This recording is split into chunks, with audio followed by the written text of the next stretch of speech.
last leg of this road trip for the Phils finds themselves in D.C. to take on the Washington Nationals. It's game one of a three-game series. The Phils have had some success against the Nationals, particularly recently.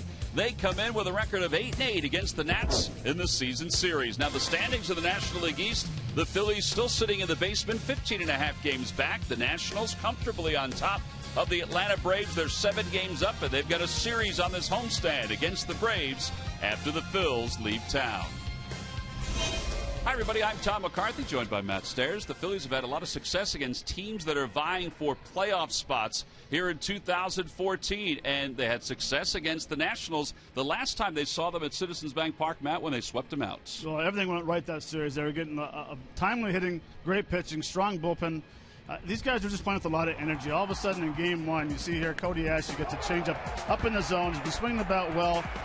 Ball goes a long way when you get a lot of high change-ups in the zone. And all of a sudden, Chooch comes up late in the game in the 7th inning, hits a solo home run to left field.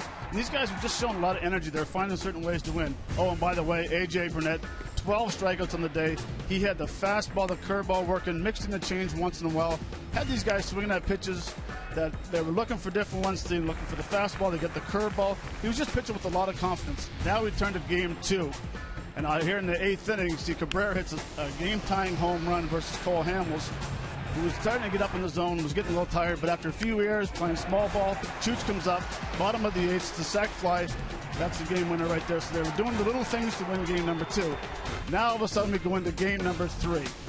Jimmy Rollins, first inning, solo home run, puts them on the board. They're playing with some more energy. Now they're down 4-3. Pinch hit home run by Grady Sizemore, puts them up by 1. Now the fans are going crazy. The energy's there. Marlon Bird hits a 2-run home run in the 7th inning.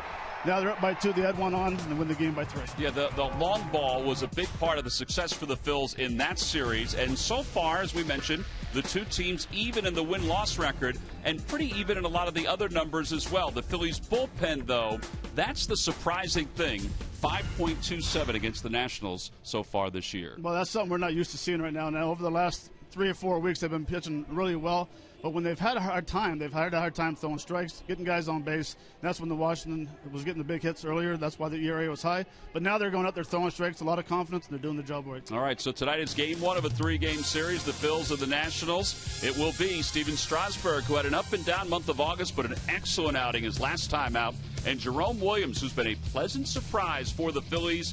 He's won his last 3 games in a Phils uniform. Well, the top of the order for both of these teams has been productive here in 2014. Of course, Ben Revere, who is the National League leader in batting average, and his buddy Denard Span has also fired up the Nationals offense throughout the course of the season. Lineups at first pitch when we return. Phillies baseball is brought to you by Citizens Bank, introducing one deposit checking. Keeping things simple is helping you bank better. By Xfinity, your home for the most live sports. By Budweiser, here's to Budweiser, here's to baseball. By Toyota, where will Toyota take you? Visit buyatoyota.com to find out. Toyota, let's go places. And by Independence Blue Cross, the most preferred health plan in the region. Independence Blue Cross, live fearless.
here in Washington.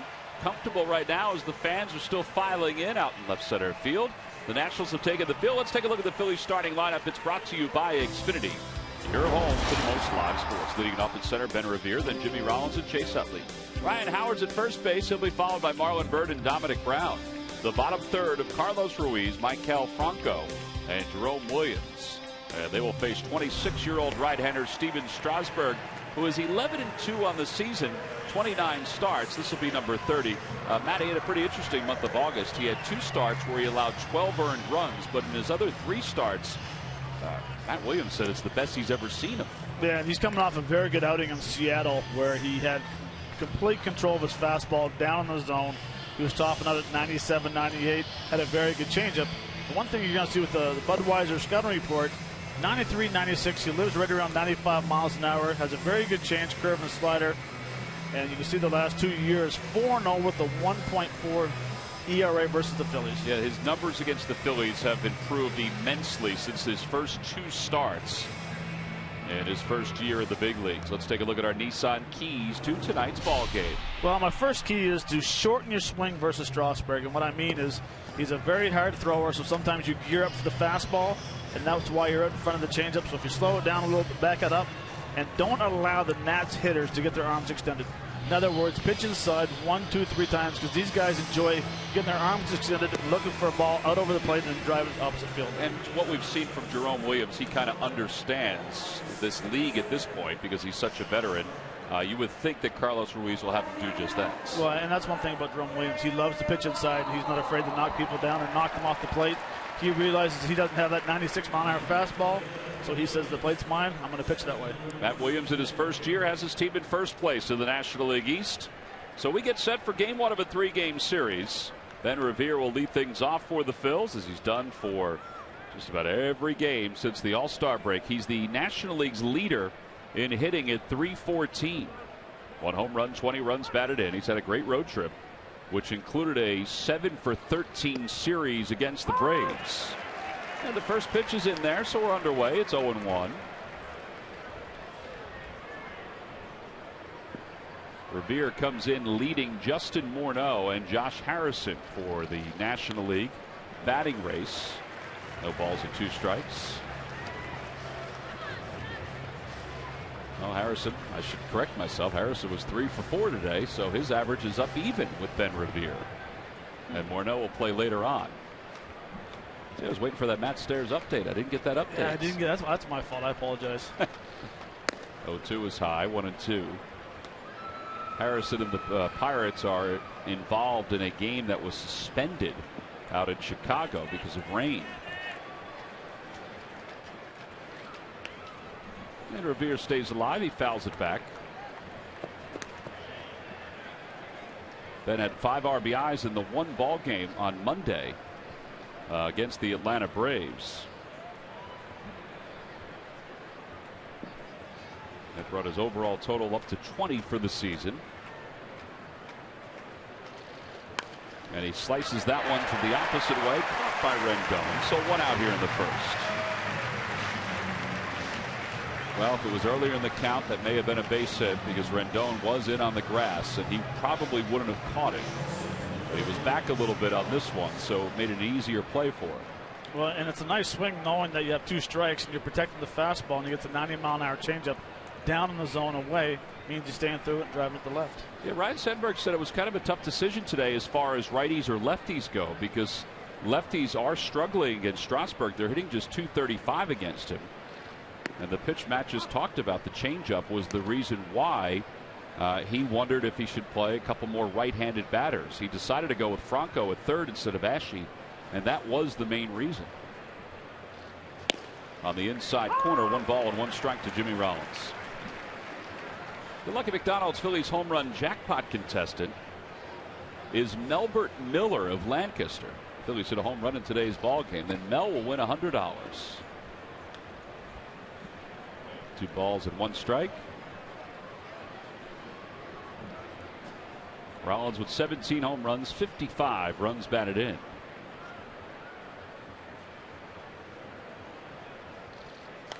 And he fouls it back just in front of us. Well, I shouldn't say just in front of us. It was in our general direction. 2 balls and 2 strikes to Rollins. See, I don't even feel like we're in Washington. I feel like we're in a different area code right now. That's how high up we are. Yeah, see, Matt, you played here for part of a year. You probably didn't realize this is how high we were. Ball is pulled to the right side. And as Drupal Cabrera will throw out Rollins, 2 outs here in the first. Jimmy Rollins, I think, was upset with himself on that pitch.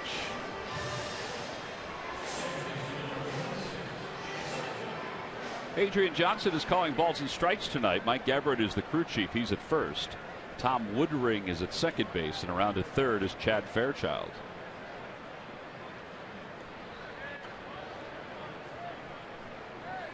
Chase Utley will stand in. Utley 0 for 5 in the series against the Braves. And that pitch is on the outside corner. It's 0-1. Chase's average is down to 276. With his 11 home runs at 71 runs batted in. On the outside corner again. That was a slider, and it's 0-2.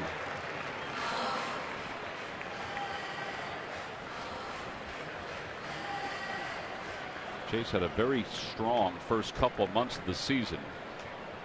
But since the end of May, his numbers have tailed off.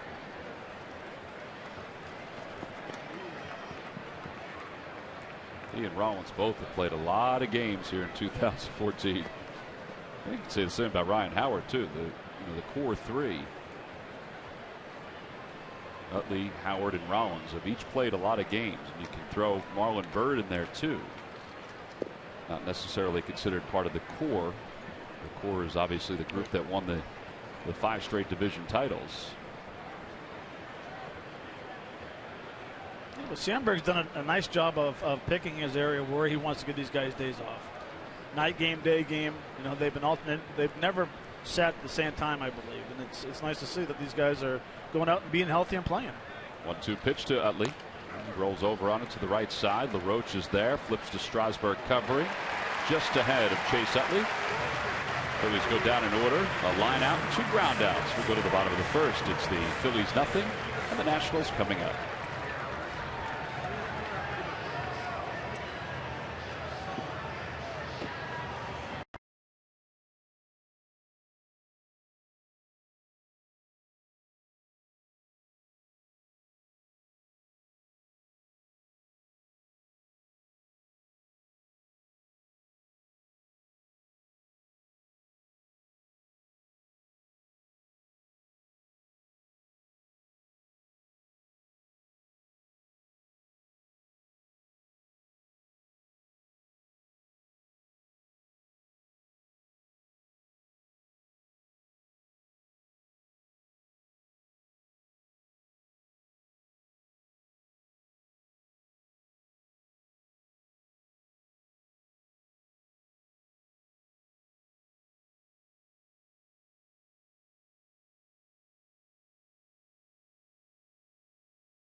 Tonight's ball game, it's brought to you by Xfinity, your home for the most live sports. Leading it off at center field, Denard Span.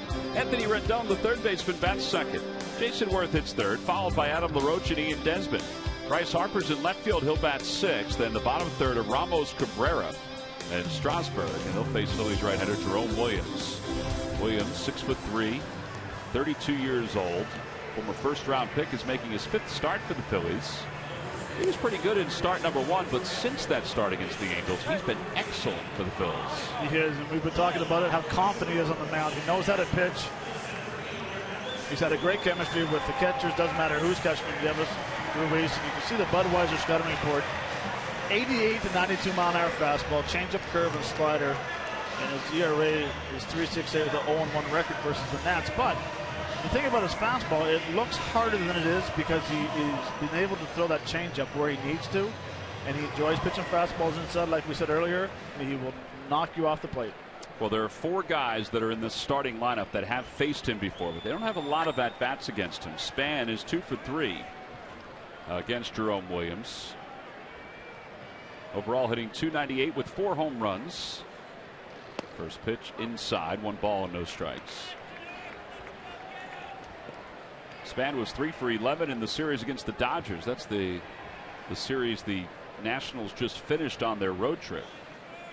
Played in Seattle, they played in Philadelphia, and of course they played against Los Angeles. 1 ball and 1 strike.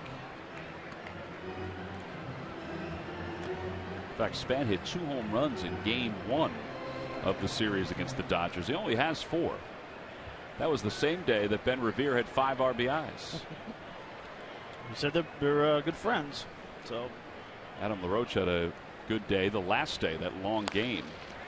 And Howard wasn't able to break quick enough, and that ball gets past him for a base hit for Span. A leadoff single here in the first.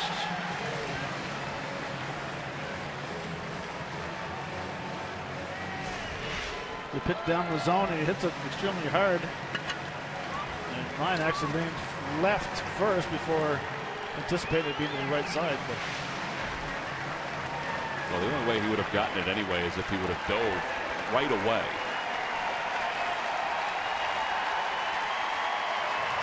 So Denard stands at first. That's his 1,000th career hit as he pulls a single through the hole on the right side. Crowd giving him a round of applause after that.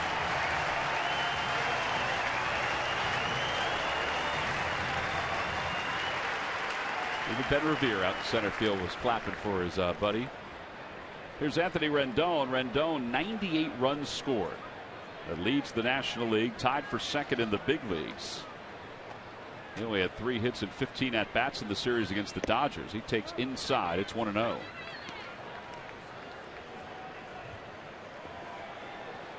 Rendon overall hitting .277. He has had himself a solid year, playing third base now for the injured Ryan Zimmerman.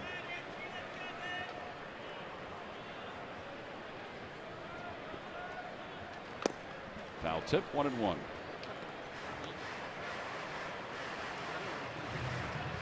have they said anything about Ryan Zimmerman if he's coming back? Well, their hope is that they will get him back before the end of the year. And Matt Williams said yesterday, and he kind of reiterated it today, that he will play 3 different positions when he comes back. He'll play third base, of course, his natural position in the big leagues.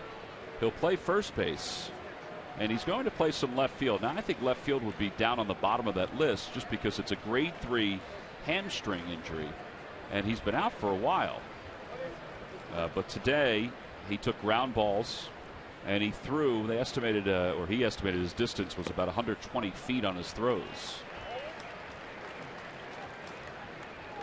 But wouldn't you agree with that, Matt, that it would be difficult for him to come back and play left field after a hamstring injury? Yeah, and I think it'd be difficult for him to come back and get in the starting lineup after mixing this much time and the way their team's going, and maybe be a great weapon off the bench. That's a good point. He hasn't got any at-bats. He's going to sit here. I think a big thing has to do with if he can get back with about a week left in the season and maybe get 4 or 5 starts. Because now you're going into the playoffs with a guy who has no at-bats for quite a while. Yeah, they're going to ship him down to Florida where he'll play at the complex. As that one's lined into left field, a base hit. Back-to-back singles for the Nationals will put runners on first and second.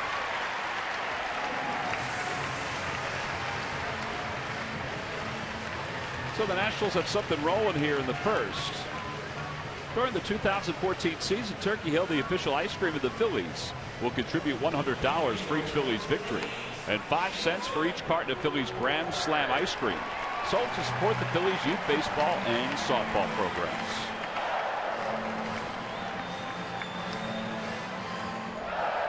Runners on first and second, nobody out, and Jason Worth will be the hitter. Worth with 16 home runs and 76 runs batted in on the year.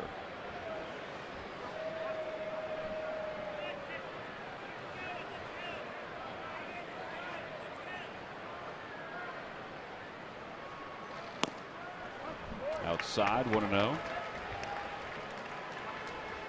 Phillies haven't been used to Jerome Williams getting hit the way he's gotten hit with these first two batters. Last 3 starts, he's gone 7 innings, 8 innings, and 6 in the third.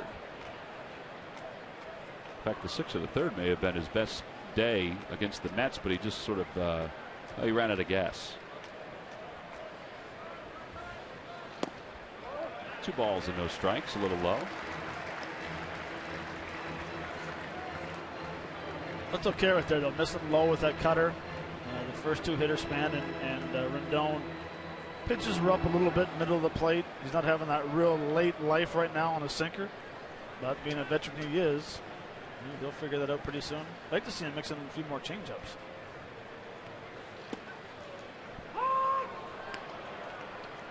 Jason Worth raised his arms, which caused the crowd to moan a little bit, but that was a strike, just looking down over top of it.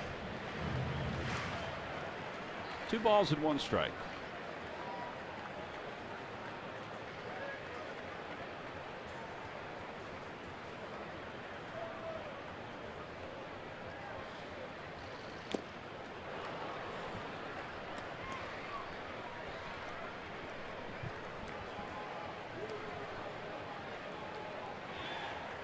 Good location, back-to-back pitches with those cutters. First one being inside, tying J-Dub up, and all of a sudden now starting out at third, just out of the strike zone.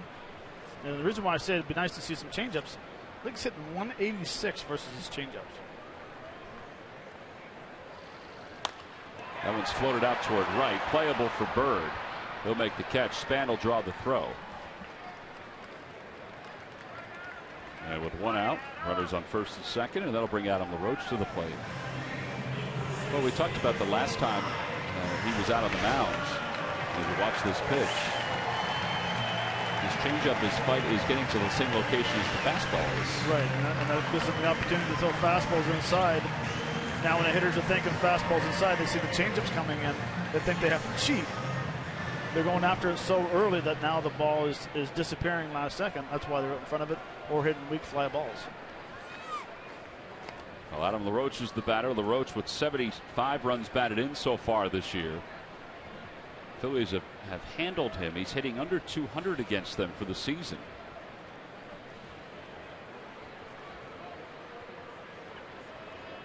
He'll be in the lineup here tonight, of course, against the right-hander Jerome Williams.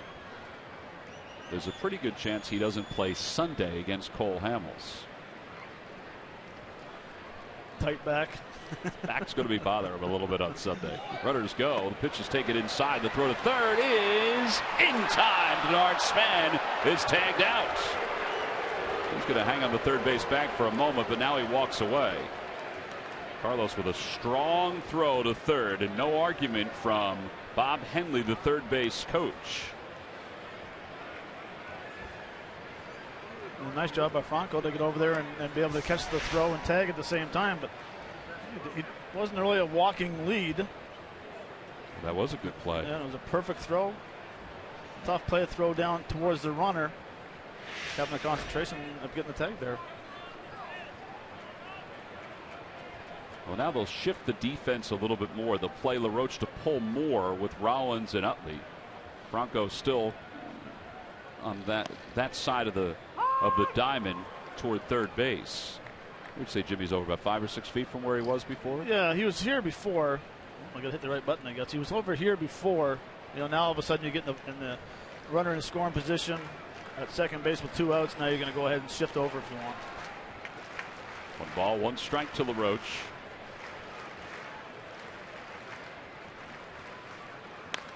Out toward right field. That's pretty well hit. Bird on the run, out toward the wall. It is gone. A 2-run home run for Adam Laroche. And the Nationals jump out early, 2-0.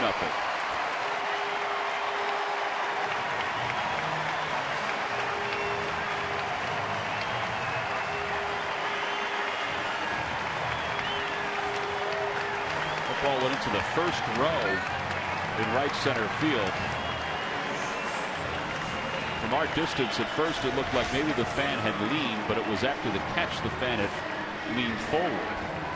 That was over the fence. So watch as he makes the catch. He leans forward.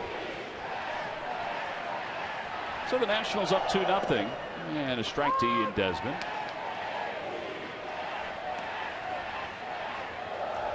It almost looked like it was a backup cutter. One is supposed to go inside and just kind of spun and stayed right in the middle. Ground ball to third. So Williams allows the 2-run home run. He allowed 3 hits overall in the first. And we've completed our first inning. We'll go to the second with the Nationals on top 2-0 thanks to Adam Laroche.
Series against the Pittsburgh Pirates. All 4 games are at 7:05. Wednesday is Cholesterol Awareness Night presented by AstraZeneca. Tickets can be purchased anytime by going to Phillies.com. Not tonight is Cholesterol Awareness Night here in Nationals Park, sponsored by AstraZeneca. So they're making the tour around the National League East. I probably should stop in there and say hello. Wouldn't be a bad idea. You're not going to be there on Wednesday, so you can do it here tonight. Greg Luzinski will be the advocate on Wednesday. Bob Boone, who was the advocate tonight for the Nationals, folks. Ryan Howard leads it off here in the second. Howard 1 for 11 in the series against the Braves. His average of .224, 20 home runs, 87 runs batted in. There's a changeup, and it's 1 ball and 1 strike. I don't know if I want to get my cholesterol checked because it's been a pretty good summer so far. I think I'll take my chances and wait till next year. Yeah, or maybe wait a few weeks after the season. There's a foul ball. It's 1-2 to Howard. Strasburg has remarkably good numbers here at Nationals Park. At home, he's 8-2 with a 2.66 earned run average. Where he gets into trouble, it seems to be on the road, where he's 3-8. His earned run average of 4.45.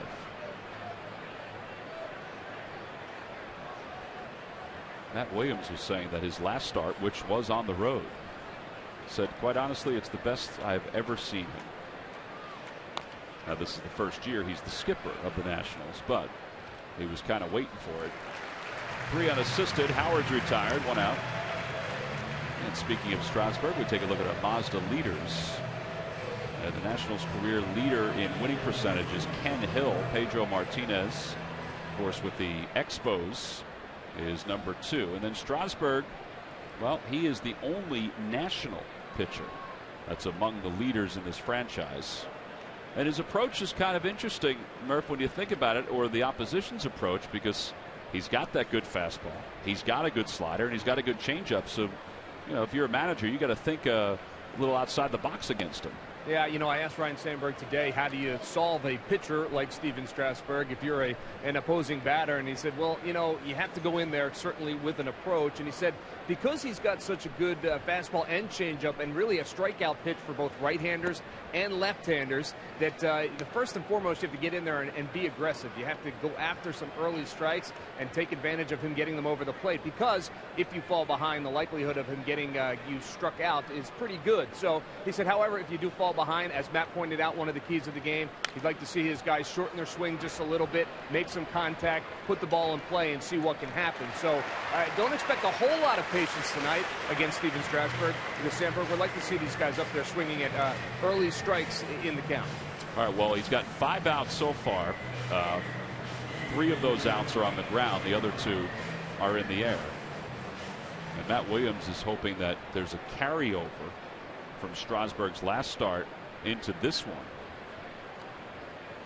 I wonder what he would do if he was facing a Strasburg, a guy like Williams. That ball's hit foul. Well, I think, I mean, I can't answer for him, but you got to stay with your strengths. If you're a good off-speed pitcher, then you sit off-speed until 2 strikes. The thing about Strasburg that he's changed a little bit is that he used to be that guy who's coming out first pitch, here it is, fastball, and a lot of teams started to attack him early. So he's changed up his style. He's been getting the curveball. He's been throwing more changeups, and that's why you see so many hitters who are geared up for the 96, 97 mile-an-hour fastball, pulls the string, gets the changeup, and does a rollover to second base or to third base. Down and away with the changeup, and it's 1-2. Well, that's the thing about his changeup too. It's at 88, 89, 90.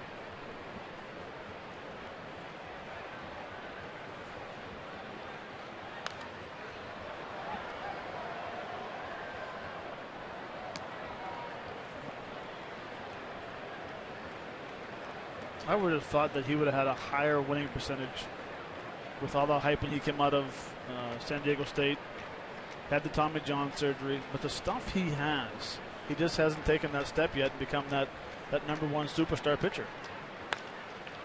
Chopper to the right side, backhanded by Cabrera. 6 up, 6 down for Strasburg. Phillies are retired quietly in their half of the second. So middle of the second, the Nationals jumped out to a 2-0 lead in the first. So Jerome Williams back to work when we return.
The home and home series as the Union head to Canada to battle Toronto FC. Coverage begins Saturday afternoon at 2 on the Comcast network. Should be a good battle. I'll tell you, that is a long season. I mean, it's, I guess baseball shouldn't really talk, but that MLS season is a long season. Here's Bryce Harper to lead it off. Harper's hit in 4 consecutive games. His average of .272, 11 home runs, 29 runs batted in.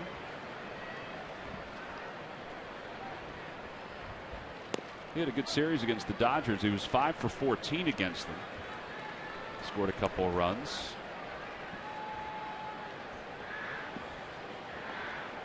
He played center field tonight. Denard Span took off. That was game 2. 1 ball and 1 strike. He had a good series because he was hitting mistake pitches, and the scouting report that when I watched them play out the West Coast was a little different than the way that the Phillies have pitched him throughout the year. What was different about it? For what I see when the Phillies try to do is they try to throw hard away, soft away, late in, up and in, but they want to stay away from that hot zone down and in, where I think that's where he has a very good swing. The home run he hit against Kershaw was a pitch down and in, and that's where his balance is. Because his type of swing, he swings, and it's almost like an off-balance swing where he comes away from home plate. So I think the backdoor curveball or the backdoor slider is the pitch that he'll have a lot of trouble with until he makes the adjustment. Well, we just saw Rick Shue in the Nationals dugout. Shue, the hitting coach for Washington, and there's a called strike 3. That's the exact pitch Matt was just talking about. Because as soon as your body starts going away from home plate, you give up on that pitch. And if you can watch his upper body, it just starts going away from home plate there. That little movement with his hips, that's where the backdoor pitch, and he gives up on it, and he has no chance of hitting that ball until he makes the adjustment. Well, a good pitch by Jerome Williams, and now Wilson Ramos. Ramos hitting .280 with 9 home runs, 38 runs batted in. Inside, 1 ball and no strikes.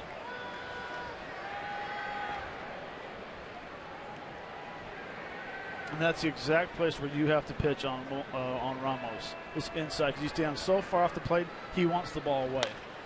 That one's tapped to the left side. Rollins will come in, bare hand throw, scooped out by Ryan Howard, 2 away. That's a good read by Jimmy Rollins. He recognized that he had a slow runner, but he still had to get to it and had no choice but to really barehand it. Did a very nice play, and it was a very nice pitch. Nice cutter low and away. But you can see it hits that grass, just dies right there. And Jimmy comes in, concentration, head down, makes a strong throw in dirt, and Ryan Howard picks it. Jimmy Rollins has played exceptional defense. In fact, he's got a stretch of 55 games right now where he hasn't committed an error. It's his longest stretch since a 68-game stretch in 2011. Now, does he get to the same amount of balls as he used to? No shortstop as they get older gets the same amount of baseballs. But he certainly gets to his share. So I guess I'll ask you the question of a Stump Tom question. Who owns the record for longest shortstop but don't make it an error? Do you know the answer? Yes, I do. Oh, you do?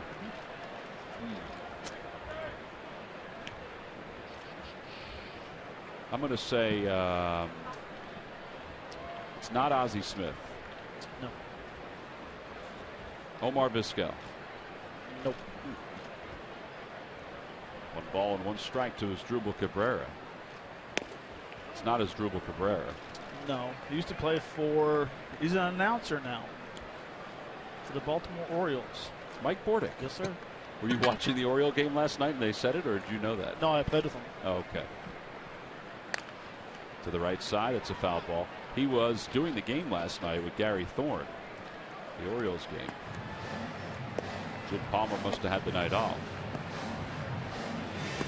Larry Bowa probably had some stretches where he went without making an error for a long period of time. I think Bordick was like 130 some or 140 games. Really? Yeah, it was impressive. Here's the 2-2 pitch. To the right side and into right field, a base hit. That probably would have been a base hit anyway. Jerome didn't get off the mound right away once Ryan Howard broke for it. So a 2-out single. It's now time for you to tweet your photo using hashtag Philly Fan Photo for a chance to have it shown in an upcoming game broadcast. Brought to you by AT&T.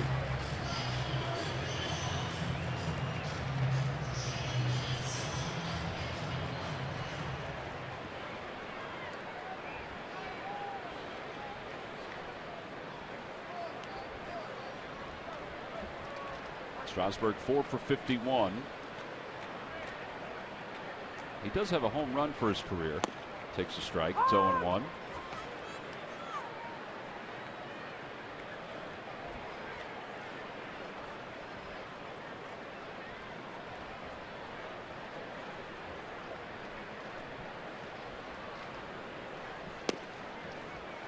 He's not fooling around right there. That's a good pitch. Tell you the Major League Scoreboard, the Phillies left the Braves in Atlanta. And they went to Florida to take on the Marlins. They're in the top of the second. Christian Yelich has a double and a run scored. The Marlins lead at 2-0. Ryan Howard, right spot, right time to take care of Strasburg. No runs, 1 hit, and 1 man left for the Nationals. We've completed our first 2, and the Nats lead at 2-0 as we go to the third.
For all the information, and please submit your answer on the subject line or your video of Matt dancing like the fanatic. The question is, on April 4th, 2005 versus the Phillies, what player hit the first home run in Nationals history? The answer will be revealed a little later on.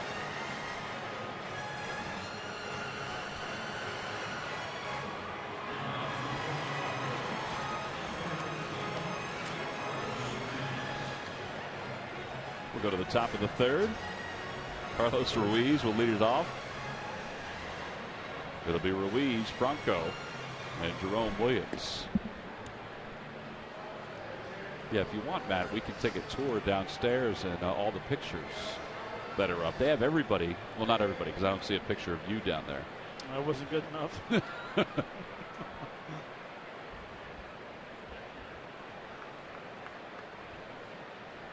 Carlos hitting .264, 5 home runs, 25 runs batted in. He was 2 for 6 in the series against the Braves. Honestly, no offense to this guy who hit the home run, but I'm not sure if he warranted a photo either. Yeah, I know it wasn't a well-known. Was not a well-known player. Carlos takes strike 2. It's 0-2. And if I recall, it kind of has a different last name. Oh, man, here we go.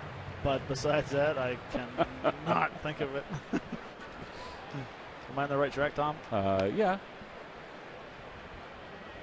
1 ball and 2 strikes. If by different you mean you can use it to knock down a wall or something like that, then yes. Foul tip, and Ruiz is struck out. First strikeout for Strasburg. 211 on the season. He has the Nationals single season record now with the strikeouts. Supposed to be fastball away, just elevated fastball. That's where we talk about you have to take something off your swing, especially on a high fastball, to make contact with that. Well, here's Maikel Franco. Franco, who had 16 home runs and 78 runs batted in the minor leagues. Still looking for that first big league hit, and it's a line drive toward right center field. It's in for a base hit.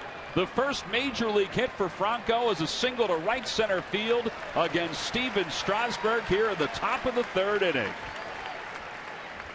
Well, that's a nice swing right there.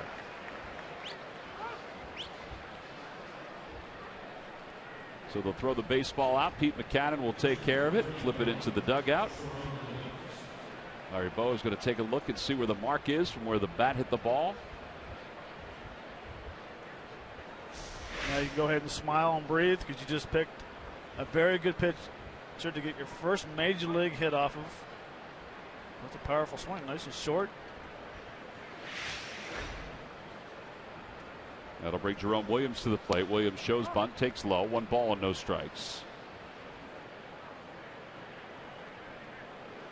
Williams 0 for 7 so far this year.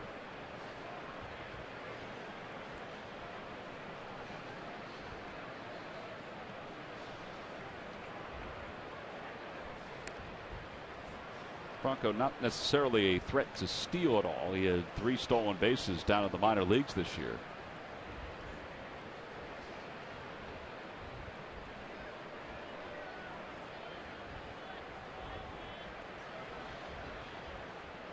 And he bunts. Williams does to the right side. Laroche will flip it over to first. Sacrifice is successful. 3-4 on the putout. And Ben Revere will be coming up. Next Friday, the Phillies will begin a 3-game series against the Miami Marlins. It's the last time the Phillies will face the Marlins in Philadelphia. Series wraps up on Sunday the 14th. It's the New Jersey Education Association Fanatic Oyo minifigure and buildable dugout set. Free to fans 14 and under. Tickets can be purchased for all 3 games of that series by going to Phillies.com. Phillies down 2-0. Have a runner in scoring position for Ben Revere, who's 0 for 1.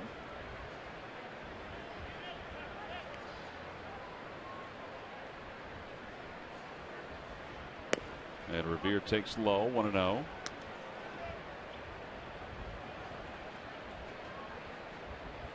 Ben with 10 hits and 28 at-bats on this road trip.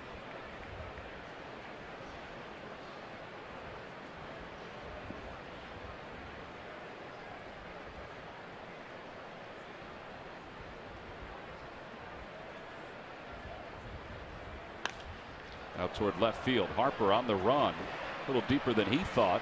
And he makes the catch in fair territory. No runs, 1 hit. The first major league hit for Maikel Franco. And 1 man left for the Phils. Middle of the third now. The Nationals still hanging on to a 2-0 lead.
To you by McDonald's. Any size hot or iced coffee is just $1. McDonald's, I'm loving it.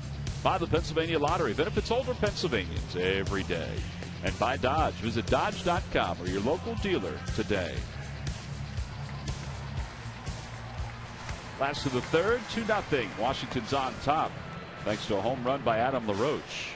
Nationals have now homered in 13 consecutive games, which is a Washington record. Denard Span singled his first time up for his 1,000th career hit, and then was thrown out trying to steal third.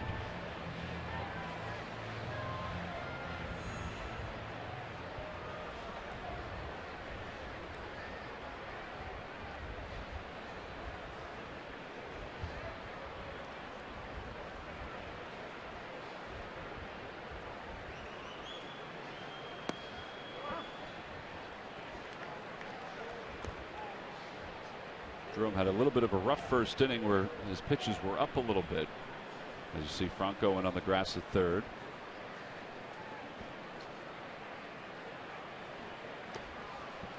And Span shows bunt, takes low, 2-0.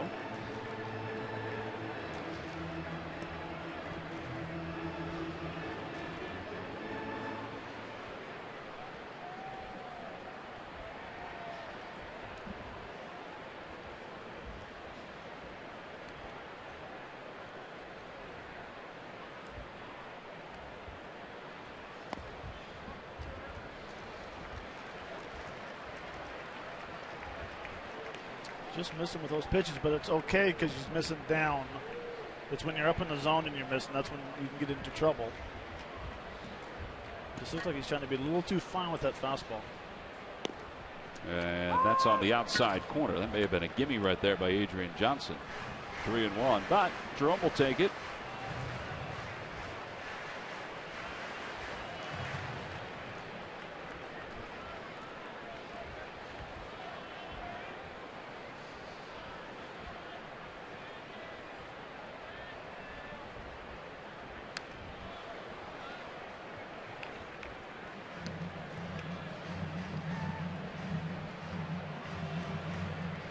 Williams is trying to maintain this pace, maintain a good tempo. Now Span's not helping with that. Jerome is ready to go, and Span is about 10 seconds behind him. Maybe a little more than that. Maybe a little more.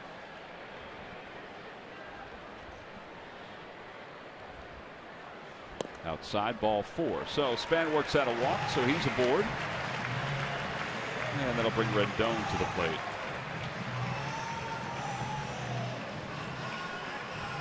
Rendon singled and scored his first time up.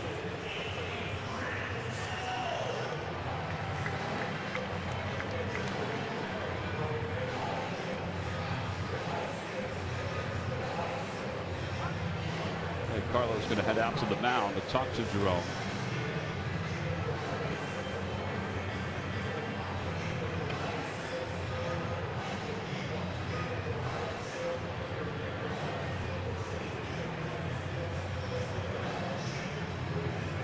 The advantage of having a veteran catcher like Carlos Ruiz. You can sit there, and if he sees you getting a whack with your delivery or something, just go out there and give you a little reminder to slow it down a little bit, not try to be too fine with like that last pitch. He tried to be too fine with the backdoor cutter. There's a cutter that's over for a strike. It's 0-1. I would think that part of it, Matt, is like anybody else. There are days you show up and you're just a little out of sync. I don't think it's got anything to do with the Nationals, although they're a very good hitting team. So he may have that in his mind a little bit. He doesn't want to give them anything too good to hit. And yesterday having a day off and not being in that routine of going out and throwing yesterday, maybe he feels a little too strong today. Which he usually does. Yeah. So maybe it's just one of those things where he needs to throw a few more pitches to get that feeling back. Inside, 1 ball, 1 strike to Rendon.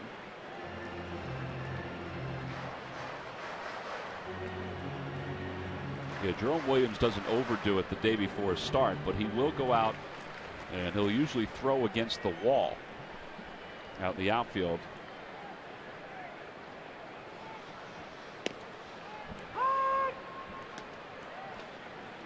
Part of that is a routine that he picked up in training sessions when he would be by himself and wouldn't have anybody to throw to. He would find a spot to throw on his own. The Span was leaning a little bit.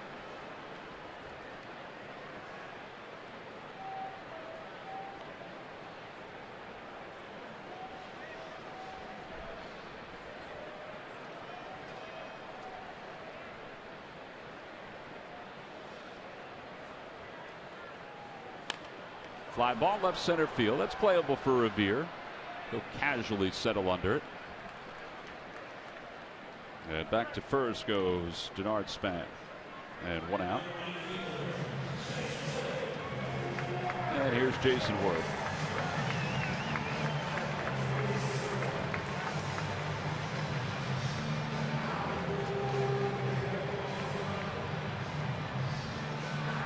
You know, I watched Ryan Howard playing first base, and the way he's set up to receive a throw from the pitchers, and he's squared up facing the pitchers, and he's a little farther out in front of the base.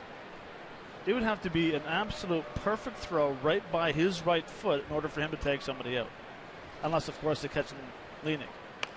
Yeah, I think he's back maybe a half step from where he was in the middle of the year. I agree with you. I think if you're a pitcher, unless you're, let's say, Cole Hamels, a left-handed pitcher who has such a good move.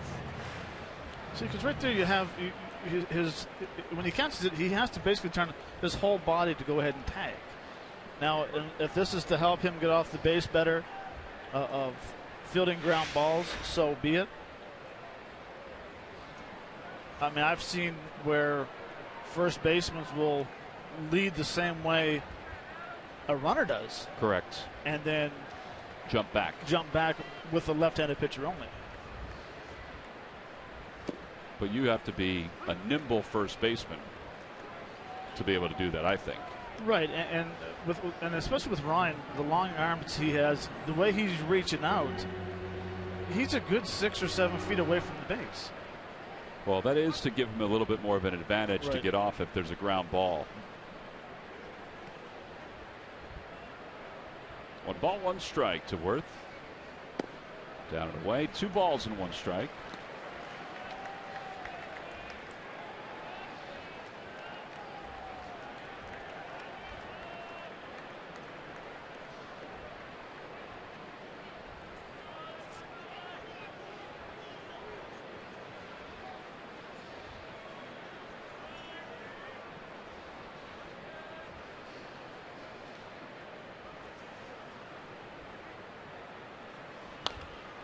That'll be out of play down the right field line. 2-2 to Jason.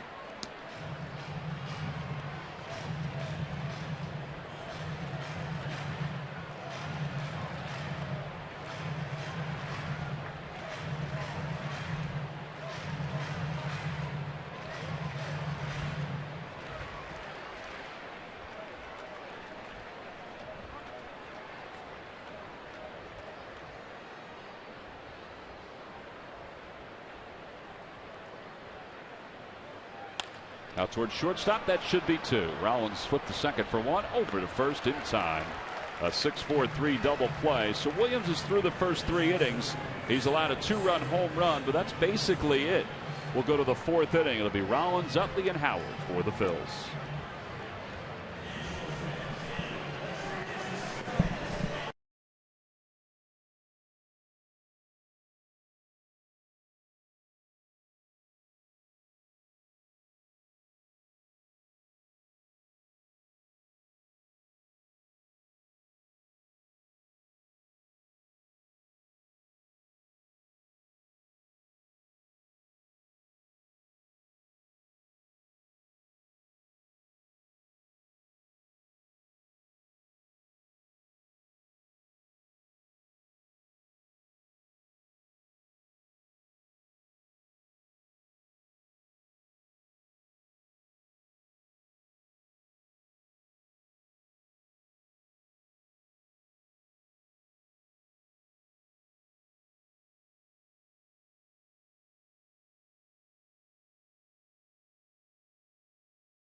Philadelphians Avery weatherproof labels from WB Mason are built to withstand the extreme elements.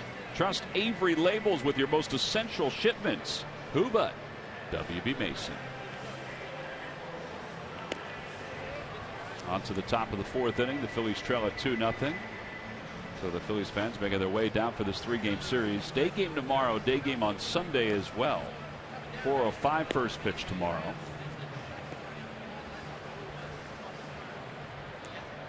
And then an earlier game on Sunday before the Phillies head home to begin the series against the Pittsburgh Pirates. Jimmy Rollins will stroll to the plate to face Steven Strasburg, who's allowed just 1 hit so far. Rollins grounded out to second his first time up.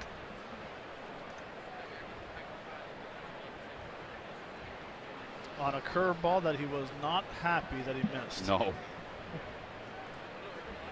Jimmy was coming back talking to himself down the line. He cued that first pitch foul. It's 0-1.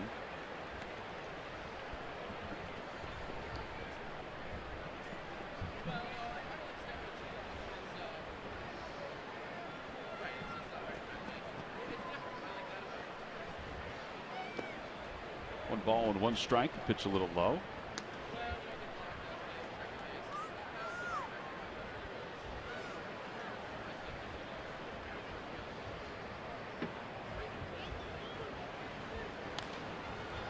Popped him up left side. Rendon will come down the third base line and makes the catch.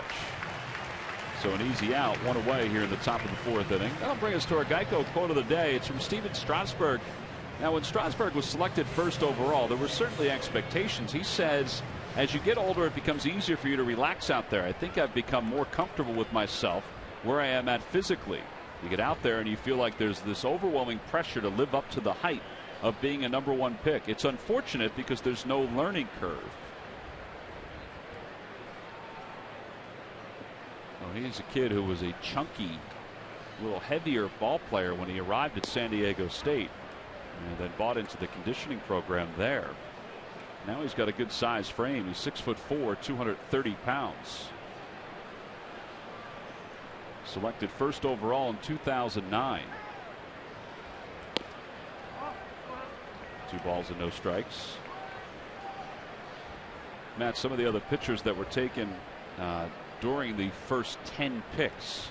Strasburg was picked #1. Dustin Ackley, who is now an outfielder with the Mariners, was #2. But the other pitchers that were taken in the top 10, Matt Hobgood, Zach Wheeler from the Giants was taken 6th overall. Mike Minor was taken 7th by the Braves. Mike Leake was taken 8th by the Reds. Jacob Turner was taken 9th. And Drew Storen was taken 10th. Would you still take Strasburg over those guys? Yes. The only guy I might consider taking would be Leake. Interesting. Yeah, I like his arm. But with Strasburg throwing as hard as he does, being a 3-pitch pitcher, having control and being able to throw that hard and pinpoint fastball and to back it up with a good changeup. There's a liner to right field, a base hit for Chase Utley. A 1-out single here in the 4th. See, I would have thought you might have said Zach Wheeler, who's now with the Mets, taken by the Giants. No, I like Strasburg stuff. I just think he has to want to be that #1 guy. You know, I think we heard a quote a while ago saying he just wants to be an average guy. Just wants to be an average Joe. You're not going to be the average Joe when you're that good. And that's why I said it's kind of interesting to see that he has a record of 11-10, which really caught me off guard. He should be a guy who's 9 or 10 games over 500. And a perennial 20-game winner. Yes, I believe. No balls and 1 strike to Ryan Howard. Yeah, I would agree with you that of those guys, you'd still take Strasburg 1. Yep.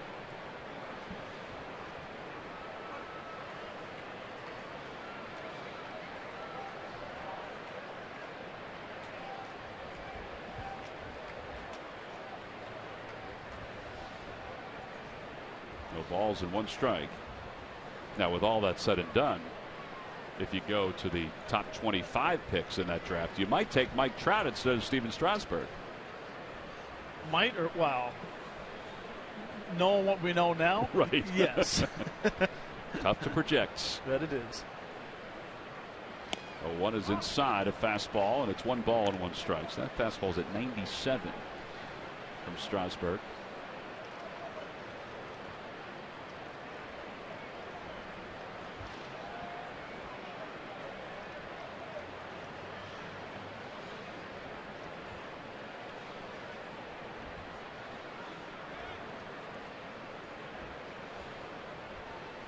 Utley creeps off first. 97 to 82 with a breaking pitch. And it's 1-2.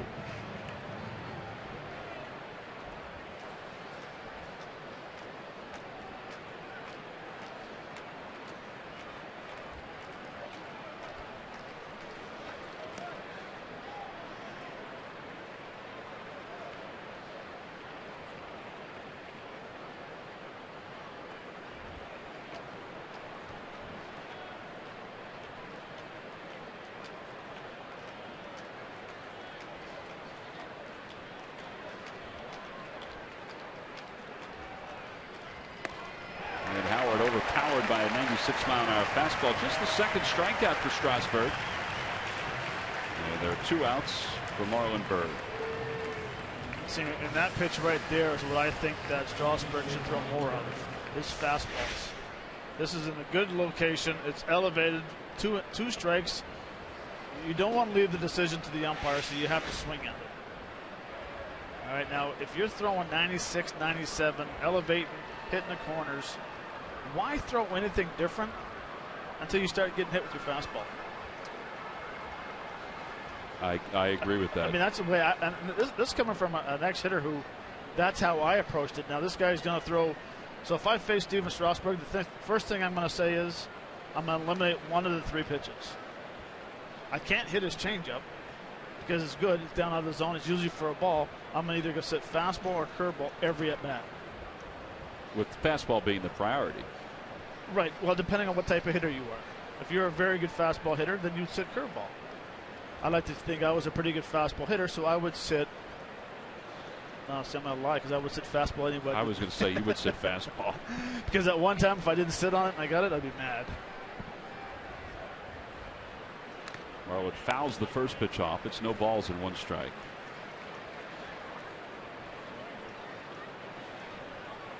Ball got a piece of the home plate umpire, Adrian Johnson.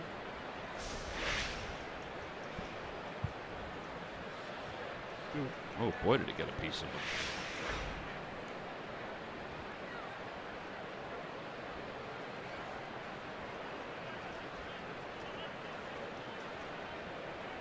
It's got to be a little wake-up call right there. Big splash of cold water right in his face. With the dirt, Ramos keeps it around the plate. 1 ball and 1 strike. Ramos's defense has been better this year compared to past years. The pitching staff still has uncorked 16 wild pitches while he's been behind the plate. But his pass balls have dropped, or the amount of pass balls have dropped. Well, Ramos, a.k.a. Buffalo, does a good job back there moving. Buffalo. He is as big as a buffalo. 2-1. That's his nickname. Well, that was one of the better trades that somebody's made in recent years. Matt Capps for Wilson Ramos. The Twins having a surplus of catchers with Joe Mauer.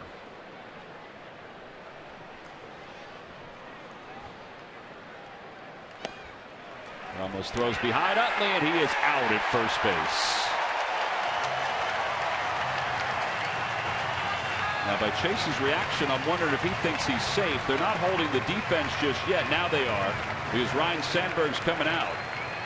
Mike Everett, the first base umpire, he's the crew chief, will wander over and talk to Sandberg. And Sandberg will trot out. Take a look. This is a great shot. I don't know if he got him or not. That's the only thing. Did he get him on the backhand? He didn't get the front arm, the lead arm.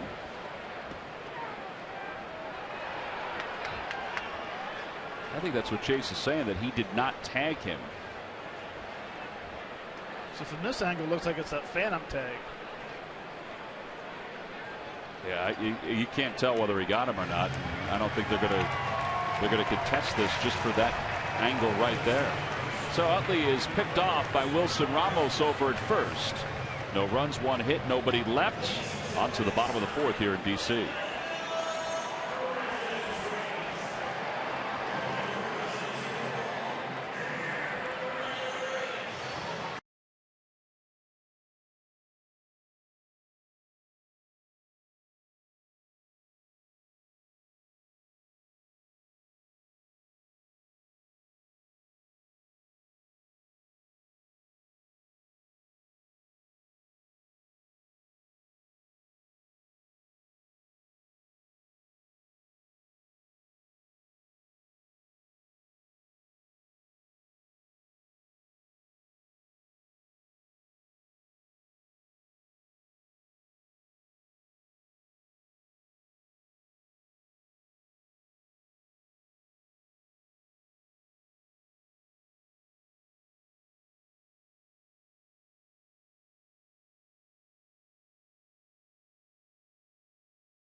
And it's Laroche's bat that has given the Nationals the early lead. Boy, you're right, Matt. That ball just came right back over the plate. Yeah, it's supposed to be a cutter that just kind of spun, stayed in the middle of the plate, and drove it to right field. It's home run number 21 for Adam Laroche. They've been on sort of a home run binge, Murph, these Nationals. You mentioned it, Tom. They are streaking in terms of home runs, and it's our Coors Light Cold Hard Fact brought to you by Frost Brewed Coors Light, as that one is hooked just foul. It is since August 1st. Take a look at this. They are second best in all of baseball, the Baltimore Orioles, with 56 home runs. But there are the Nats, 48 now with the one tonight. The Cubs right behind them at 43. Then the Rockies and the Houston Astros. But you can see by that number that they have been hitting a lot of home runs and hitting them in the second part of this season. Well, the Cubs, it's because of the youngsters. The Astros, it's because of Chris Carter, that they have 34 since that time. You realize that the 9 games prior to that streak starting, they went without a home run. From the 23rd of July till the 1st of August, they had 9 games. They didn't get a home run. And then all of a sudden, boom, from August 1st on, they've exploded.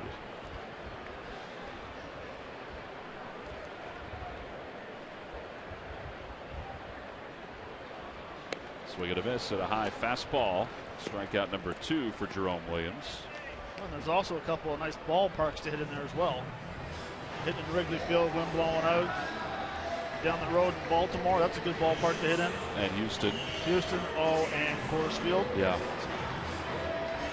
Yeah, I thought that was self-explanatory. The Rockies being among the leaders in home runs. They must have had a lot of home games. Desmond takes low, a 93-mile-an-hour fastball. It's 1-0.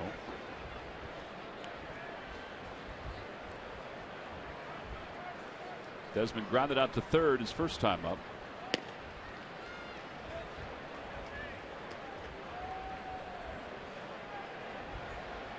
Ian Desmond with his 3rd straight 20 home run season for the Nationals. He is 22 this year. He lines that one to left field for a base hit. One hopper in front of Dominic Brown. Well, the final weekend of home games at Citizens Bank Park will be Friday, September 26th through Sunday the 28th. On Saturday the 27th, it's Goya Latino Family Night at Citizens Bank Park on Sunday the 28th. It's Fan Appreciation Day. Tickets can be purchased anytime by going to Phillies.com.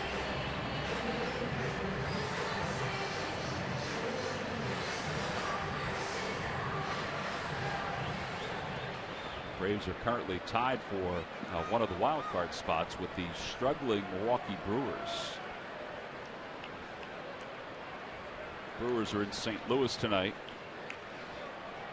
taking on John Lackey and the Cardinals. They've lost 9 consecutive games.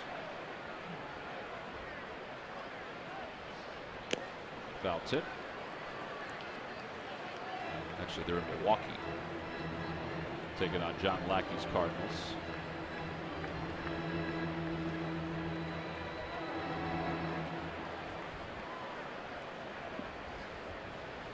Last 20 games, Milwaukee 7-13. The last 30 games, they're 12-18. Outside to Bryce Harper. It's 1 ball and 1 strike.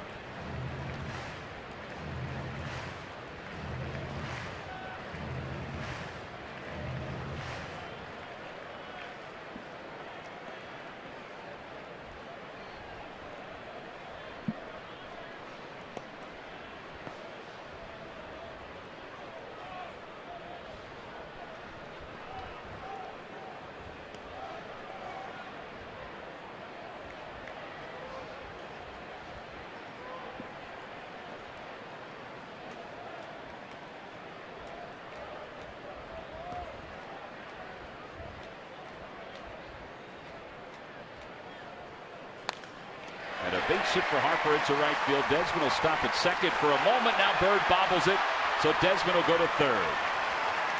There'll be a single and an E9. The error charged to Marlon Bird, and that'll put runners on first and third with 1 out. Only the 4th error of the year for Marlon, who's played such good defense.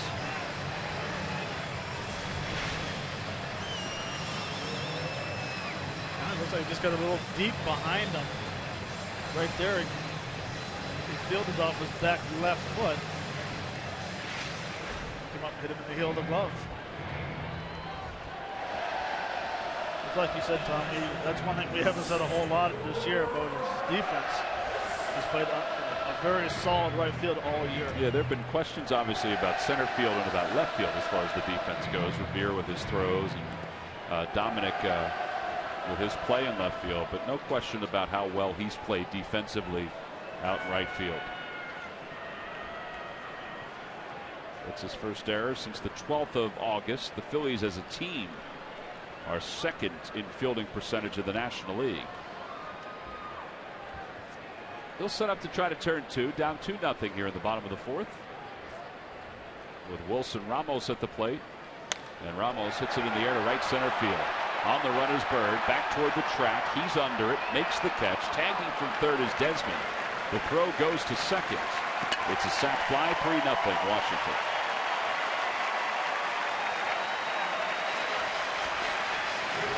.39th RBI for Ramos.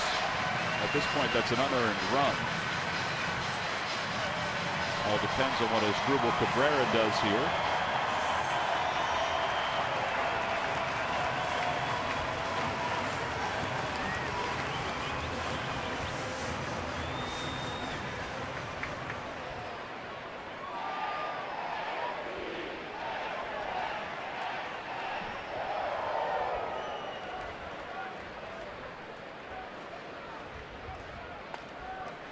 Fouls it away. It's 0-1.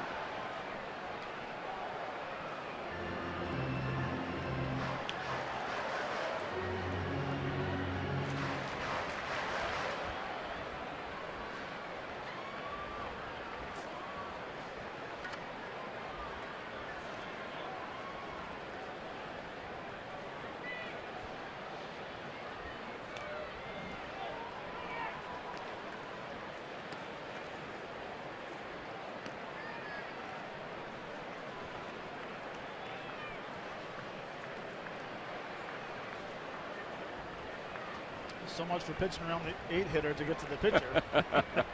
Going right after back-to-back pitches. This is a pretty good number 8 hitter too. Yes, he is. Spent a lot of his career as a 2 or 3 hitter.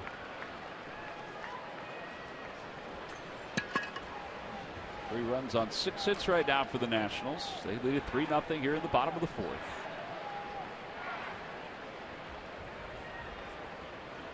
Up high, and it's 1-2.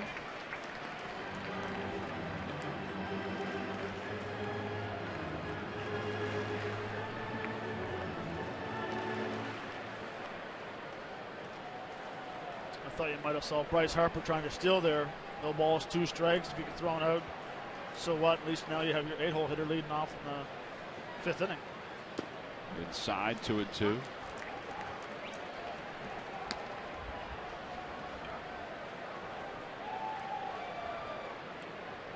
Here's to Budweiser. Here's to baseball.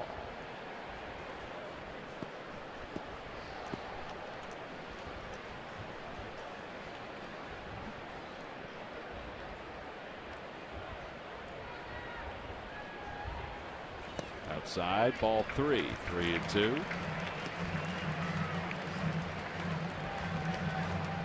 Strasburg is on deck.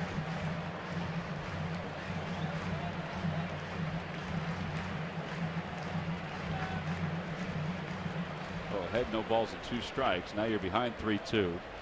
Harper will be off and running at first.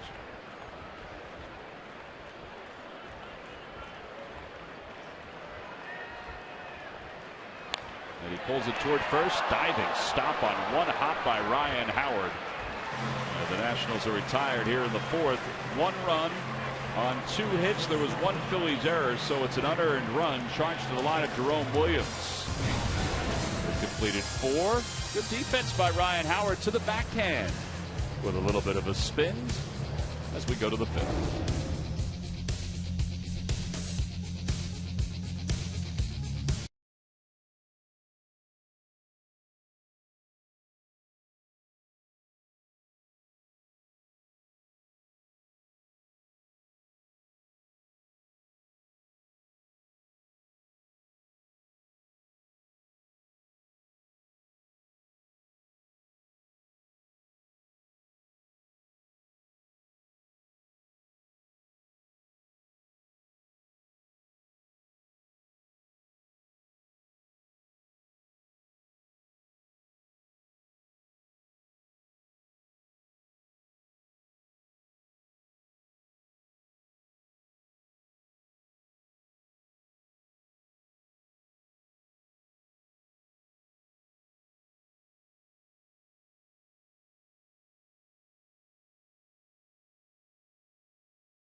Stump the Fans Trivia Quiz answer. All right, Matt, here we go. On April 4th, 2005 versus the Phillies, what player hit the first home run in Nationals history? Well, with your hint earlier about taking a wallet, I have to say it was Sledge. But I can't remember if it's Tim, Terry, Travis. I know it starts with a T, but I can't remember the first name. Well, it does start with a T. It's Termel Sledge. So you got part of the answer correct. He finished with 25 home runs during his major league career. He also spent a lot of time over in Japan. In fact, from 2008 through 2012, he played in Japan and Korea. After making it to the big leagues as a member of the Montreal Expos. Marlon Byrd leads it off. Byrd was up when Utley was picked off first. No balls and 2 strikes.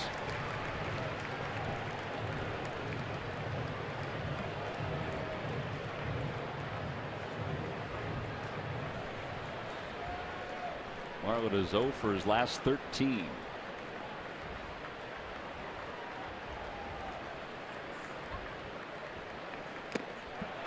He foul tips that one into the glove of Ramos. So back-to-back strikeouts, one to end the fourth and one to begin the fifth for Steven Strasburg.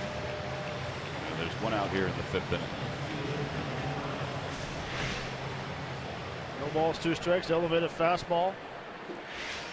Swings right through it. Dominic grounded out his first time up.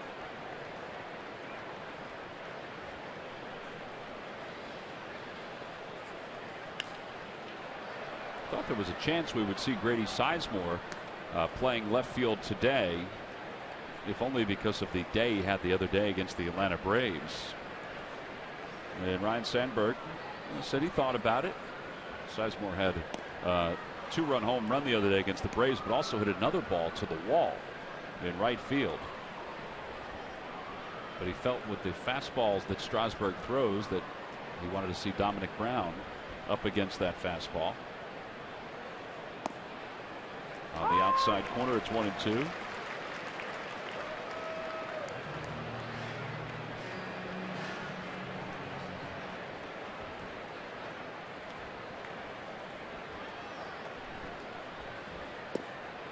Just a bit outside, 2-2.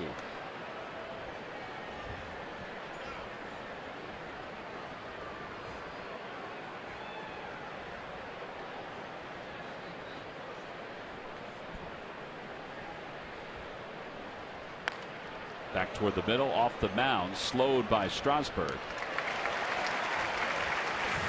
1-4-3 on the putout.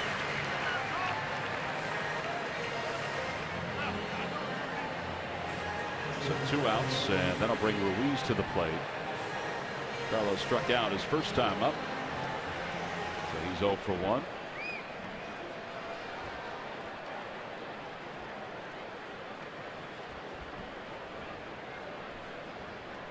Phillies have 2 hits tonight. That's it.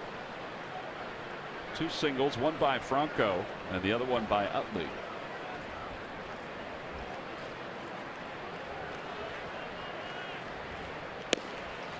Think about Strasburg, and you can say this about Jordan Zimmerman, you can say this about Tanner Roark.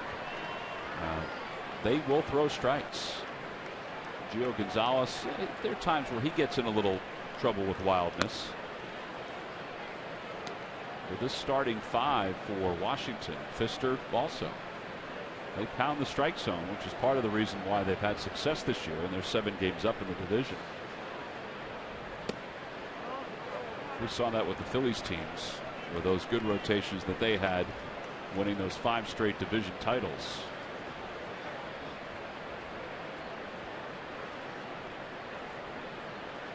Two balls, 1 strike. And a line drive down the left field line, foul. We'll take a look at the strikeout to walk ratio, the best in modern ML history. The Nationals #1 this year. Of course, the 2012 Phillies #3, the 2011 Phillies #5. Yankees, 2014 Yankees this year sitting at #2. All the changes they've had to their staff and their bullpen.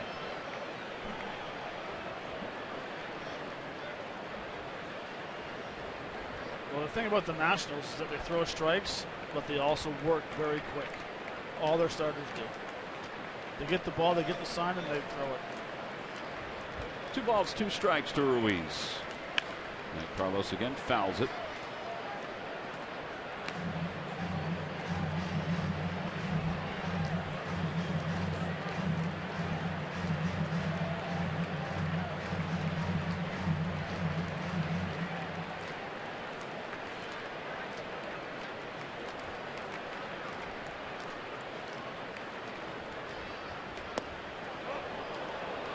That was a knee buckler right there. A little low at the curveball. That's a pretty good pitch. 3-2.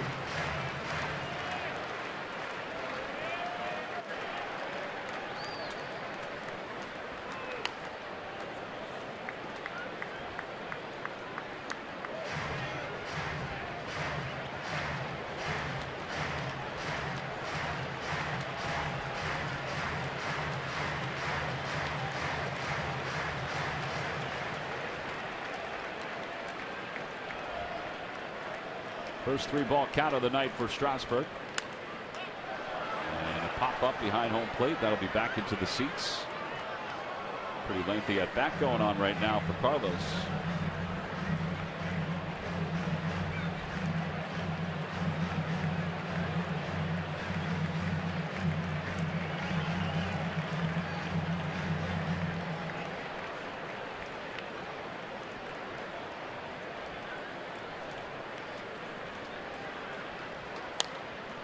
Another foul ball down the right field line.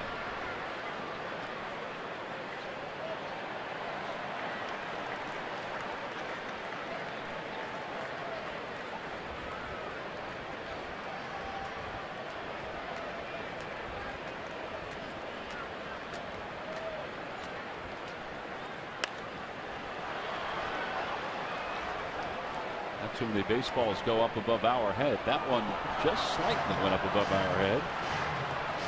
11 pitches, 7 foul balls. This will be number 12.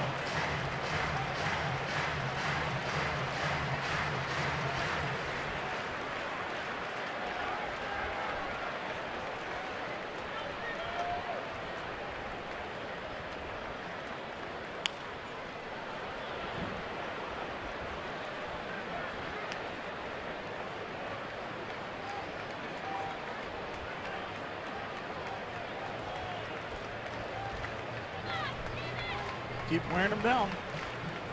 He's up to 73 pitches. I don't know if that matters at this point, but it's up to 73. This will be number 74. Another foul ball. I think earlier this year we saw a 14 pitch at bat. This will be a 14 pitch at bat at least.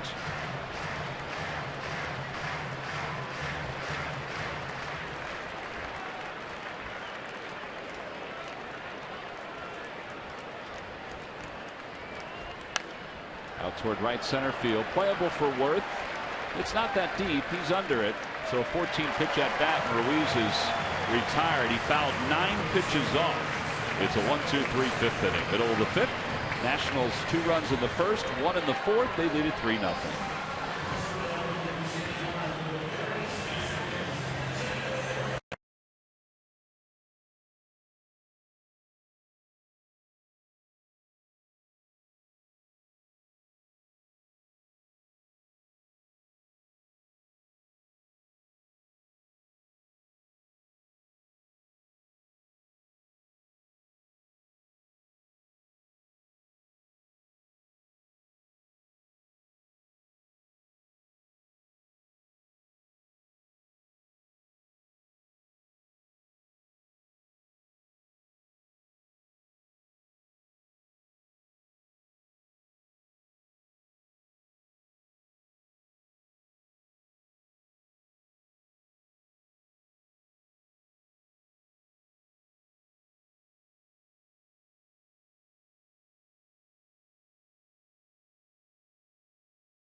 Brought to you by Citizens Bank. With more than 6 million people in the greater Philadelphia region, there's ample opportunity to help build houses, volunteer, or be a mentor. Visit citizensbank.com/community to learn more. Good banking is simple, clear, and personal, and that's helping you bank better. Citizens Bank, good banking is good citizenship. There's Ryan Zimmerman. We were talking about him before, and the fact that he is slowly making his way back from a grade 3 right hamstring injury. Grade 3, without knowing any of the medical terminology, Matt, I would think that's a tear. Yep. A pretty bad tear, considering he's been out for as long as he's been out. Strasburg leads it off. He takes low. 1 ball, no strikes. Now, going into 2015, his health is going to dictate some of the things the Nationals will do with their roster. I say that because Denard Span has a $9 million option. Do they pick that up, or do they move Harper to center and put Zimmerman in left? Or do they move Zimmerman to first and not bring back Adam Laroche? Matt Williams and Mike Rizzo have been presented with those sort of thoughts, and they're not really worried about it at this point. They're more worried about getting Zimmerman back. And Williams said that when he comes back, they will play him. He just doesn't know where he's going to play him consistently. 2-2 pitch. And a line drive, base hit to right field. So Strasburg's aboard. A leadoff single here in the 5th.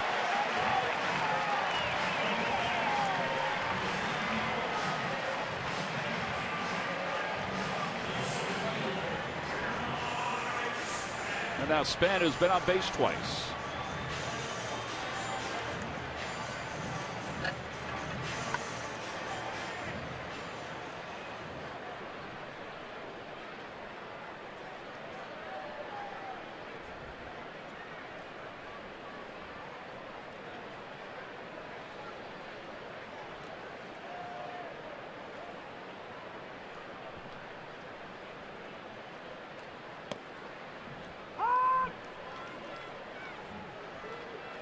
Aside from the first inning, Jerome Williams hasn't been much different than what we've seen, has he? No, he's been throwing strikes. He's been working the ball in and out.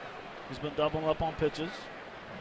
I think his changeup has been up in the zone just a little bit today, but he's been making up for it with a good cutter.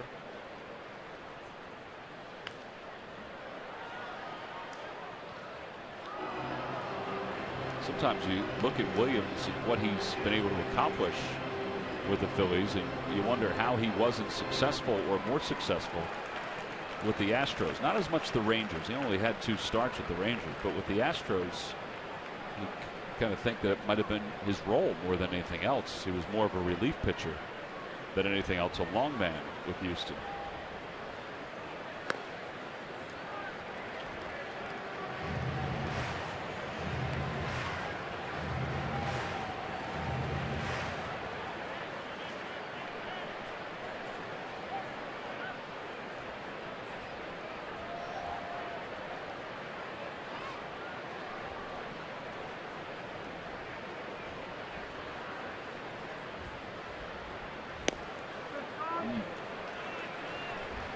Inside, 2-2.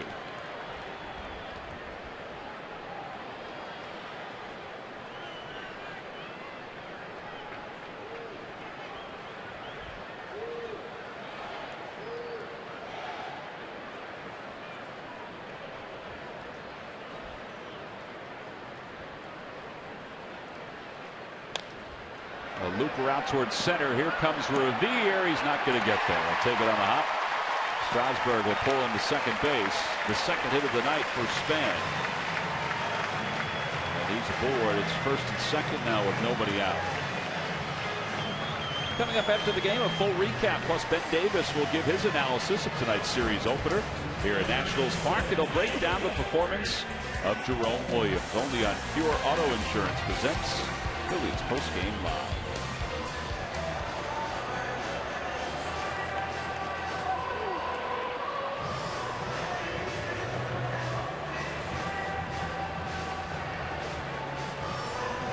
Base hit Span just came off a rare curveball from Williams tonight. Good location down the zone. Just happened to hit off the end of the bat for a base hit.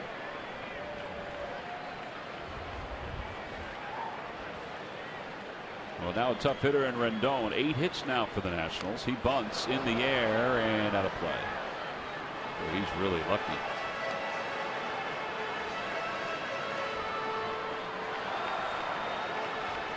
Trying to move the runners up, but this is one of the better hitters the Nationals have.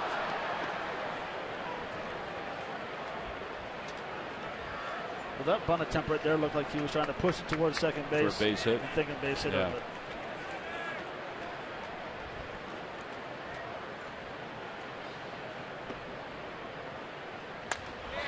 toward right center field. Bird on the run. He's not going to get there. It's going to go all the way to the wall. 2 runs are going to score. Rendon's going to pull in the second. It's a 2-run double. It's now 5-0 Washington.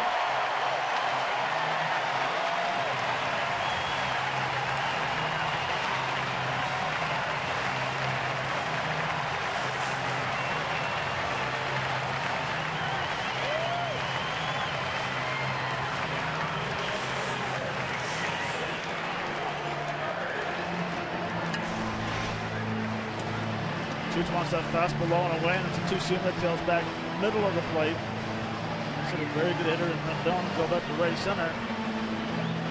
He's just been up in the zone. Williams has been a little bit with these pitchers these last 3 hitters. Despite the curveball being down the span, the base hit by Strasburg to right with a fastball up in the zone, and that one there as well. So a 2-run single for Rendon. He's 2 for 3. He has 75 runs batted in. Worth has hit it to a double play, and he's flied to right. Out toward left field. Not deep. Long run coming in for Dominic Brown. He's there. And Worth is retired for the 3rd time. That'll bring Laroche to the plate. Well, I think this inning is an indication of what you were talking about, those pitches being up in the 1st inning. And it's come back to haunt him a little bit here. Luis Garcia is warming up in the bullpen.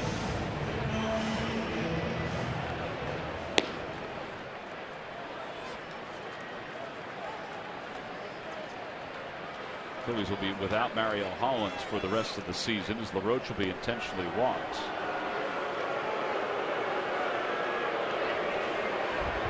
Mario was diagnosed with a flexor pronator strain. So the Phillies have decided to shut him down. He will not throw for 6 to 8 weeks before he's checked out again. Bob McClure, Ryan Sandberg taking a look at the lineup card. They may go to Luis Garcia here with Desmond coming up. We'll see.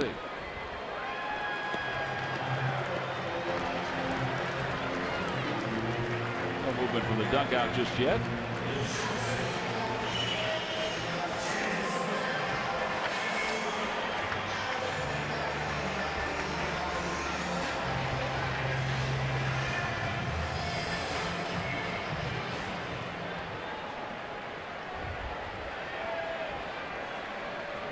Desmond is 1 for 2. He singled and scored his last time up. 2 runs have scored here in the 5th inning for the Nationals. And a chocolate foul. It's 0-1.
Runs allowed.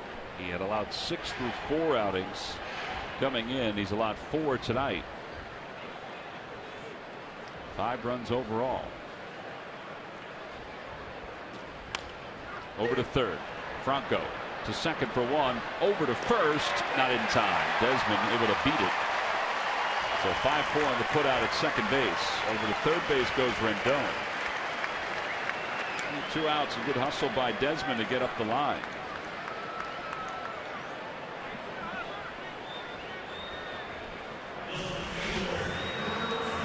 see a very nice sinker inside, and Franco gets it. He has a nice speed to chase, but like you said, good hustle down the line by Ian Desmond to first base.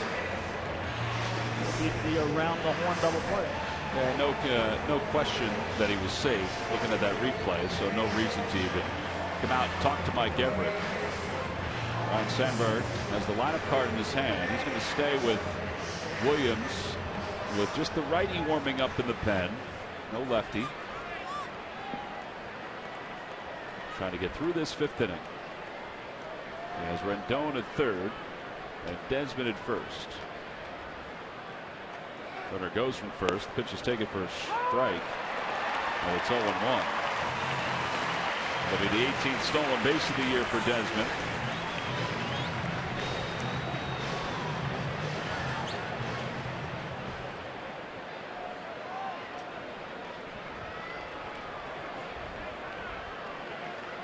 And now they're going to walk Harper intentionally. I don't think Jerome wants to walk Harper intentionally here. Just by his gaze in the dugout.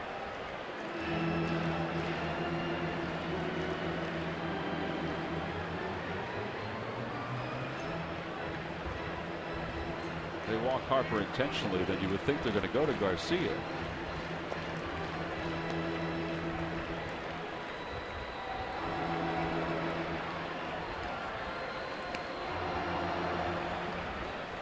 So much for walking him intentionally.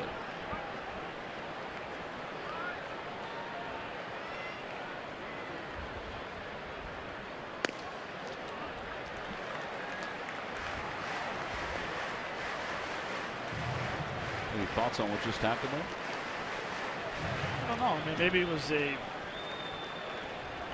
intentional walk. If he wanted to go talk to him, see what he wanted to do.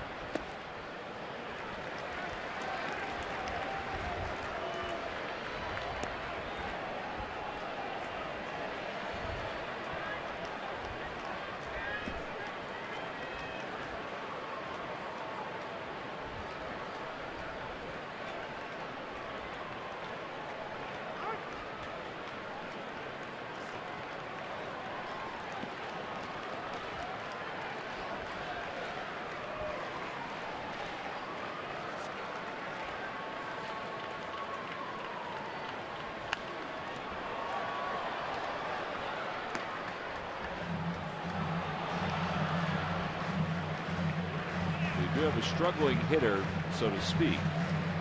Although his numbers, we mentioned, were good in Los Angeles. Those are his numbers with 2 outs and runners in scoring position.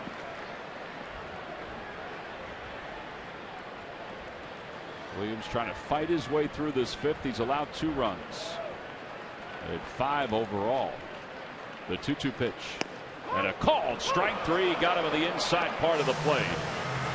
That's why he didn't want to walk him intentionally. He does get a strikeout. 2 runs across the plate on the 2-run double by Rendon. So the Nationals lead it by 5 as we go to the 6th.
The 11th group in Major League Baseball history to throw a combined no-hitter, and the first for the Phils. Hamels, Diekman, Giles and Papelbon took turns taking the ball and retiring batters. It took 3 hours and 10 minutes to throw 147 total pitches, record 27 outs, and the Phillies' 12th no-hitter in franchise history. It's one thing to throw the 286th no-hitter in baseball. It's another to do it with total teamwork. And it's brought to you by Independence Blue Cross. Live fearless. There's Carlos Ruiz and Jerome Williams chatting as we get set to begin the top of the 6th inning. It's kind of interesting watching Jerome talk to Bob McClure. And Jerome was talking about, it looked like his front shoulder flying open. There was something mechanical that they were discussing as Franco leads it off here in the 6th inning. And then Bob went down and moved Jerome's leg around a little bit. So he felt something that was a little off kilter here tonight. Franco with a big swing and a pop-up on the right side. Laroche, the first baseman, a few steps onto the grass, makes the catch, 1 out. And Cesar Hernandez will pinch hit for the Phillies, so Williams is done after 5 tonight. Not so much for Strasburg. He's allowed just 2 hits so far. A single for Franco, and then a single for Utley.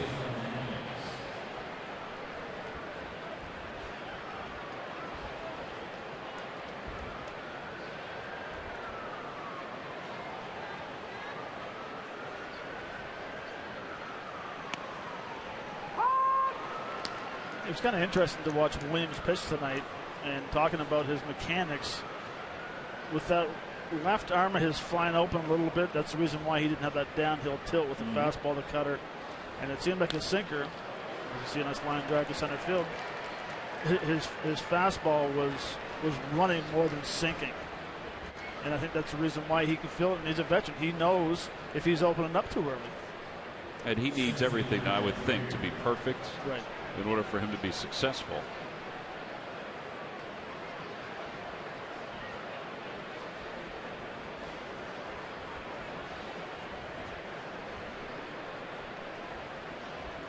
Here's Ben Revere. He's 0 for 2. Revere's lined out to third. He's fly to left.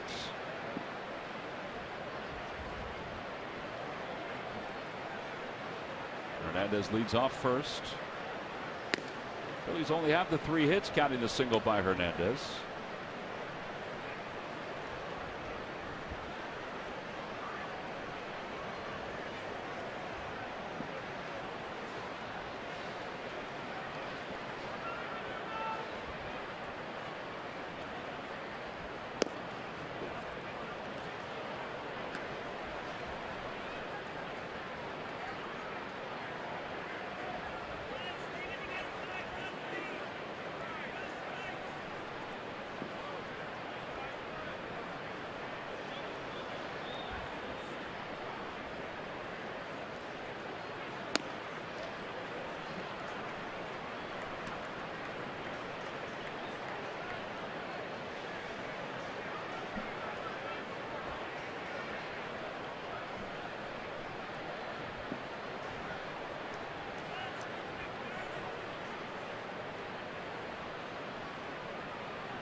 At the knees, it's 3-1.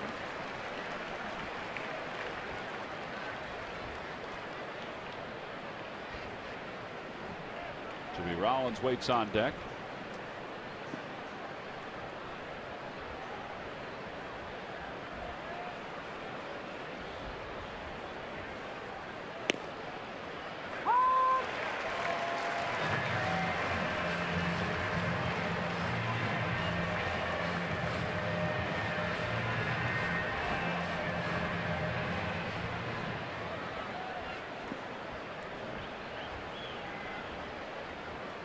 Balls, 2 strikes. Hernandez inches off first.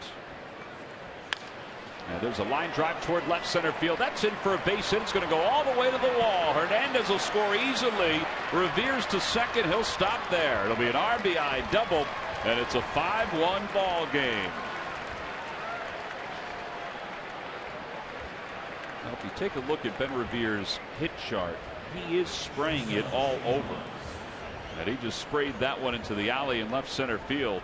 If Harper had not cut it off at the warning track, that would have been a triple. Instead, it's an RBI double. It's 5-1 Washington, as Hernandez was able to score easily from first. And what I liked from that at bat was he got the 3 balls, no strikes. Took a couple of pitches, borderline 3-1, get back into a 3-2 count.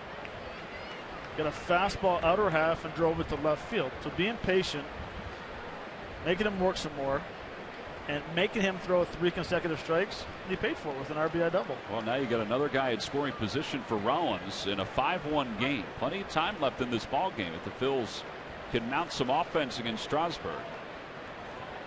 2 hits in the inning for the Phillies, and the pitch is outside. Strasburg has spent a lot of tonight working from the windup. This is really the first extended time he's working from the stretch.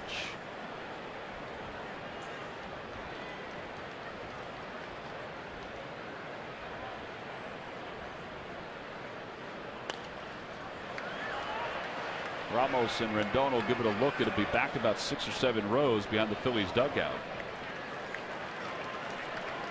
1 ball, 1 strike to Rollins.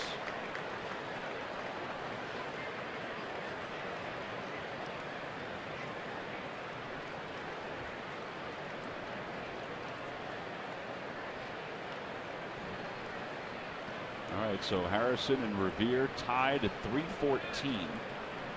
Harrison 3 for 4 today for the Pirates in a suspended game.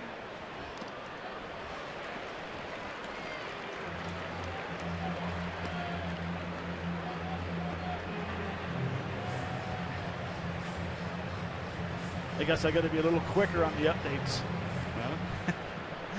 I was just checking it when the stats came up.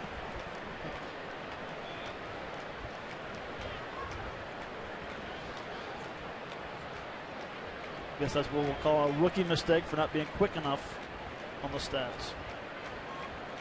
Well, I always forget that the Cubs play their Friday games during the day.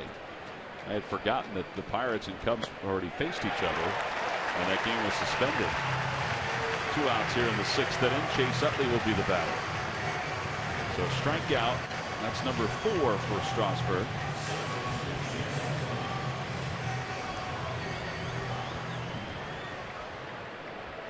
And Utley's 1 for 2. He singled his last time up, was picked off.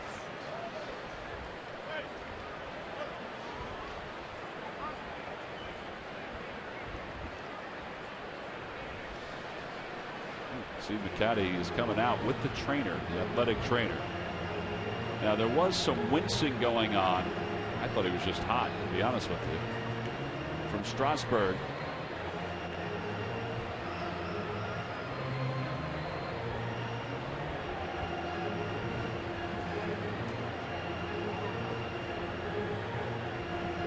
I didn't see anything else though, Matt. I didn't see, velocity was the same. I didn't see anything. His location might be off a little bit in this inning. I find it interesting that Matt Williams didn't go to the mound as well.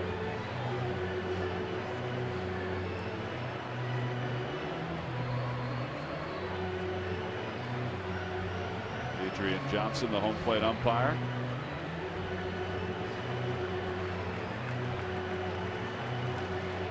Well, it can't be anything arm related, because if it was, they would have taken him right out of the ball game, even as a precaution with a 5-1 lead.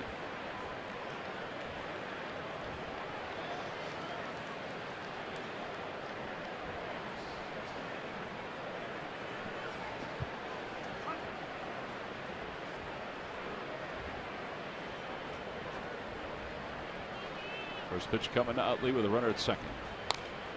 Chase fouls it up the first base line. It's 0-1.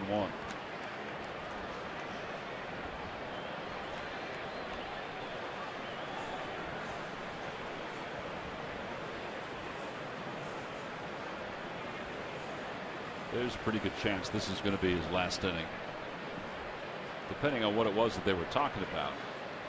They've got somebody warming up in the bullpen right now. Outside, 1-1.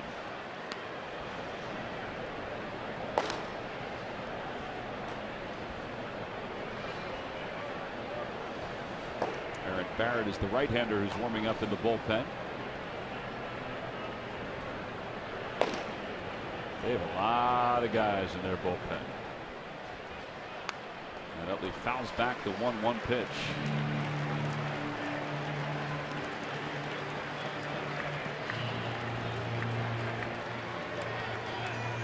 22 pitches in the 5th inning. He's at 17 here. 14 of those 22 in the 5th inning came when Carlos Ruiz was at the plate. Talking about their bullpen, they have 4 left-handers, 6 righties down there. Yeah, including one of the lefties, one of those lefties, Xavier Cedeno, is about to start warming up right now, the veteran.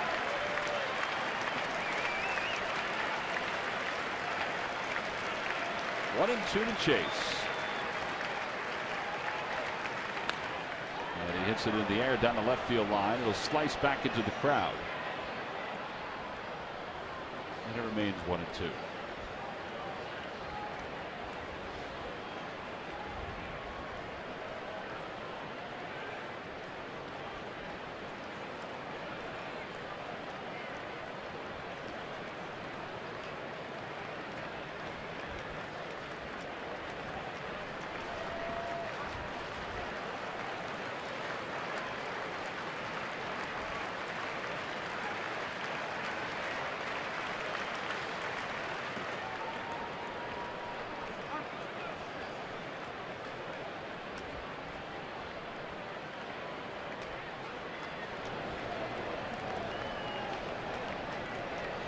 Cedeno. Long time big leaguer. We haven't seen him in a while though.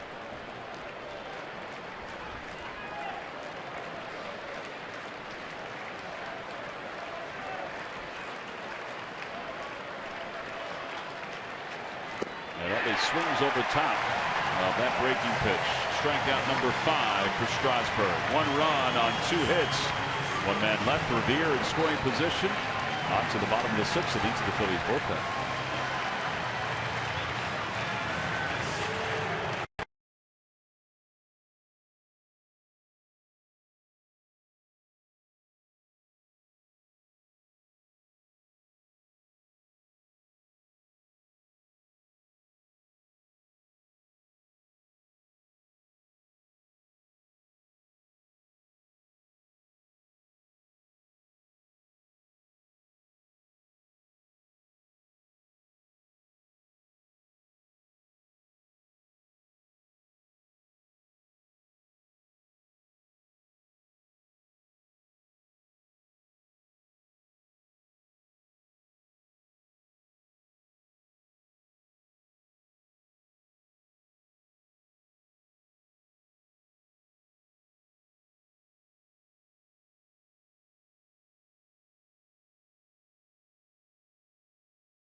Call 1-800-JEFF now for an appointment. Buy W.B. Mason. You can't go wrong when you buy right. And buy Budweiser. Here's to Budweiser. Here's to baseball. Last of the 6th inning, and Luis Garcia makes his return to the big leagues. Garcia in the big leagues, ERA of 12.71. However, his numbers are completely different down in the minor leagues with Lehigh Valley. He had a fantastic year for the Iron Pigs.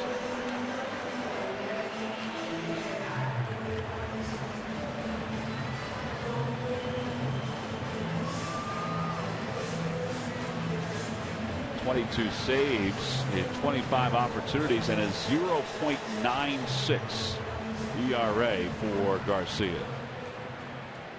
I guess the next step for Luis, Matt, is to try to carry it over to the big leagues. I mean, because those are dominating numbers. Well, it'd be interesting to see if he's kind of changed his pitch pattern, if he's got away from really what gave him good numbers in the minor leagues. Outside and low, 1 ball and no strikes.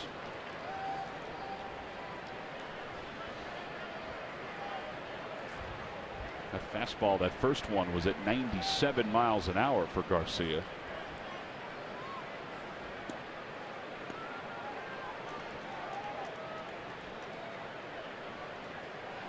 At a breaking ball, it's 1 ball and 1 strike.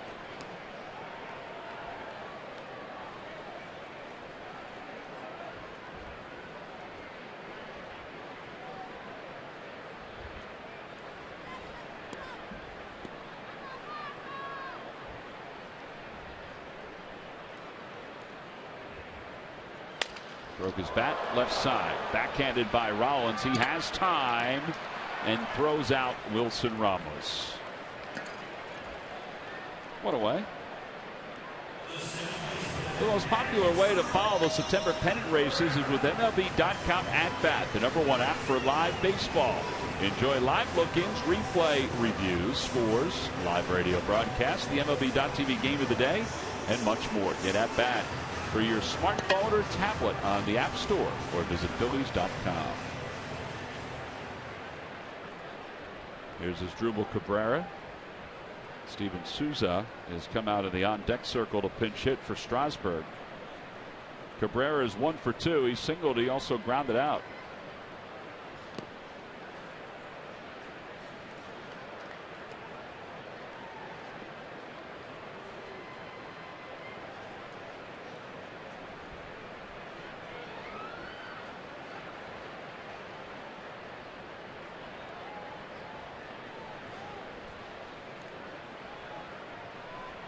Ball and no strikes. Inside, 2-0.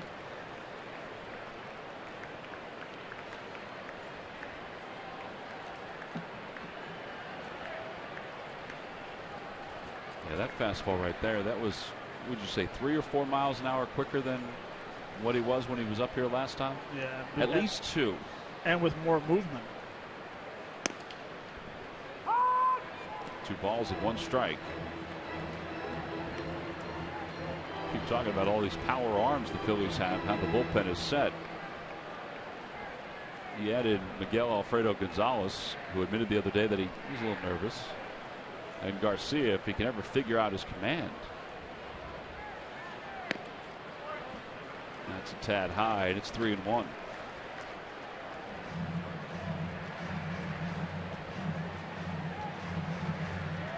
So I would have never thought of Gonzalez being nervous the other night pitching in Atlanta. I thought the same thing, but it is the big leagues. Right. And considering where he came from, in fact, he was unable to perform internationally for a couple of years.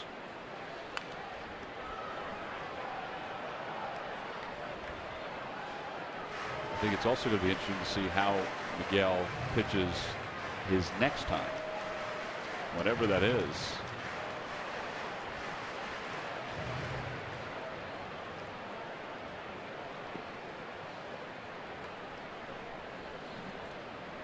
Three balls and 2 strikes to Cabrera.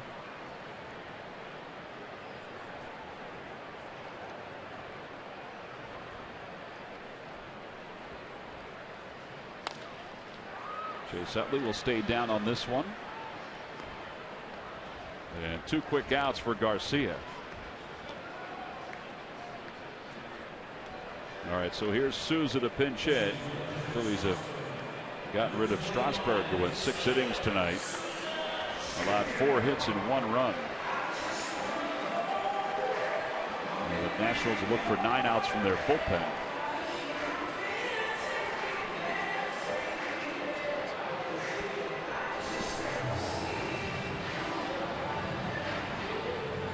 Souza hitting under 100 here in the big leagues, but he too had a very good year in the minor leagues. Hit .354 with 18 home runs for Syracuse.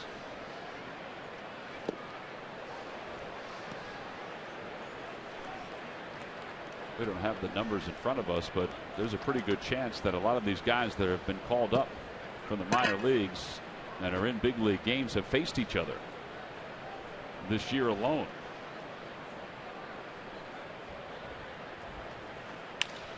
The International League most valuable player was Souza, and their rookie of the year.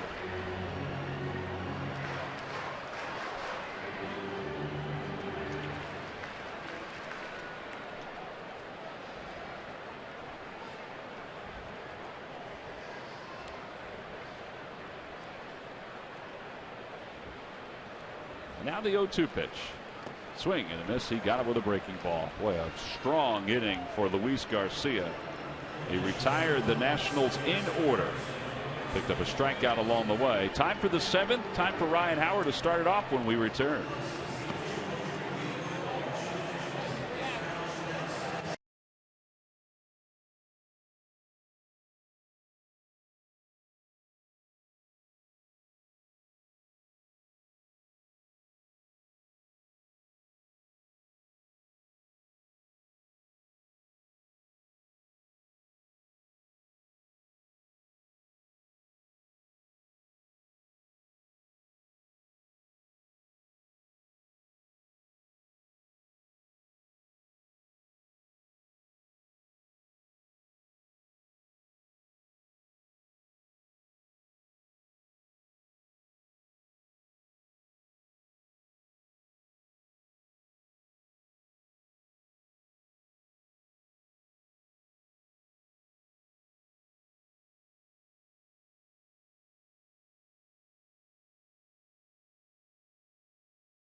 Time now for your local Honda dealers game summaries. We go to the top of the 7th inning. Right now it's the Nationals 5, the Phillies 1. 2 runs in the first inning on a home run by Adam Laroche. 1 unearned run in the 4th inning for the Nationals. Then they tacked on 2 more on Rendon's 2-run double. Steven Strasburg went 6 innings for Washington. His night is done. Jerome Williams went 5 innings for the Phils. And then he was lifted for Luis Garcia. The new pitcher is left-hander Xavier Cedeno.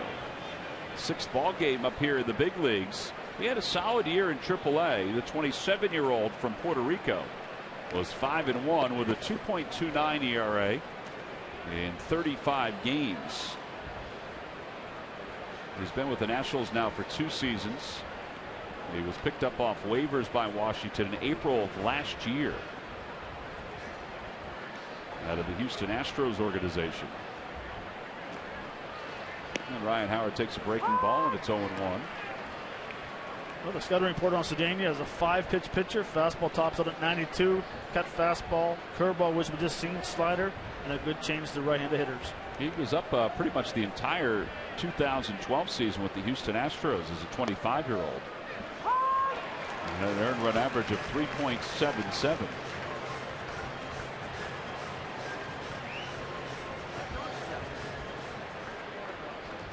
He's quickly ahead 0-2 to Ryan Howard. Drew Storen starting to throw in the bullpen now for the Nationals. Mike Adams is throwing in the bullpen for the Phils. There's Storen.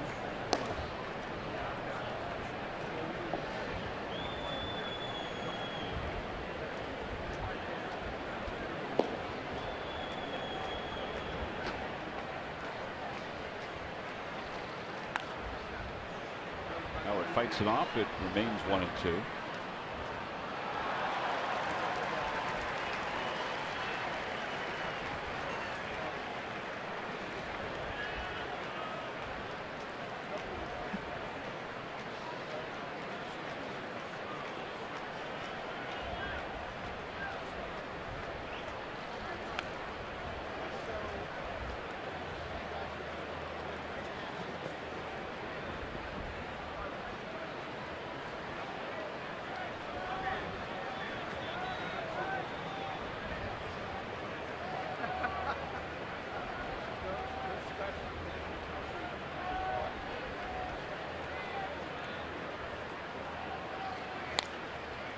Fouls another one off. It remains 1-2.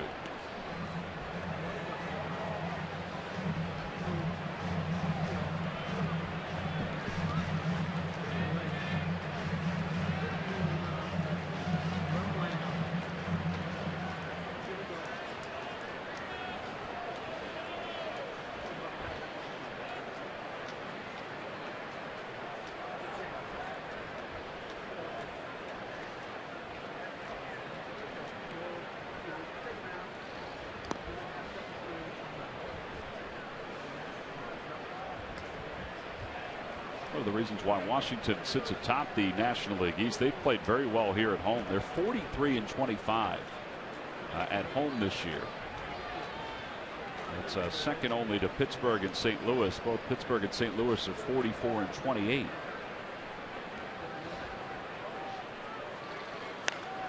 Down the right field line. If it's fair, it's gone. It is gone. A home run for Ryan Howard into the second deck.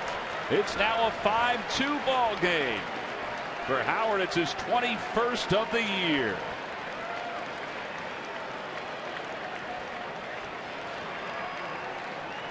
Boy, that was such a nice, easy swing, and boy, did the ball jump off his bats. That home run makes a winner out of Melbert Miller of Lancaster. Won $100 in the McDonald's home run jackpot. Well, the last two home runs have come off left-handers. Both off-speed pitches, both to right field. Tom, like you said, he stayed back. Ball came down the middle of the plate and drove it to right field for another home run. 39th career home run against the Washington Nationals. So this is just a 3-run ball game, and the Phillies are into the Nationals bullpen. Marlon Byrd is the batter, and Byrd takes high. 1 ball and no strikes. They had a lot of problems against Strasburg tonight. Strasburg only allowed 4 base runners.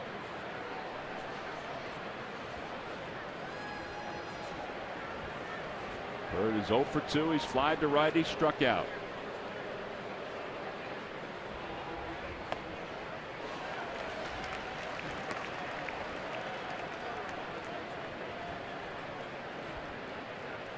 It's also the 29th RBI, the 9th home run for Howard against left-handed pitching.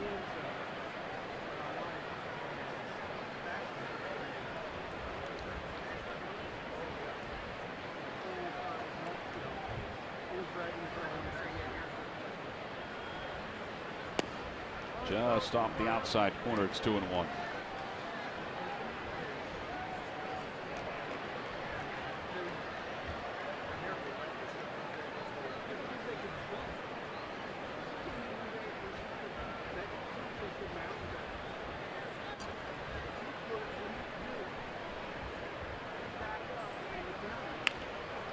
He pulls that foul.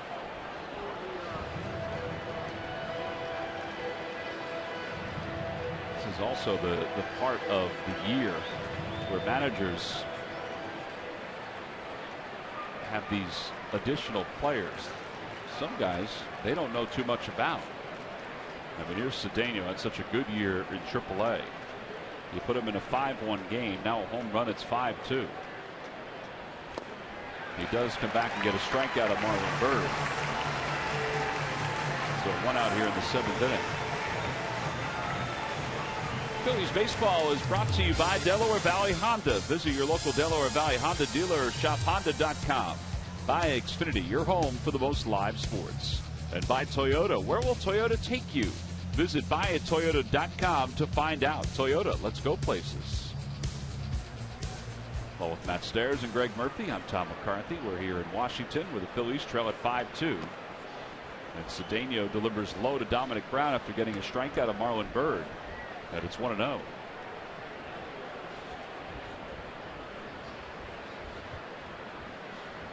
Dominic is 0 for 2. He's grounded out twice. 6 for 19 on this road trip.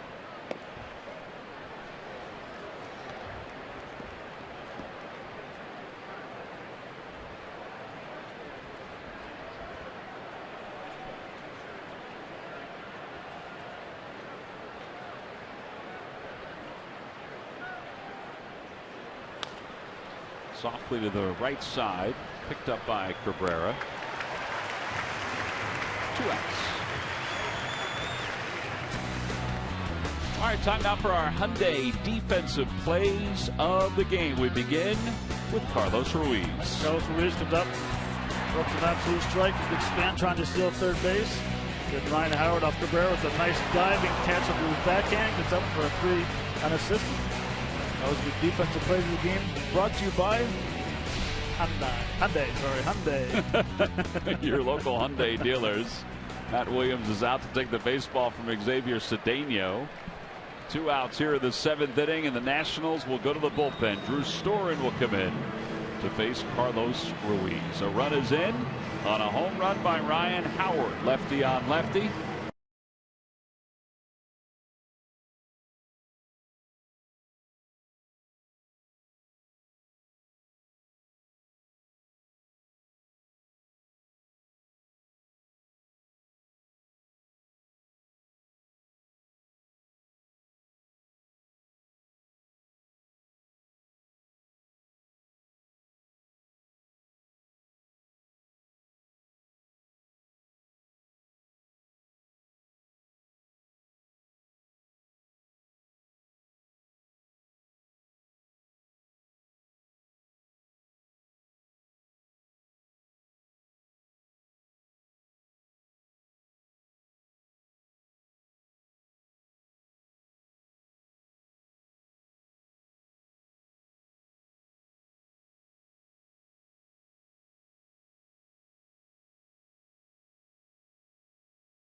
Men and women 30 years old or older. It's a chance of a lifetime to play with former Phil greats like Greg Luzinski, John Kruk, Mike Lieberthal, Bob Boone, who's here tonight, Mickey Morandini, and of course the commish, Larry Anderson.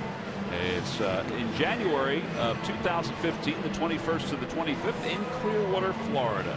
Get a fantasy game against the legends at Bright House Field. For information, call 610-520-3400. Phillies have scored a run on a home run. And now with the righty Carlos Ruiz coming up, the Nationals will go to Drew Storen, their former closer, now setup guy. He's 2-1 with a 1.38 earned run average. Delivers a strike to Carlos Ruiz. It's 0-1. We're going to talk about a guy that's changed his motion to the plate. Drew Storen is that guy.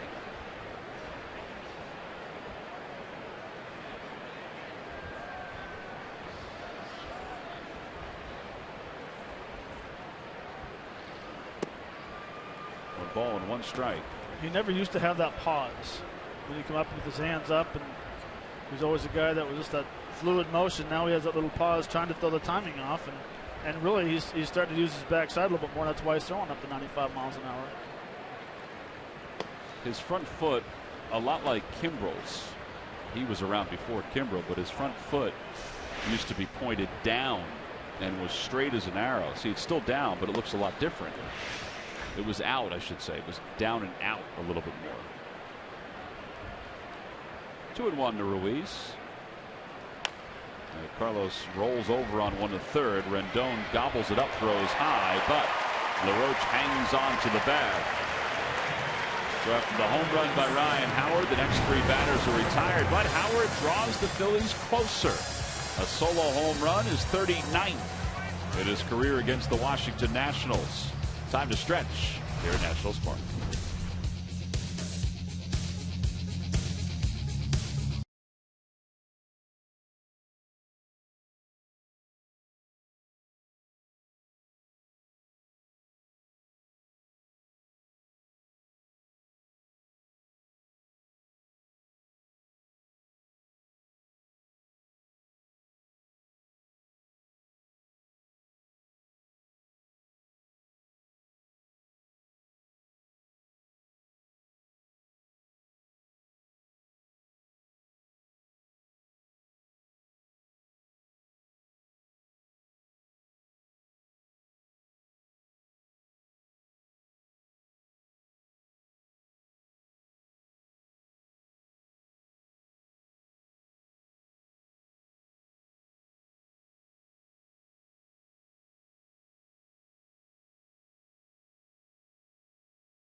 Nationals Park, where the Nats lead the Phils 5-2. 4 runs earned allowed to Jerome Williams, 5 overall. Luis Garcia pitched a scoreless 6th inning. Now Mike Adams makes his return to the big leagues. This will be the 20th big league game for Adams. He last pitched on the 6th of June. He went just a third of an inning. He's been battling shoulder problems for the last year or so. Even before that, before the Phillies signed him. And he's trying to get back healthy to finish up 2014 on a high note physically, and I would think even mentally, to go into the offseason thinking, all right, the wing is okay. It doesn't bother me anymore. I can get myself healthy for 2015. Yeah, that's one thing a pitcher wants to do is finish the season up healthy. And when he's healthy, his velocity is 90, 92 miles an hour. But he has that devastating slider, that real late slider that is his bread and butter pitch. And you're right, Tom. He's hoping to finish out September and win the offseason healthy. First batter he'll face is Denard Span. Top of the order's up for the Nationals. Off the outside corner, 1 ball and no strikes. While Adams was pitching down in Lehigh Valley, he didn't throw a whole lot. He was just trying to get himself tuned up to get up here to the big leagues once the roster's expanded. His velocity was good. Even right there, that fastball, 91 miles an hour. The exact term of why he was on the DL was rotator cuff inflammation. He wound up pitching in 4 games for the Iron Pigs.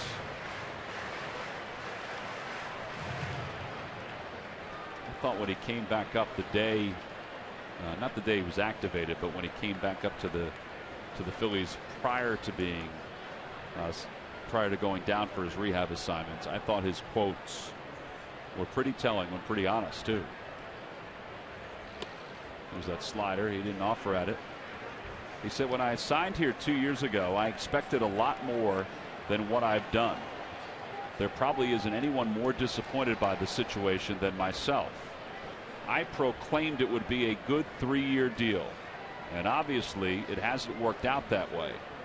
I said I didn't want to steal money, and that's exactly what happens.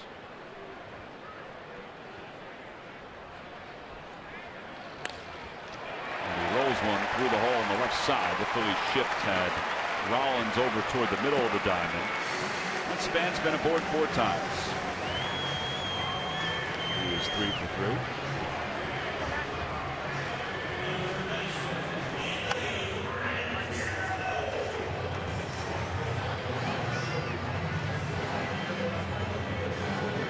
Pretty good pitch, two-seamer, low and away. Got to give credit to those hitters sometimes.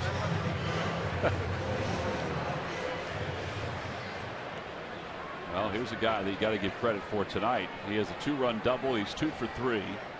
It's Anthony Rendon. The Phillies set up for 2. Rendon's double is 36th of the year. Outside, 1-0.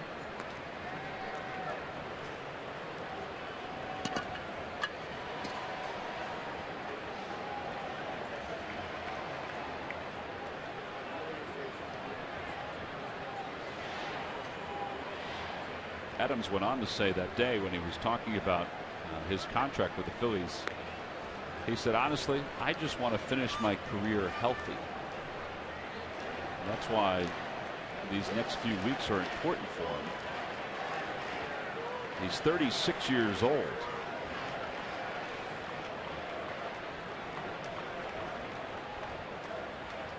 Runner goes, pitches inside, throw to second by Ruiz, and safe at second is Rendon, or excuse me, Span.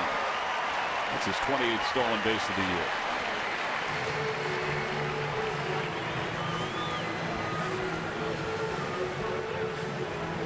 Well, there's not much that Carlos Ruiz could have done right there. Adams doesn't do a real good job of holding runners on. He has a big leg kick, and what it does is force his catchers to come out and be a little too quick. That's why the throw was in the dirt.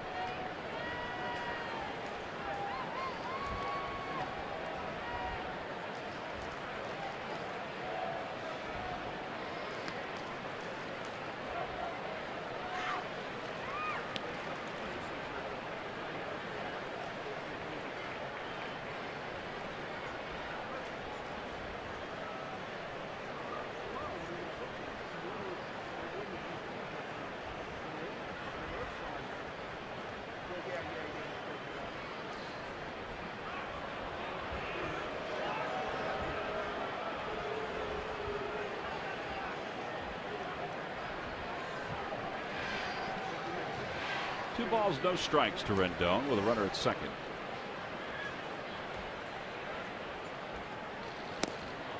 A little low, 3-0. Adams does have an option for 2015, but it's not an option that he'll be able to attain. The third year of his contract, what was built in was that if he reached 60 innings this year, he'd be guaranteed $6 million. Or if he reached 120 innings between last year and this year, he'd be guaranteed $6 million.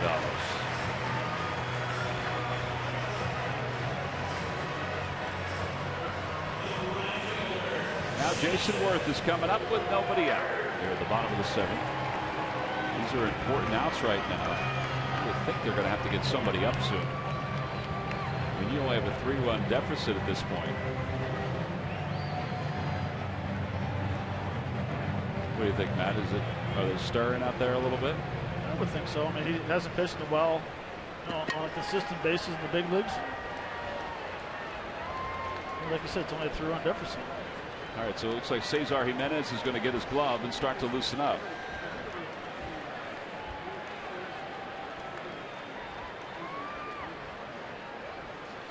On the outside corner. That's a good pitch right there. 91.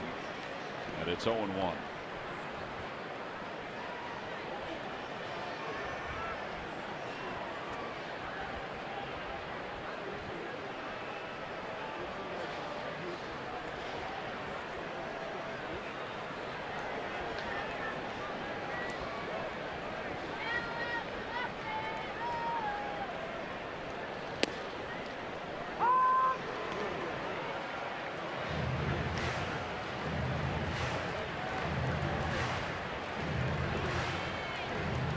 A little while to throw his first pitch down the bullpen. He's thinking the same thing. You would think if he's going to be coming in for Adam Laroche, I'm going to crank it up a little quicker down there. No balls and 2 strikes to Worth. Like Jason said something to Adrian Johnson after that last pitch. spinner foul. Meanwhile, in the Nationals bullpen, they've got Clippard. I would think if this game stays at 3, if they add to their lead, they may bring in Barrett, who's also throwing again.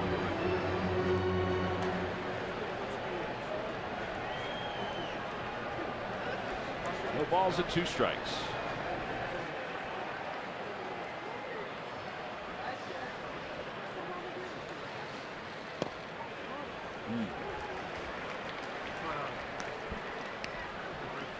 I think he got away with the pitch there. That looked like it was a pretty good pitch. Maybe a little low. If anything, maybe a little low. It's a backup slider.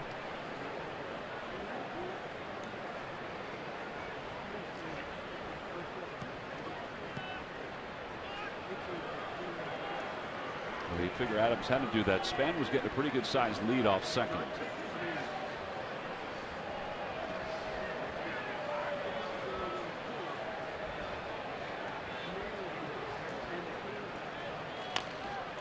That's a dribbler up the third base line. It's rolling. Foul. Good job by Franco to let that one roll.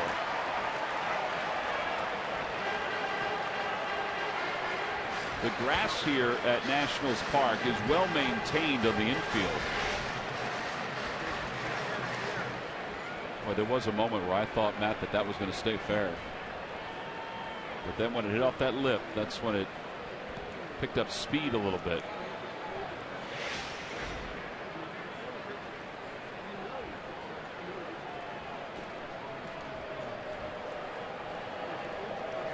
The Toyota Major League scoreboard, the Brewers now lead the Cardinals 2-0. That game has moved to the top of the 5th inning. Cesar Jimenez, a 2-run home run for the Brewers. The 1-2 pitch. Outside and low, 2-2. Meanwhile, in Colorado, Justin Morneau is 0 for 2. Now hitting .310. Didn't we deem him out of the race the other night? I guess we can't deem him out of the race. That was 4 points. How's McCutcheon doing? Did he slide out of the race too? 2-2 to Jason Worth.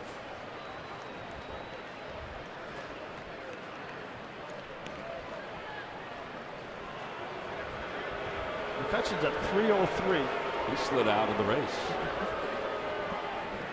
Must have a little hitless run going right now.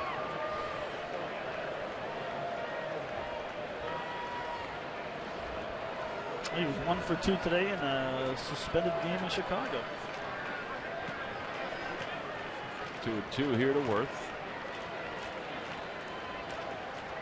Still nobody out here in the bottom of the 7th. Down the right field line. Marlon Byrd on the run out toward the corner, reaches out, he can't get it. It's a ground rule double. 1 run will score. Rendon stops at third. An RBI for Worth. 6-2 Nationals.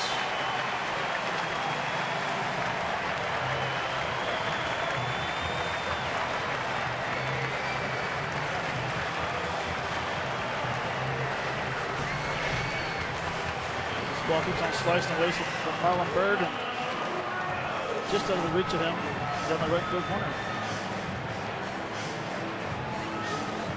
They got fortunate that it bounced over for a grand rule double. Yeah, because Rendon would have scored easily.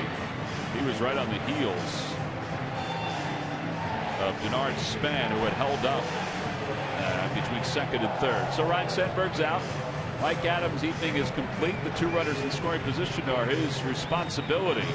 Cesar Jimenez will be the new pitcher for the Phillies when we return.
Nobody out, runners on second and third.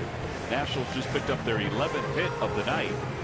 As we mentioned earlier in the ballgame, it's time for our AT&T fan photo of the game. This one coming from Shanagan. And Shanagan getting a chance to enjoy a walk at the Wall of Fame with her great-granddad, Sherry McGee. Thank you, Shanagan. We appreciate that walk down history. With your photo to hashtag Philly Fan Photo for a chance to have it shown in an upcoming game broadcast. Brought to you by AT&T. Cesar Jimenez, a few words from Jimmy Rollins before he'll go to work. Tough spot. Laroche is up. Runners on second and third. A hit will really blow this game wide open for the Nationals. If it hasn't already, it's a 6-2 lead. Jimenez has been excellent for the Phillies. Rendon is at third. Worth is at second.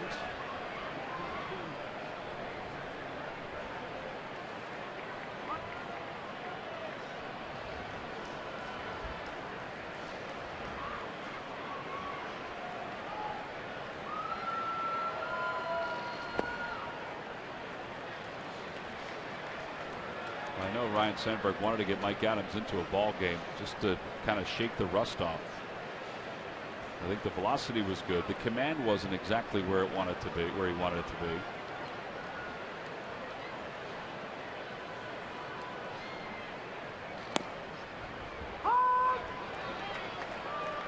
Well, you can also look at that 1-2 pitch to Jason Worth, that slider that was just a bit low, apparently. Yeah, I think Jason barking at Johnson, I shouldn't say barking, saying something to Johnson about the 0-1 pitch being called a strike, that may have bought him that 1-2 pitch.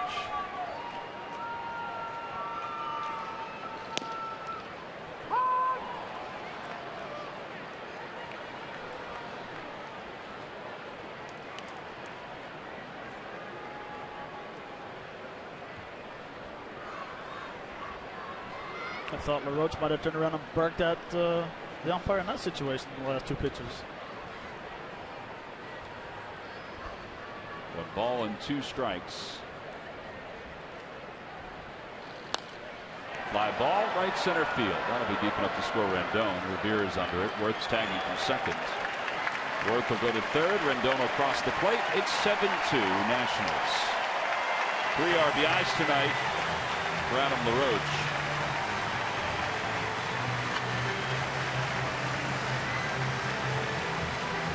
He has 78 runs batted in. Nationals players are putting up some pretty good individual numbers. You got Span and Rendon. It looks like both are going to reach, barring some craziness, both are going to reach 100 runs scored. And Worth, Rendon, Laroche, and Desmond are each going to eclipse 80 RBIs, maybe even 90 RBIs the way things are going. Desmond's already over 80. He's at 81.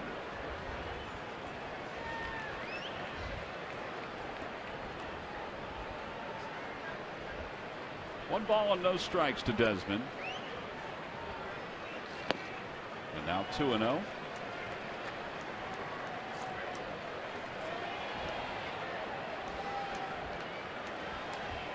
Phillies have the infield in.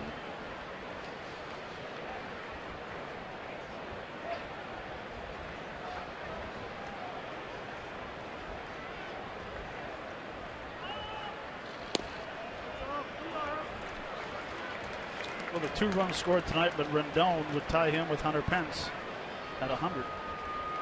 That's right. Rendon's already at 100 now. Well, that's a heck of a year for Anthony Rendon. You consider 100 runs scored, and he's going to reach 80 RBIs, I think, easily. He may reach 90 RBIs with a real healthy month of September. As Desmond draws the walk.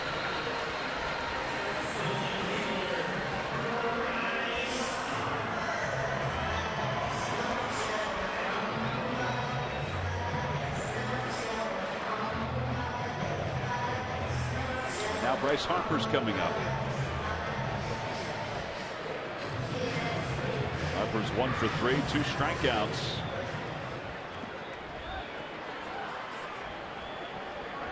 Worth at third. Desmond at first. Desmond might take off. He stole a base earlier.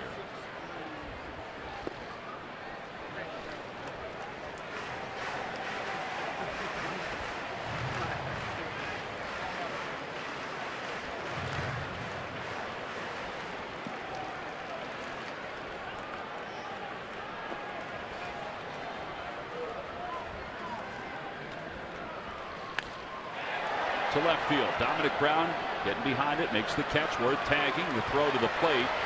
On one hop, he is out at home plate. What a throw.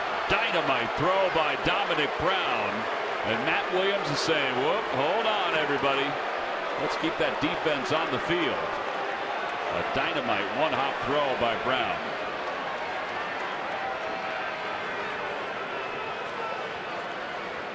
Carlos did everything right as the catcher. He certainly gave Worth a path. And they are going to review that one. Oh yeah, he definitely gave him a path. And he is out. This is a strong, accurate throw. Well, now it depends on his foot. It looked like he was out. This may be the definitive look. Yeah, he's out. It looked like he tagged the back foot, actually. He did. He tagged the back foot. I wasn't sure if the front foot had hit the plate or not. I don't think it did.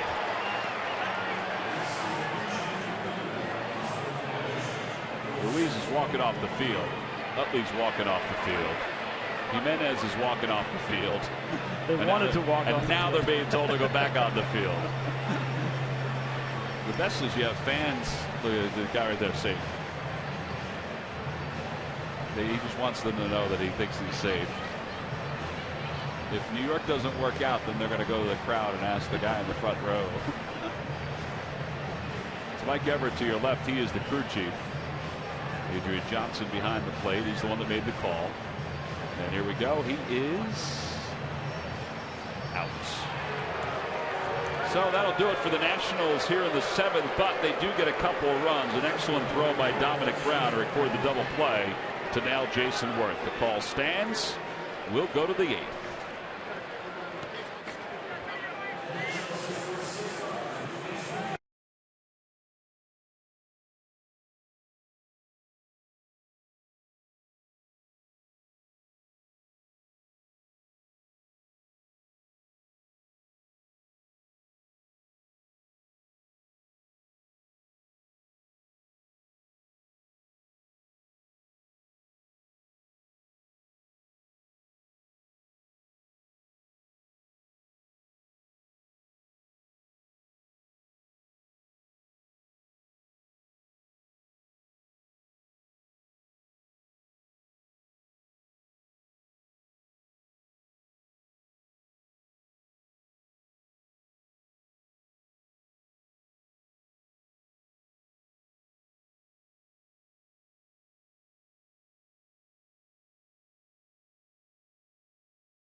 Get to your local Nissan store for the ride of your life and save big today.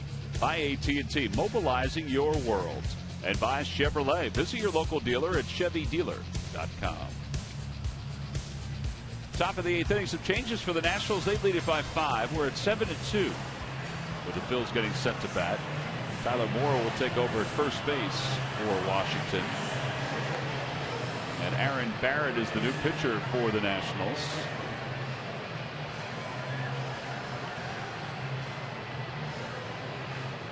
Barrett, 43rd ball game.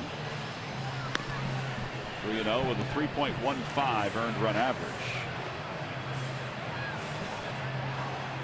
Aaron Barrett, 3-pitch pitcher. Fastball tops out at 95 miles an hour. Slider 86 and changeup 85 to 88. Well, he's part of a Nationals bullpen that has had a decent year.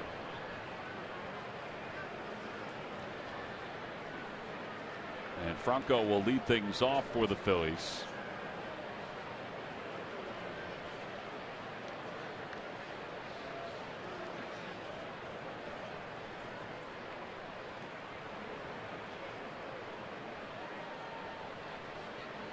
Up and in, 1 ball and no strikes. The Astros bullpen this year has an earned run average of 2.92.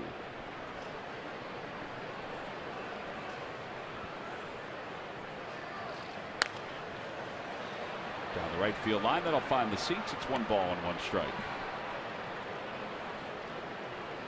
Grady Sizemore has come out in the on-deck circle to pinch hit.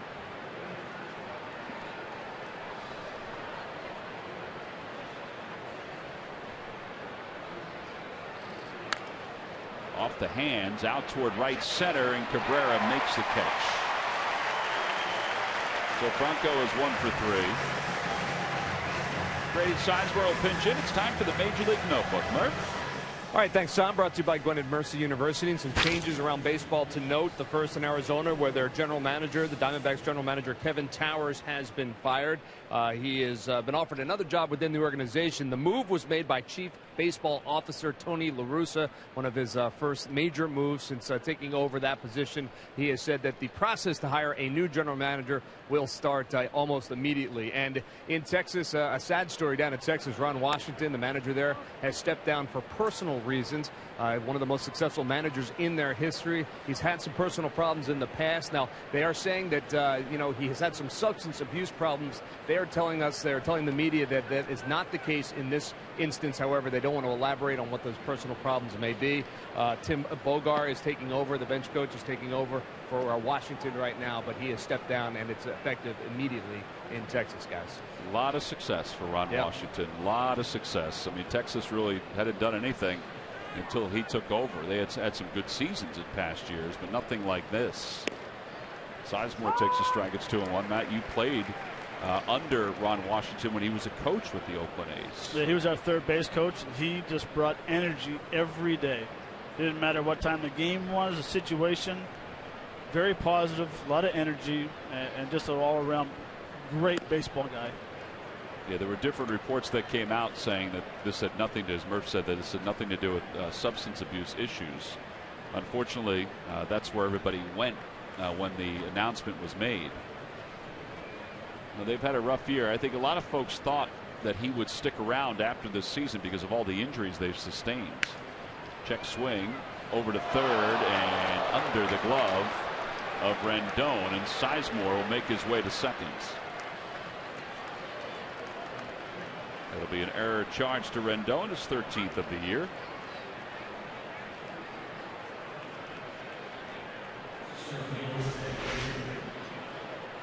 For a second there, I thought it was going to be a nice little check swing double. I did too.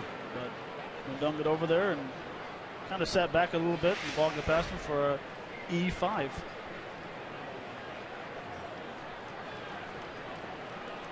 Well, now Ben Revere's coming up. Revere so far tonight is 1 for 3, doubled in the only run for the Phils. His average at .314. He's even with Josh Harrison for the National League lead. Two guys who I don't think anybody expected would be at the top of the leaderboard in the National League in hitting when the season began. Heck, some folks didn't know if Josh Harrison would have enough plate appearances. He's a utility guy. Or 1 ball and 1 strike. Pitch a little high.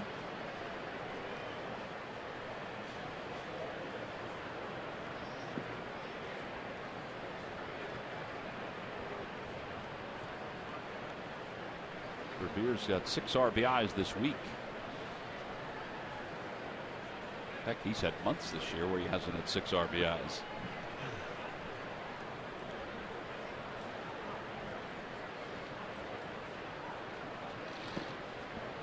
That pitch is low, 2-1.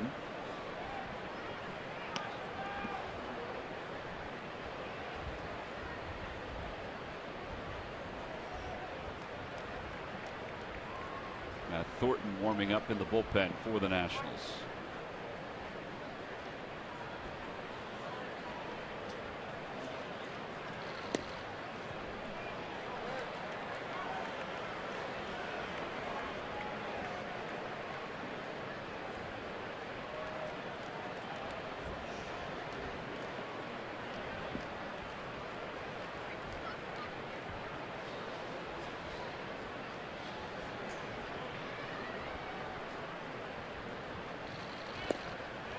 And there's ball 4. So Revere, who had gone 170 plate appearances without a walk, now picks up a walk in about 25 plate appearances. Not bad.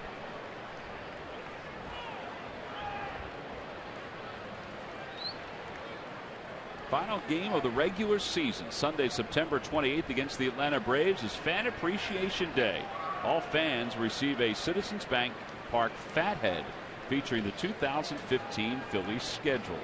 Order your tickets now by going to Phillies.com.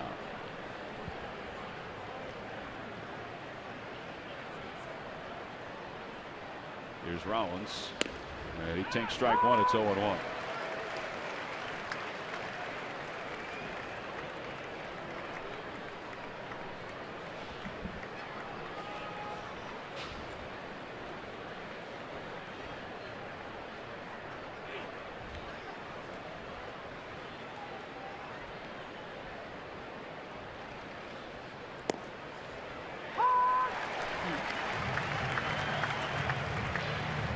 I agree with Jimmy Rollins. He just said that pitch was way out.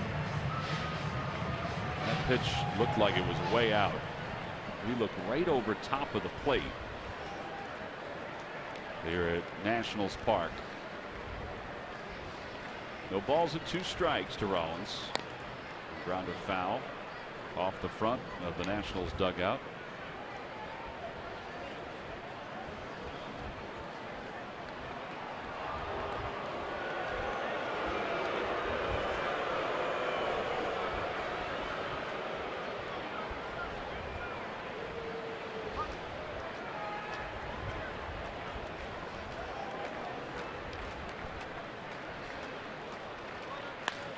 Grounded to shortstop. That might be 2. There's 1, and not in time. Rollins busted up that first base line. He beats the throw. 6-4 in the put out at second base. And that keeps the inning alive for Chase Utley. Well, let's see what Matt Williams decides to do. Is he going to bring in the lefty to face Utley? Good turn right there, but good hustle by Jimmy Rollins just to beat that out. Well, they are going to go to the left-hander, Matt Thornton. So another pitching change for the Nationals. They lead it 7-2. Matt Williams is not taking any chances. He's trying to get every advantage possible. He's got a boatload of pitchers out there in the pen. And he's going to try to get the matchup that he wants. A pitching change with 2 runners on for the Phillies.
Left-hander Matt Thornton. The Nationals picked up from the New York Yankees. Thornton, this is his 13th game. He has 8 strikeouts in 9 innings. He's not allowed to run and score just yet. He's had opportunities where inherited runners have been on when he came in. He's been a nice pickup for the Nationals. Gives them another option as they get closer to clinching a playoff spot. You know, how many lefties will they keep in the pen? Will Thornton be one? Will Blevins be one? Well, I got to believe if you have a left-hander who can throw upward 90s, 96, 97 miles an hour and have a slider interchange with it, I got to believe he's going to be the head of the line for maybe getting a look to go into the playoffs. Yeah, if he's throwing strikes, I agree with you on that. His numbers were pretty good with the Yankees, too. First pitch is up high to Utley.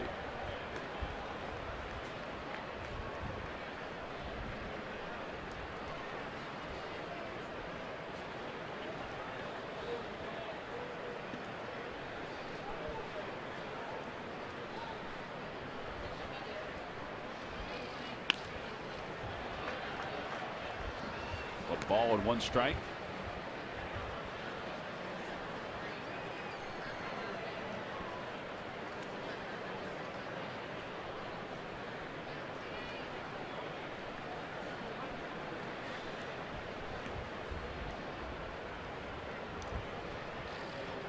Utley floats it out toward left center field. Here comes Span, and it's off the heel of his glove, and it gets by him and Harper. 2 runs will score, make it 1 run will score. Rollins is held up at third. It'll be an RBI for Utley. It's a 7-3 ball game.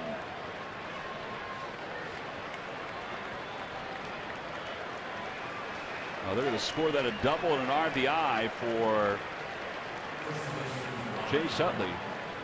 And that is the 30th double of the season for Chase. A little cut fastball, hard slider. Just off the wrist, actually, of Span in center field. Bryce Harper backs the play up and doesn't allow Jimmy to score from first base. So now runners on second and third. The infield back with 2 outs. And Howard hits it softly to the right side. Charging is Cabrera. He throws. Not in time. Howard beats it out. An infield hit. Rollins scores. It's a 7-4 ball game. A little speed from Ryan Howard. Speed and placement. Second RBI of the night for Howard. He's at 89 RBIs. Well, we saw a tremendous home run to right field. Tremendous defensive play. Now tremendous speed getting down the line. Right there, Cabrera's playing so far back at second base, doesn't have a chance to throw Ryan out at first base. All right, now Marlon Byrd's up. And Byrd represents the tying run. Outside, 1 ball and no strikes. Yeah, you always talk about you want to get a couple of bloops in the blast. Well, we had the 2 bloops. Time for a blast. Even if they can get 1 more run here. And why not get greedy? Get 3 more here. 1 ball and 1 strike. Mentioned Utley with that 30th double of the year. It's his first time he's reached 30 doubles since 2008. It's the 5th time in his career that he's reached 30 doubles in a season. And now the 1-1 pitch to Byrd. 1-2, 92 on that fastball.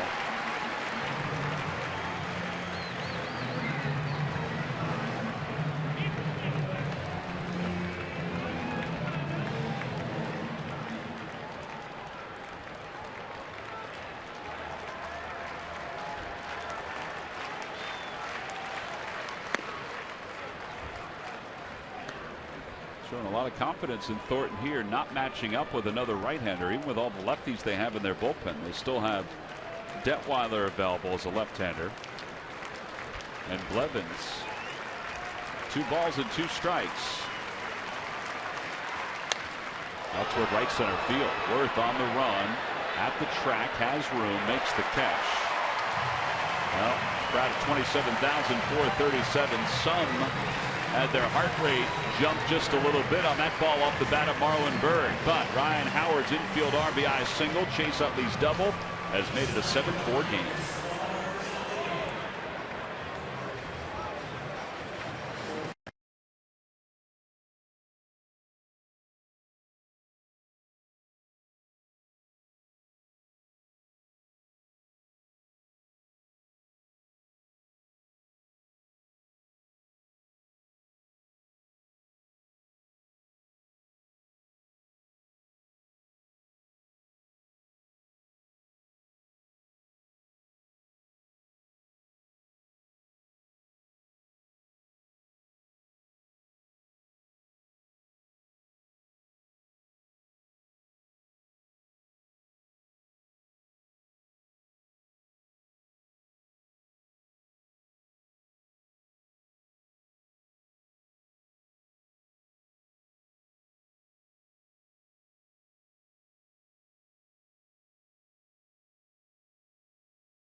Delivery of the game. The Phillies are hoping we don't have the bona fide delivery just yet, but for the Nationals, they had one back in the first. Yeah, they came off a slider that just kind of backed up with a cutter that just spun in the middle of the plate, and Adam Laroche drove it to right field for his 21st home on the lead. That is your delivery of the game, brought to you by WB Mason. All right, so now we go to the bottom of the 8th inning, and Justin DeFreitas is in. This is back to being a 3-run game. Those 2 extra runs the Nationals scored in the 8th inning turned out to be big runs. Or I should say in the 7th inning, turned out to be big runs. So now we begin the 8th for the Nationals. DeFreitas' 47th game. He's 2-1 with a 2.74 earned run average. And he will face Ramos and Cabrera. And then the pitcher spot is due up 9th, or due up 3rd, and Franzen has a bat in the dugout. First pitch to Ramos, swing and a miss, 0-1. Rafael Soriano has started to toss out in the bullpen for the Nationals.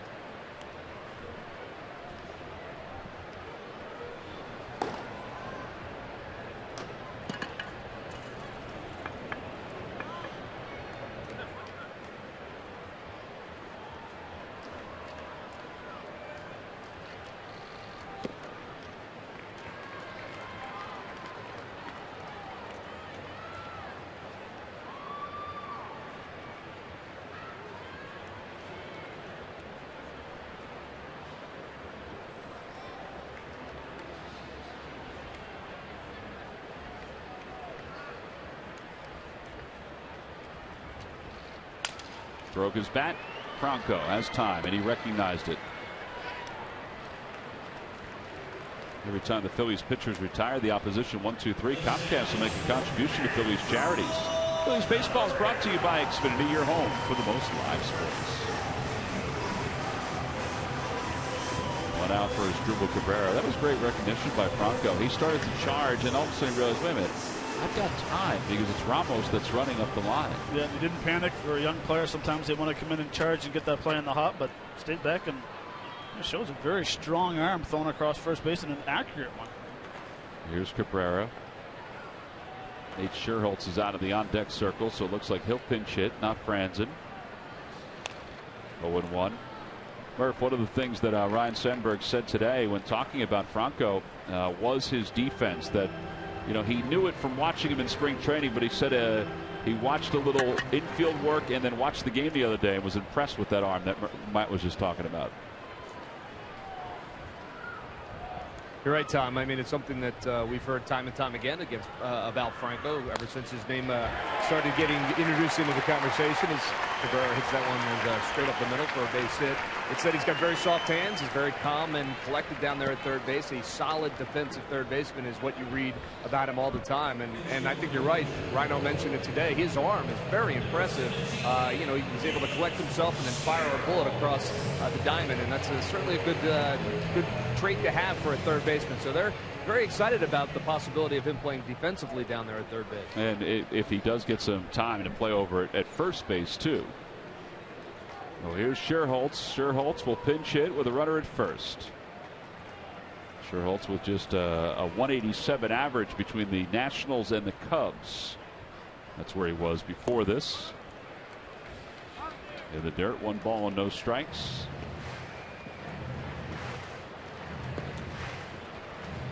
Amazing how baseball changes, Matt, from one year to the next. This guy had such a great year last year for the Cubs and just could not duplicate it this season.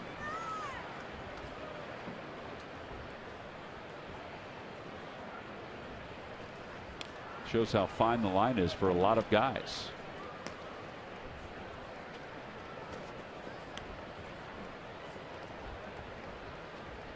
He's had a lot of opportunities. He's had 61 hits this year, 7 home runs, but under the Mendoza line, they have 187.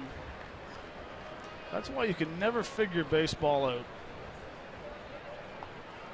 And even when you think you have figured it out, that's when it comes back and kind of bites you. Yep. That's what you call the baseball gods. Some are immune to it, it seems.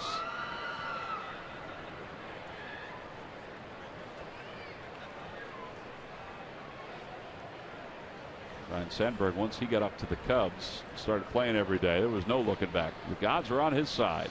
Yes, they were. Another throw over. And Cabrera dives back.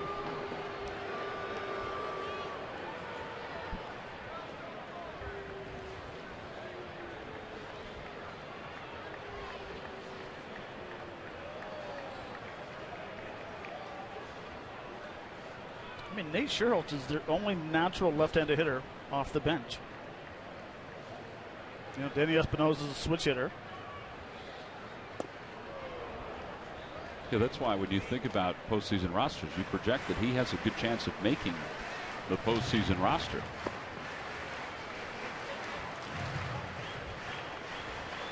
Matt Williams doesn't, want to put the cart before the horse, but they do have a 7-game lead right now. The 3 games coming up against the Braves this week on Monday, Tuesday, and Wednesday. Those are big games.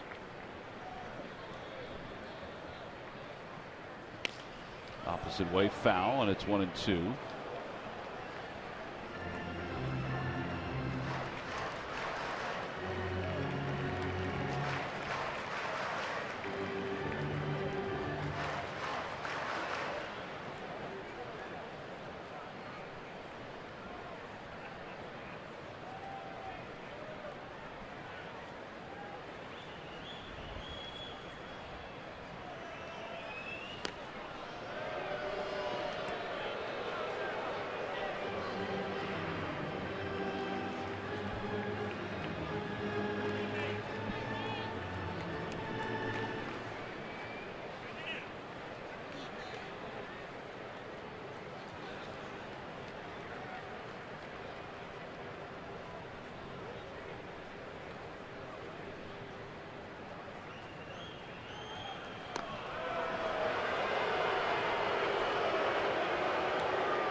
Cabrera has not stolen a bag since coming over to the Nationals. Phillies want to make sure that they keep him as close as possible to hopefully turn 2 if there's a ground ball. He's got a good sized lead off first. 1 ball, 2 strikes to Scherholtz. Cabrera goes. Pitch is whacked foul.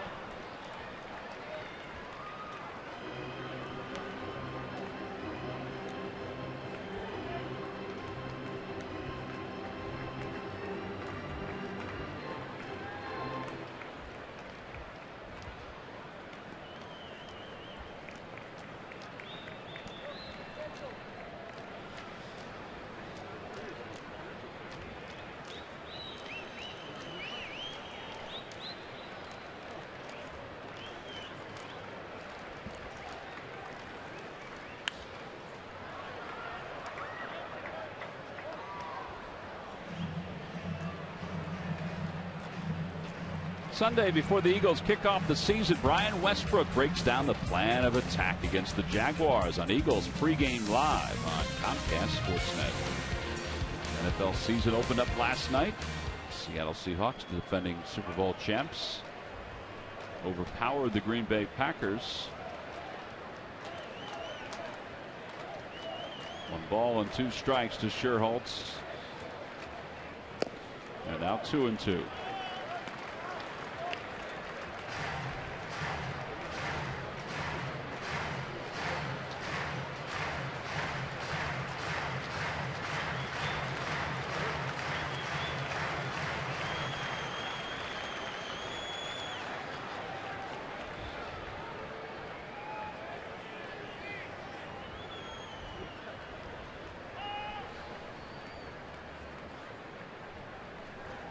Swing and a miss. He got him. Won the battle against Sherholtz. A strikeout for the second out here in the 8th. From a pitch that you don't see very often to Freitas Sones, a changeup. Fastball slider, usually, but has a good changeup. Picks a good time right here. Thing in fastball, changeup just drops out of the zone and Sherholtz is up in front of it.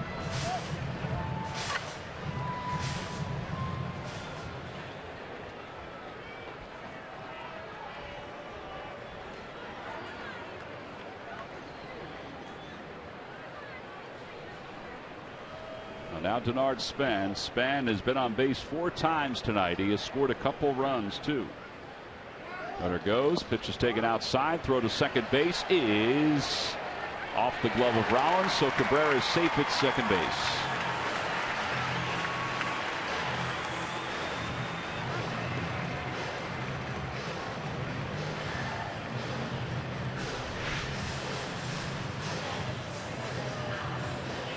Usually on a straight steal, you usually don't see your runners looking in to see what happens, but looks like if he would have held on to the ball, he might have had him because he came off the base right there. They could have had him 2 different times. Yeah. So Cabrera is in scoring position. It's a 3-run Nationals lead.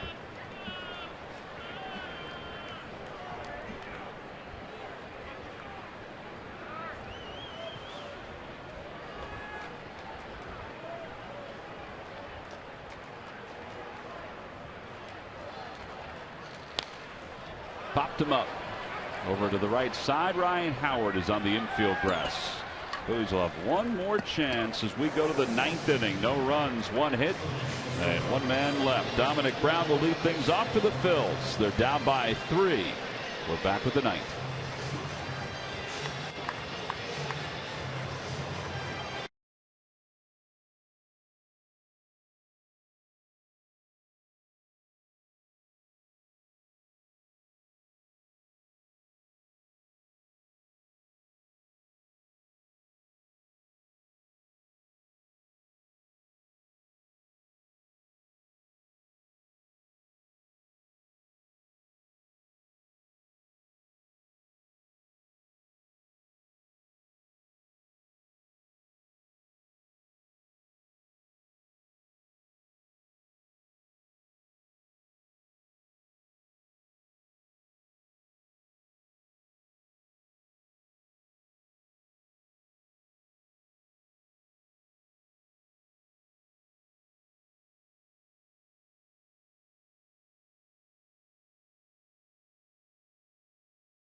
Friday, September 12th, the Phillies take on the Miami Marlins. All fans 15 and older will receive the Cabrini College knit hat. Tickets can be purchased by going to Phillies.com. There's the hat right there. It's pretty sharp. Add it to your collection. Cabrini College has sponsored this night for the last several years. It's always a great giveaway. All right, so here we go. Top of the 9th inning. The Nationals on top 7-4. Nationals have a chance to gain a game in the National League East over the Braves. The Braves are getting whacked around by the Miami Marlins as we speak. Nationals have leaned on Soriano for the last couple of years. 31 saves in 37 opportunities. 54 strikeouts at 55 2/3.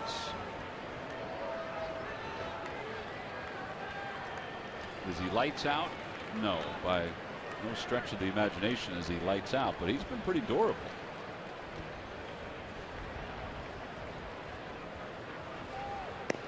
But he also has what I would think is a closer's favorite spot. He has a 3-run lead.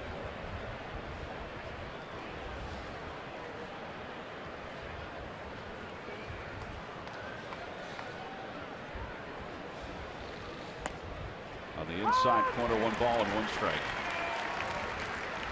Brown is grounded out 3 times to the right side.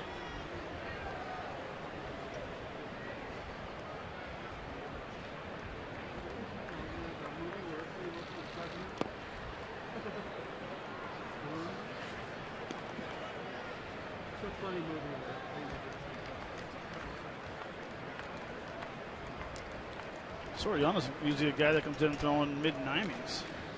But now he's hitting 91 miles an hour, and that was a cutter at 85. Oh, there you go, 90 again. 2 balls and 2 strikes. We have scouting reports that we have pretty much sustained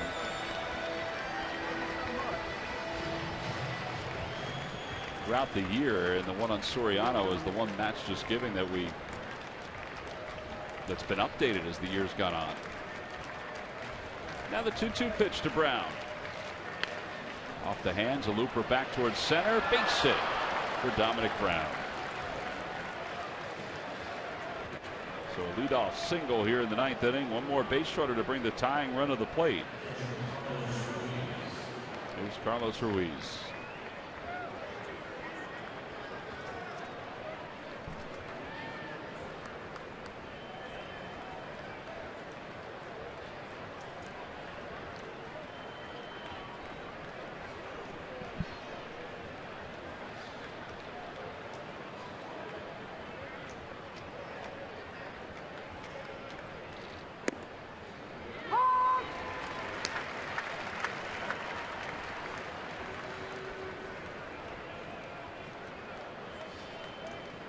It seems that the strike zone has opened up a little bit. Just a bit. East and west and north, but not south. By no stretch of the imagination are we saying that Jerome Williams' night would have been entirely different. Correct. But if the strike zone was a little broader for him, he may have had a little more success. 0-2 to Ruiz. And he fouls it back. How about this? Clippard's warming up again in the bullpen. I wonder if they're seeing the same thing you saw about the velocity. Yeah, the last one was 92, and that's what he's averaging usually at 92. But maybe this is not his favorite area to pitch with a 3-run lead. I guess so.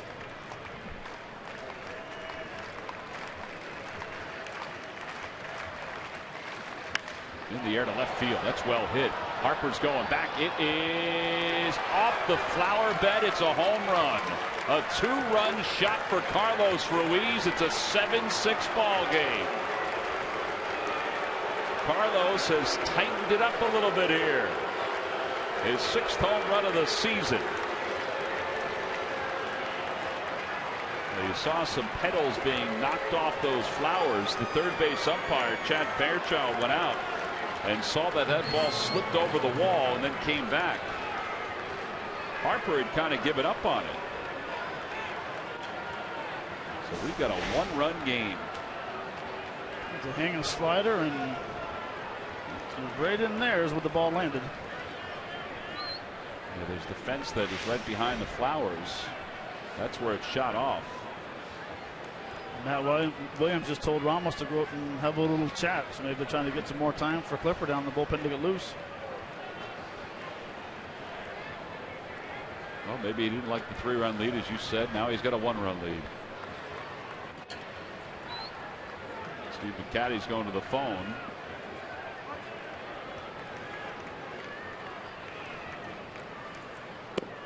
Franco takes low. It's 1-0, or 0-1, I should say. Takes a low strike. Franco is 1 for 3. Picked up his first major league hit. Cue shot up the first base line and foul. Cody Ashley's out of the on-deck circle.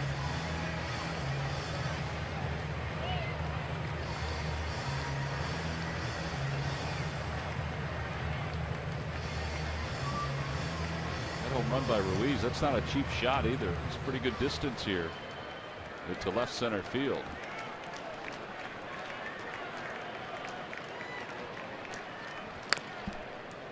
Another foul ball.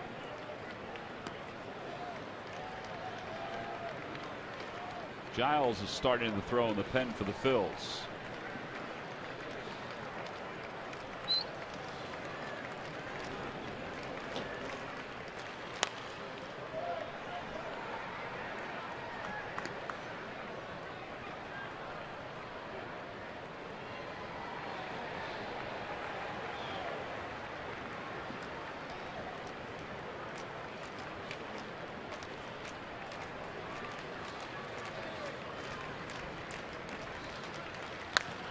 Back toward the middle, and Cabrera backhands.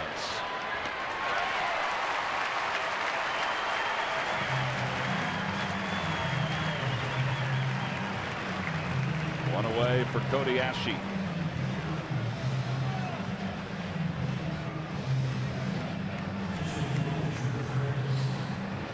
I wonder what he would do if Ashley got on. If he would go to Clifford. That would cause a conversation, wouldn't it? That it would. I would think it's the fact Clifford's up will cause a conversation or two. Especially after leadoff single. Ashley 1 for 6 as a pinch hitter this year.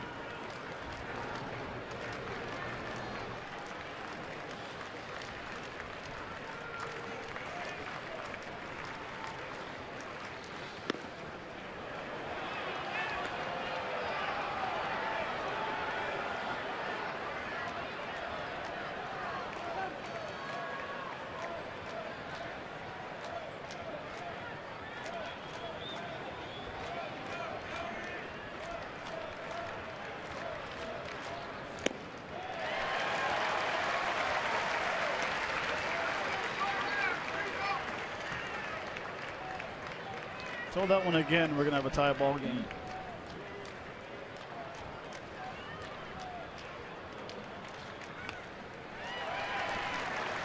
Maybe that one's just a little too high. And it's 2-2. Strasburg 6 innings, 1 earned run. The bullpen 2 1/3, 3 earned or 5 runs, 3 earned on 5 hits. Strasburg only allowed 4 hits through 6. Now the 2-2 pitch, and Ashley pulls it foul.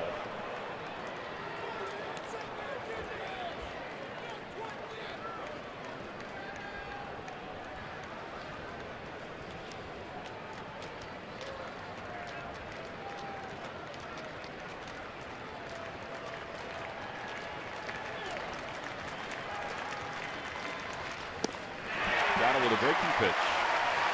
2 outs. Back foot slider.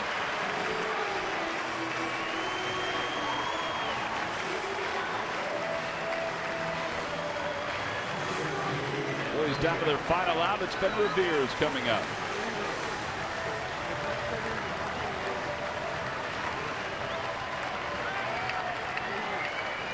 Revere is 1 for 3.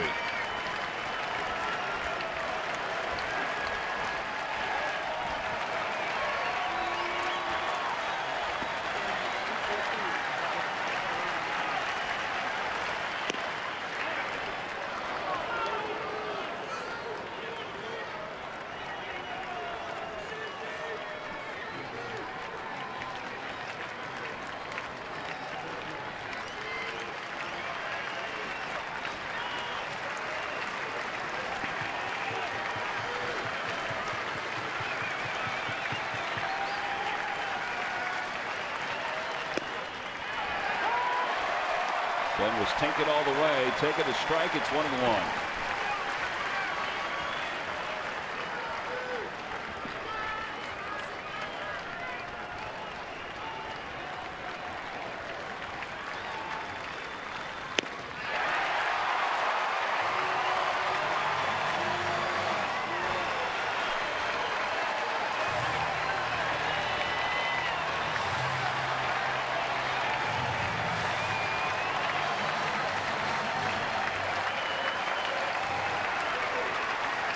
Two strikes to Revere.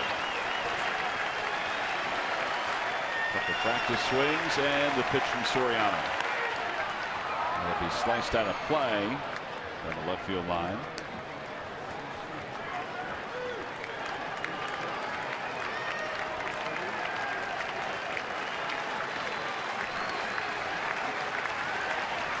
Last pitch was 94 miles an hour.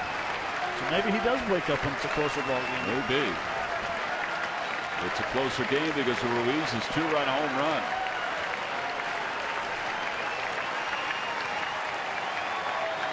Soriano's ahead, 1 ball and 2 strikes.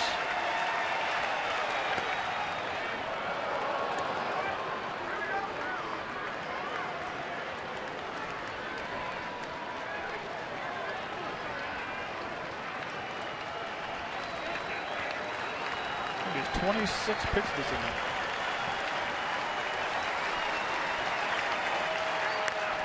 In the air to right field. Worth going back toward the wall. It is gone! Oh my! Ben Revere has just tied this ball game up. The Phillies have scored 3 runs here in the top of the 9th inning. And the improbable has happened. Ben Revere has launched his 2nd home run of the year to make it a 7-7 game.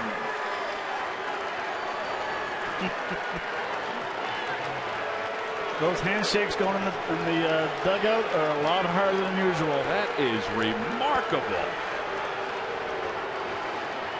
And here comes Matt Williams, and that's going to be it for Rafael Soriano. Ben Revere has hit his 2nd home run of the year, his 2nd career home run.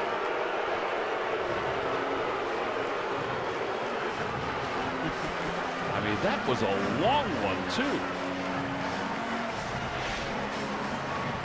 Well, here it is. Hanging slider. Gets underneath it, drives it to right field. Everyone's looking at it going, does it have enough?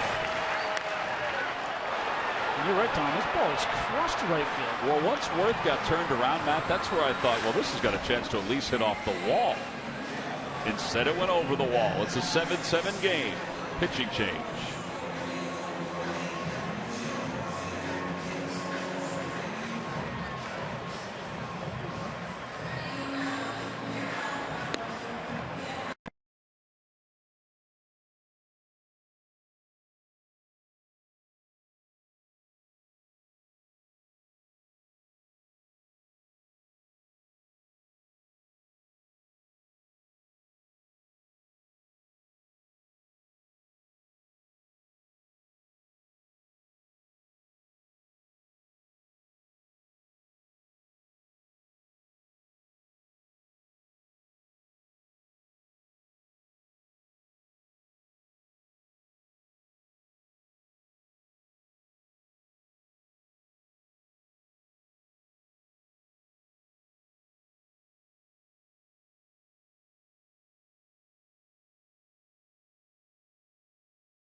Just tied this ball game up with his 2nd career home run to right field. It's a 7-7 game, 2 outs. Jimmy Rollins is the batter, and Tyler Clippard is on to try to get the last out of this ninth inning. Rafael Soriano, 3 runs allowed, 2 home runs, a 2-run shot to Ruiz and a solo shot to Revere. It's a 7-7 game. Rollins pops it up. Third base line, foul territory, Rendon. We'll go to the bottom of the ninth inning, all tied up at 7 apiece. Thanks to the power of Carlos Ruiz and, yes, Ben Revere. You can see the look on that man's face right there. He realizes that he let one get away here tonight. Ben Revere's second career home run into the seats in right field has tied this ball game up at 7. We'll go to the bottom of the ninth here at Nationals Park.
Kenny Giles is going to take over on the mound for the Phils. Ben Revere's solo home run that tied this ball game up. There are a host of Phillies fans that are out in right center field, and he just saluted them as he went out toward his position. Rafael Soriano has a lot on that guy's mind as we hit the stretch run here in September.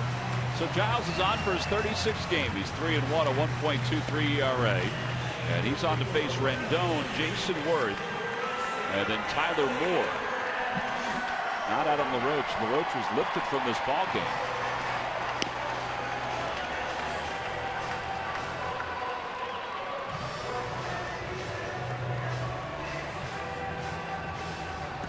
Remarkable game.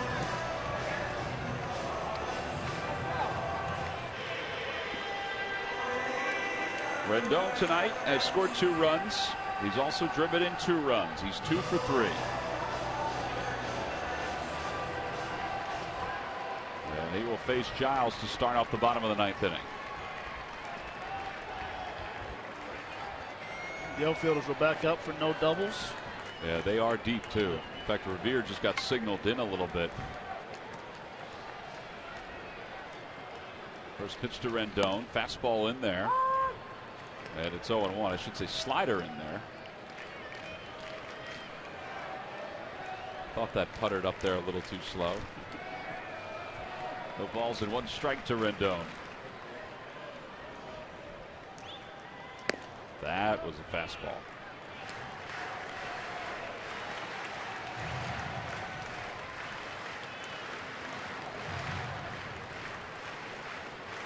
Both teams have extra pitchers because of the expanded rosters.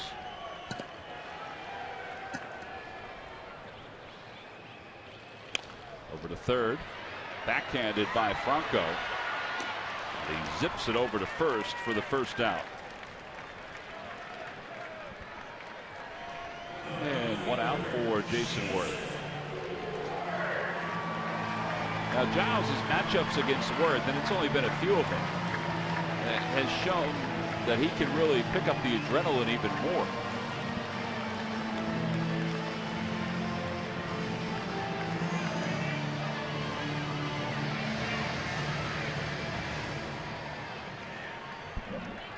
Jason doubled home run his last time up. He's 1 for 4.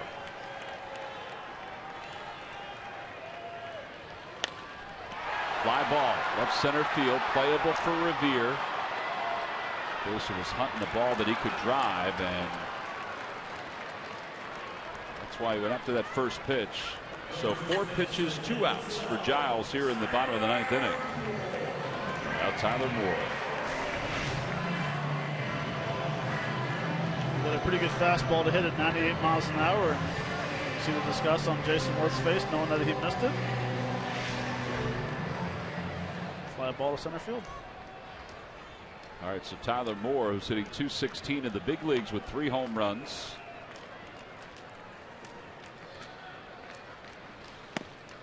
He takes a fastball for strike 1.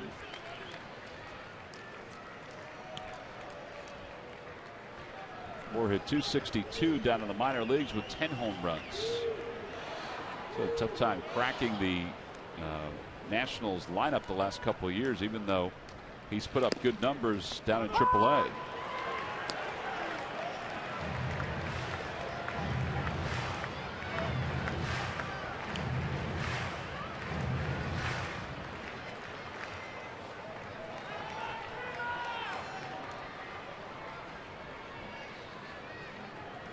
The 0-2 pitch.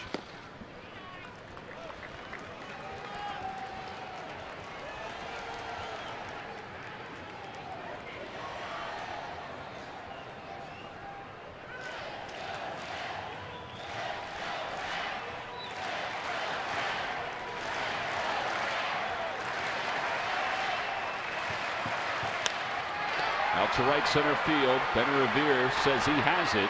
A step from the track. And it's a 1-2-3 bottom of the 9th inning for Ken Giles. Pretty easy for the Phils right-hander. We'll go to the 10th. Extra inning baseball. The Phils of the Nationals tied up at 7.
Nationals Park, it's the Phillies 7, the Nationals 7. The Phillies have scored 5 runs in the last 2 innings. And now as we go to the top of the 10th, we'll see what they can do against Clippard again. Last 12 home games for the Nationals, 11-1. We've talked about this. They have a number of walk-off wins during that time. 6 walk-off wins. Their bullpen ERA 3.11. The Phillies are hoping that they can hand them their second loss. Phillies certainly have had some experience in extra inning games, as have the Nats. This is the 19th extra inning game for the Phils. It's the 17th for the Nationals. That's a lot of extra inning ball games. A lot of free baseball. All right, so free baseball begins with Chase Utley leading it off. Utley doubled homer run his last time up. He also singled back in the 4th. Swings at the first pitch. It's 0-1. He fouls it back.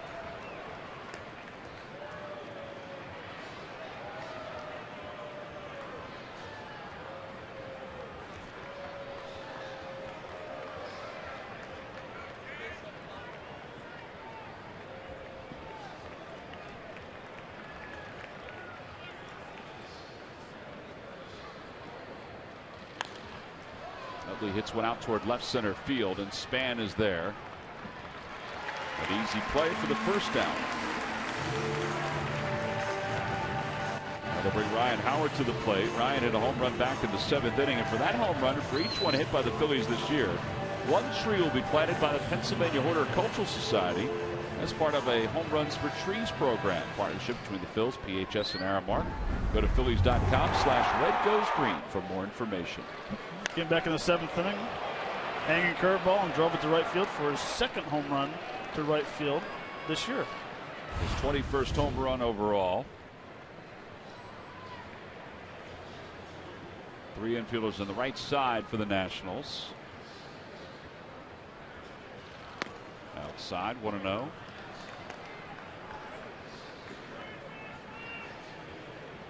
Diekman has started to throw in the bullpen for the Phils. If Giles' spot doesn't come up, and he is in the 9 hole, they can let him go out there again if they want to. He didn't throw a whole lot of pitches.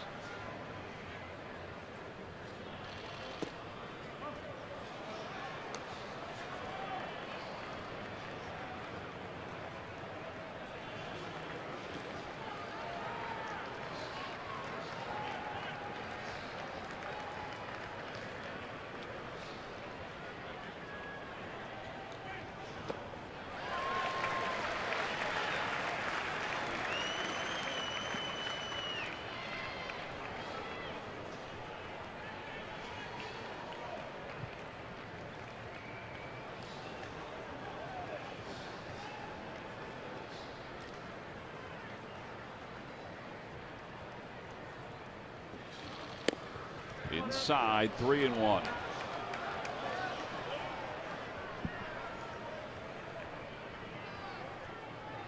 Marlon Byrd on deck.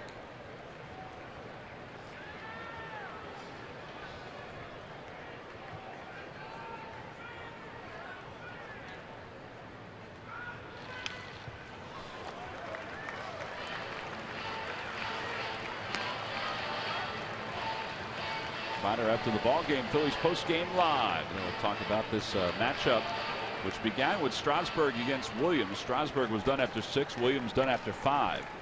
And the Phillies climbed back. They scored 5 runs in the last 2 innings to tie the ball game up. Howard is down on strikes, 2 outs.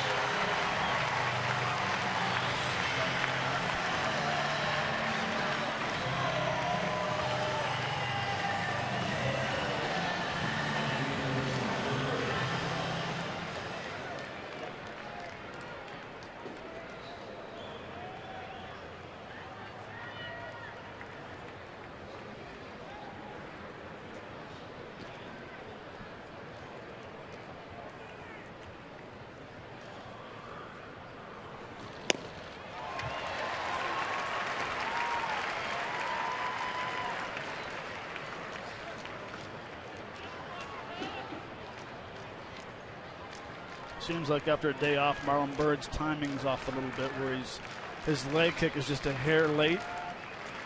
Earlier the better with the leg kick. So what happens when you're a little late with that leg kick, it's an all upper body swing, and you don't use your lower half. Generating bat speed is used from the lower half. It's not upper body strength, it's the lower half technique. 0-2 pitch. They try to go upstairs, and it's 1-2. I don't think I realized until you started talking about this year, and Jamie started talking about just the off day and how much of an effect that can have, particularly for a player that may be going good. It's all about routine. Check swing, did he go? Yes. So Bird is struck out, back-to-back strikeouts for Clifford. He's faced 4, he's retired all 4. On to the bottom of the 10th inning. The Phillies and the Nationals, game 1 of this 3-game series. Bryce Harper will lead it off, or be up second when we come back.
We're going to have to go to extra columns and move players from one spot to another.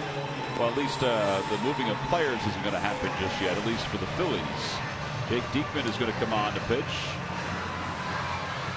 And Diekman will take over for Kenny Giles here in the bottom of the 10th inning. Game tied at 7. Diekman, 65th game, 3-4 at 3.68 ERA.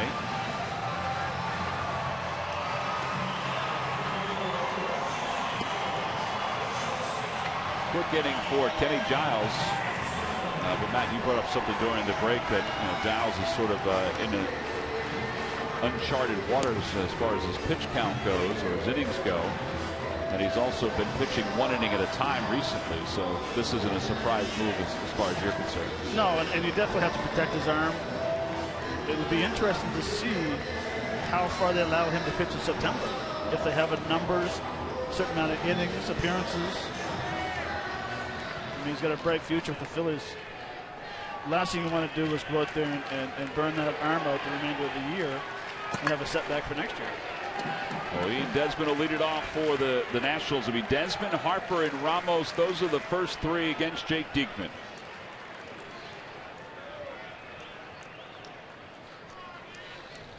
First pitch is outside. 1 ball and no strikes.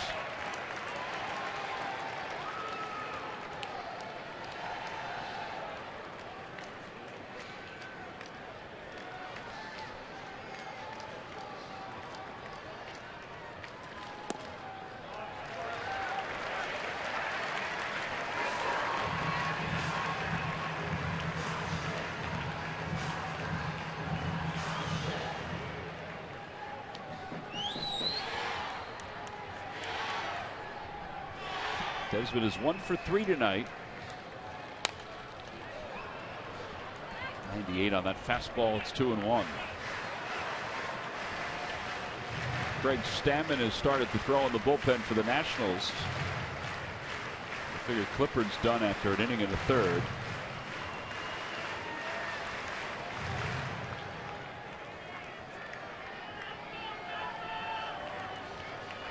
Two balls, 1 strike.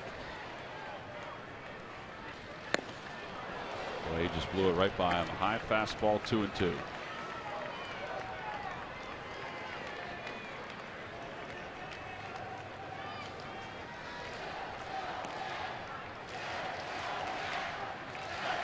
Nationals have a chance to gain a game on the Braves, who have lost to the Miami Marlins.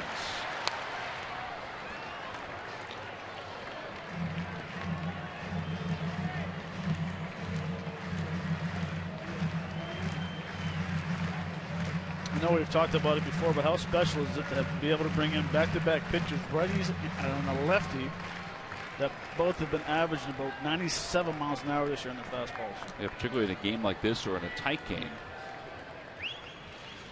Way inside, 3-2.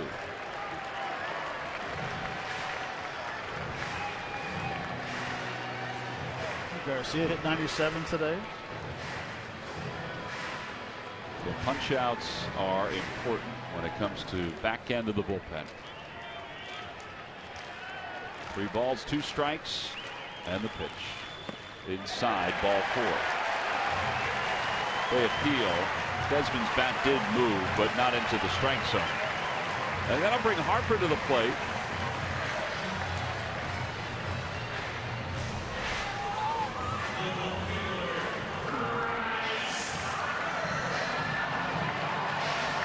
I'm surprised they even appealed that one. Well, they're just trying for anything they can get.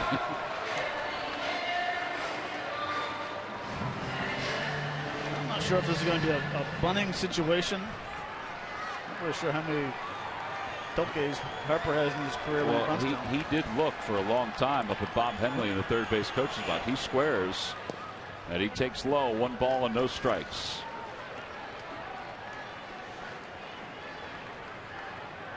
I guess this is just a stat you never look for. How many bunts that Harper has laid down in his career.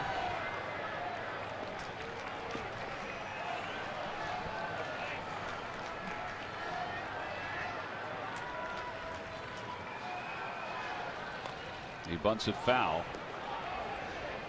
I imagine it's easy to bunt Jake Diekman. And the fastball moves all over the place.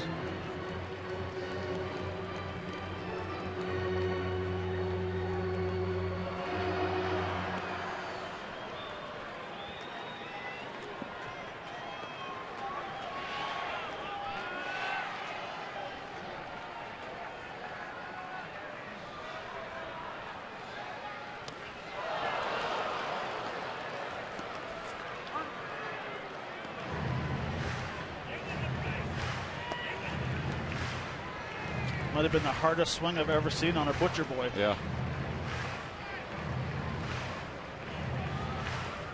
What a hole he's put himself in, though. 1 ball and 2 strikes.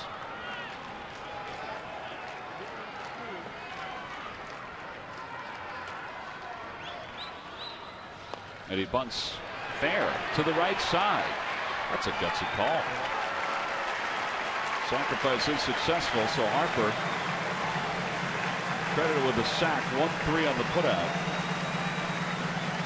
So the winning runs at second base. Ramos will be the batter.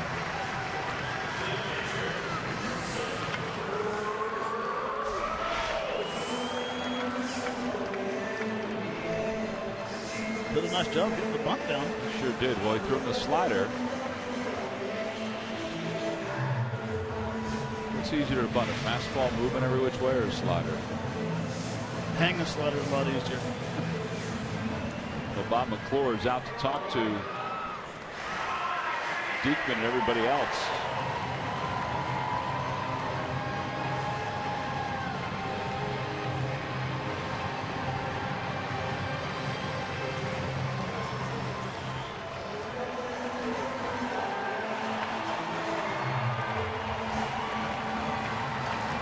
Ramos 338 with runners in scoring position. Tonight he has an RBI and a sacrifice fly.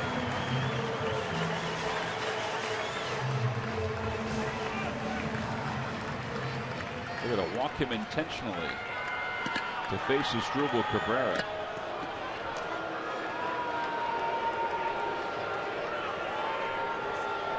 Now the pitcher spot is up after Cabrera. That's probably going to be Hairston.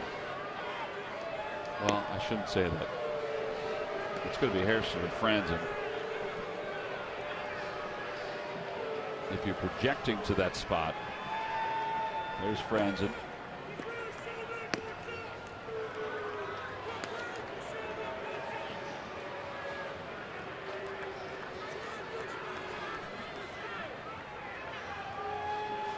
And Franzen's out of the on-deck circle. So Cabrera will bat here. Franzen's on deck. There are runners on first and second in the bottom of the 10th.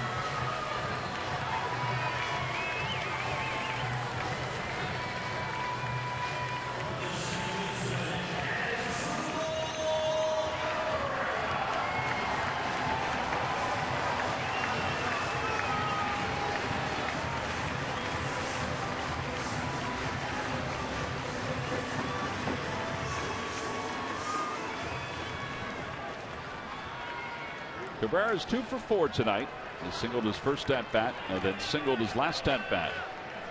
In between, he's grounded out a couple of times. It's a 7-7 ball game. The Phils and the Nationals. Game 1 of this 3-game series.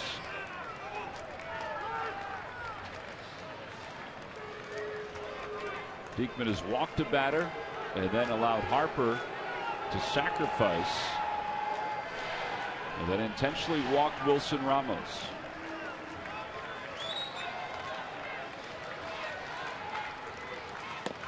Outside, 1-0.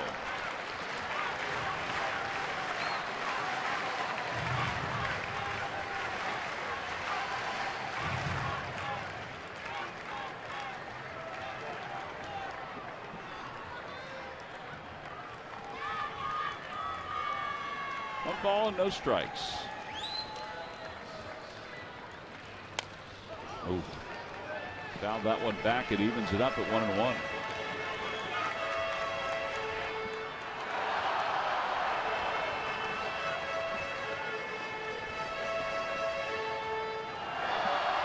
Good enough fastball inside to tie him up a little bit. Not allowed to get that extension with the barrel out in front of him.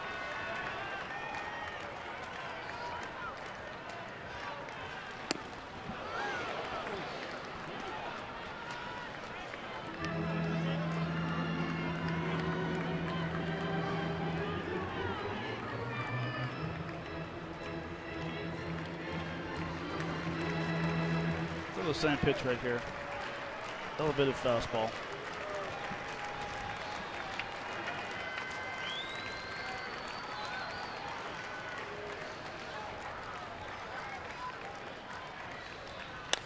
With the air to left field. Dominic Brown going back. He's under it.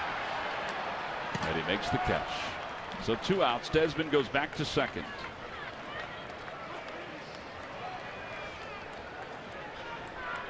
Kevin Franzen will be the pinch hitter.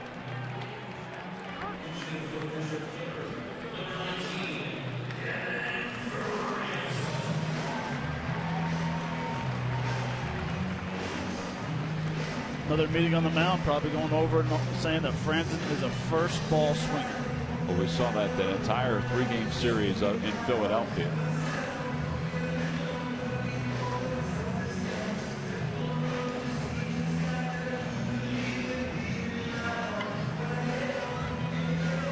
Kevin at a .258 this year with a home run and 14 RBIs. He has been a very good pinch hitter during his big league career, in particular the last couple seasons between the Phillies and the Nationals. He's got runners on first and second with 2 men down.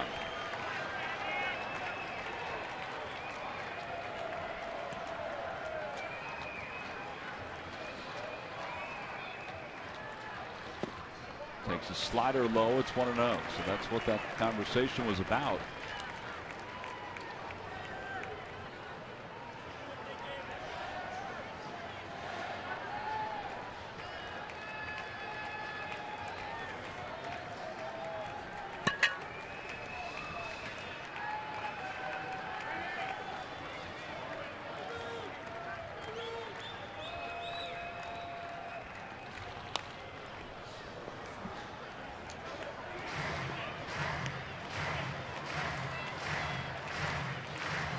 Franzen let go by the Phils at the end of spring training, picked up by the Nationals.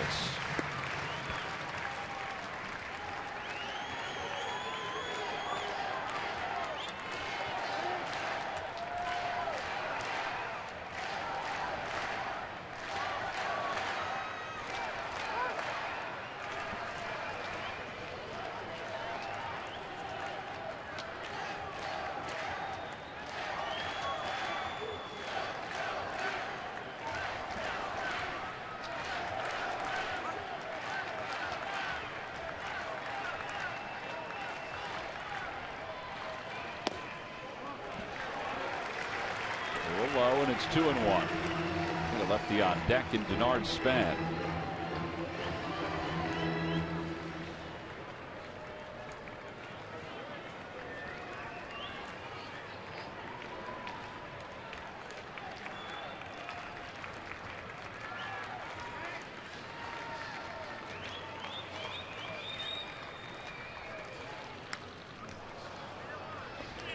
He left a slider that was up a little bit.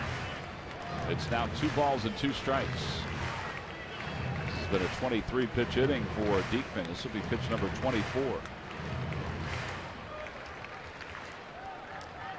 The other 2 games representing the teams from the NL East have been completed. Miami defeated Atlanta 11-3.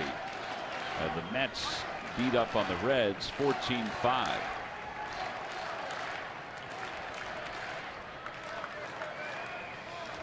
Two balls and 2 strikes as Diekman steps off to keep Ian Desmond close at second. And now a conversation.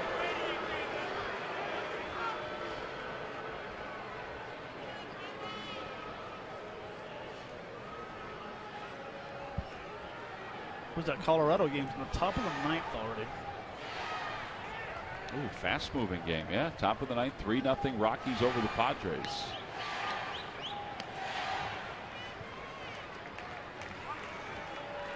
This game is a little over 4 hours old. And now the 2-2 pitch. That ball is smoked into the seats over the first base dugout.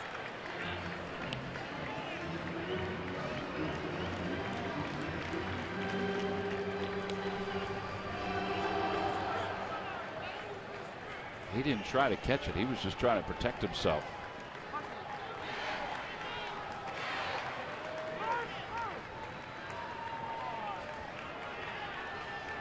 And now Ruiz back out to the mound to talk to Diekman.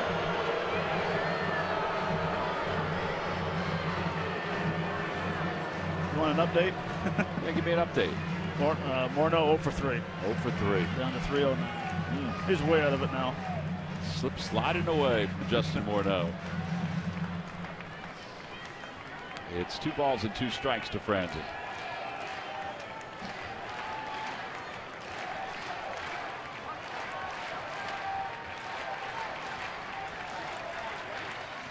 One after one, a 98-mile-an-hour fastball way out of the strike zone, a swing and a miss. And that'll do it for the Nationals here in the 10th inning. We'll go to the 11th. The Phils of the Nationals still leave it at 7.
Game. We go to the top of the 11th inning after Tyler Clippard retired the 4 batters he faced.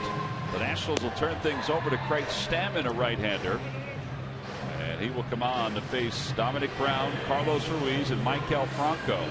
42nd game for Stammen. Now with the expanded rosters, the numbers in the bullpen are still pretty vast for both teams. Stammen 53 strikeouts and 67 1/3.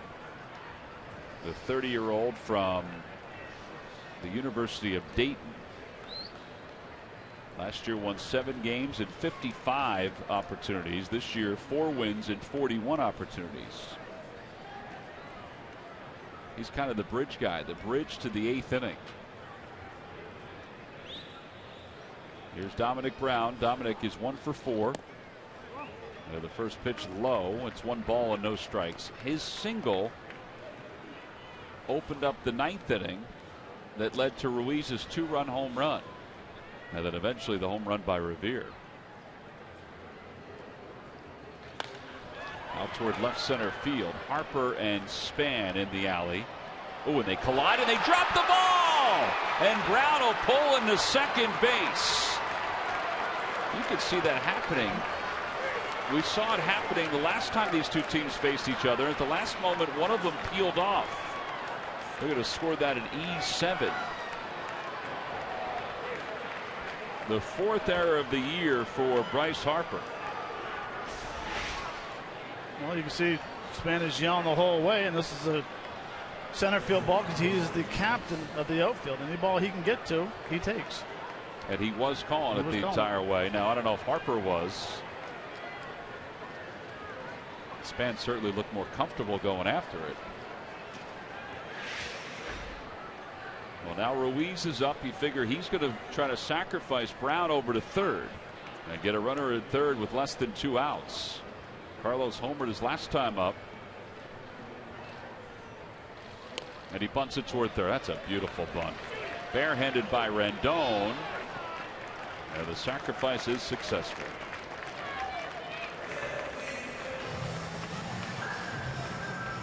One out, and here's Franco. Darren Ruff has come out of the on-deck circle.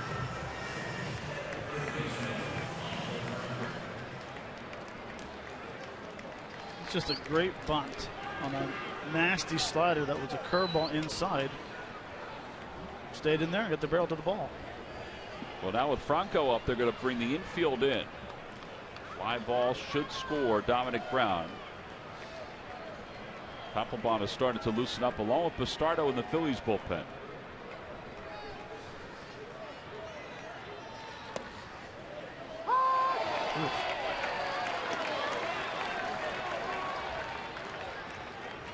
No balls and 1 strike.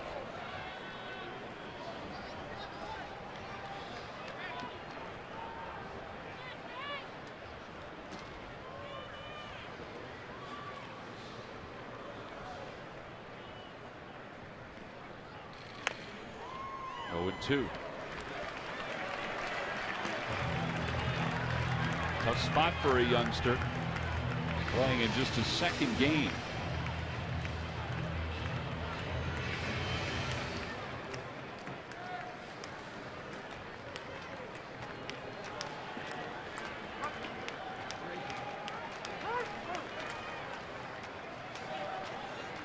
That's a good idea by Franco because Stanman was moving pretty quickly. Franco is set. No balls and 2 strikes. Brown leads off 3rd. In the dirt, 1-2. Nationals have Jerry Blevins warming up in the pen, and that's partly because the pitcher spot is up next. Ryan Sandberg looks like he's chosen Darren Ruff to pinch hit.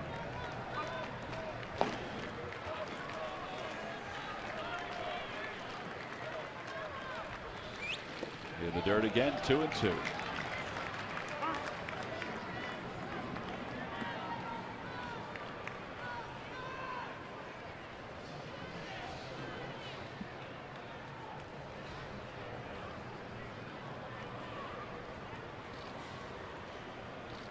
Stamage is called. Ramos out to the mound for a chat.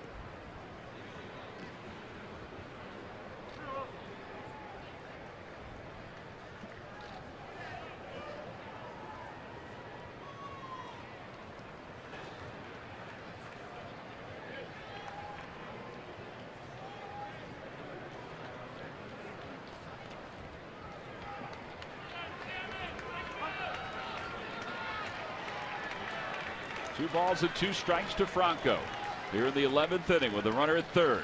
Inside 3-2.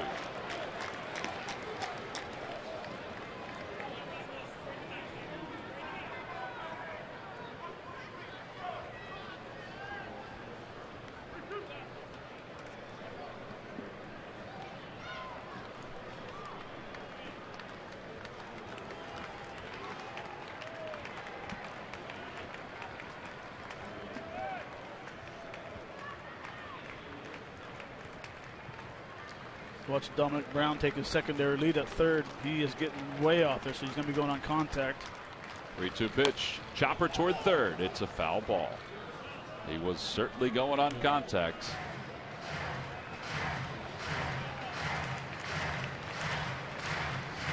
We heard Dave Brundage the other day. We were telling you that he said that Franco's success down in the minor leagues recently was about pitch selection more than anything else. Well, it's 3 balls and 2 strikes. It's tough not to be anxious in this kind of spot.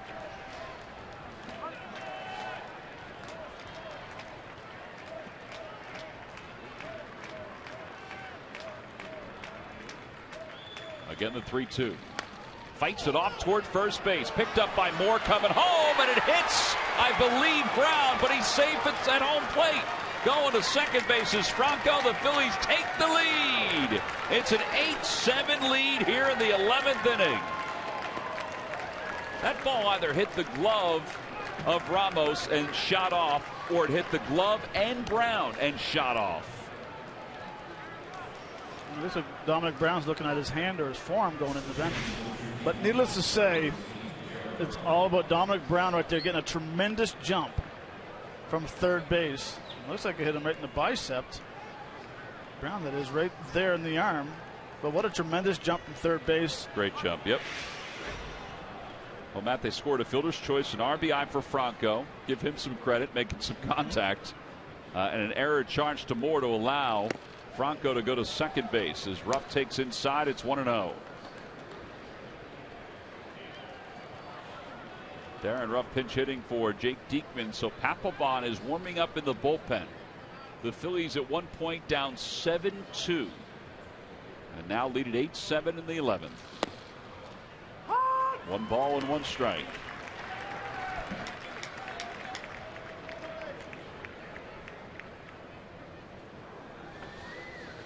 What a tremendous jump by Brown at third. Well, you pointed it out, a secondary lead, how important it was to get that secondary lead going on contact. Here's the 1 ball, 1 strike pitch to Ruff. In the dirt, and now 2-1. Because what happens when you're on third base and you're going on contact, you're basically sacrificing yourself for a line drive in the infield. So you're watching the ball go through the strike zone. The point of contact is when you're going. If they hit a line drive, that goes back on the manager. He takes the blame for that one. And then the ball in the air, that's when you go back and tag, of course.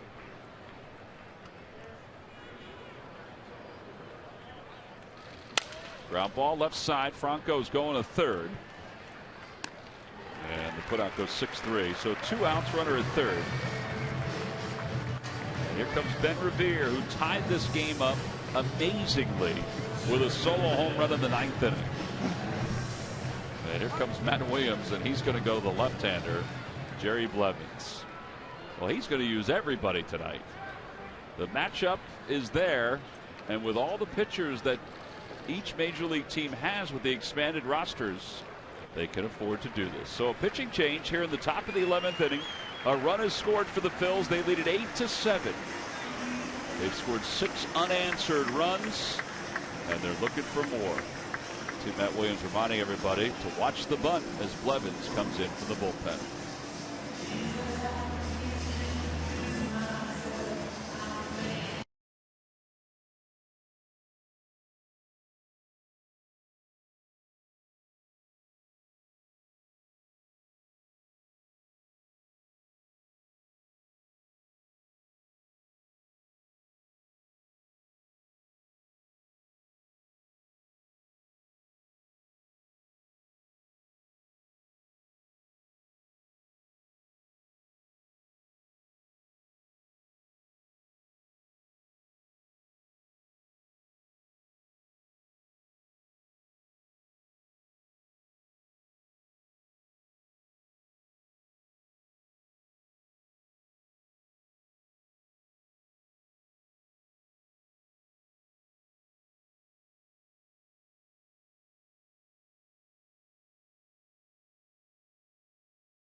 At third base for the Phils, they've scored a run.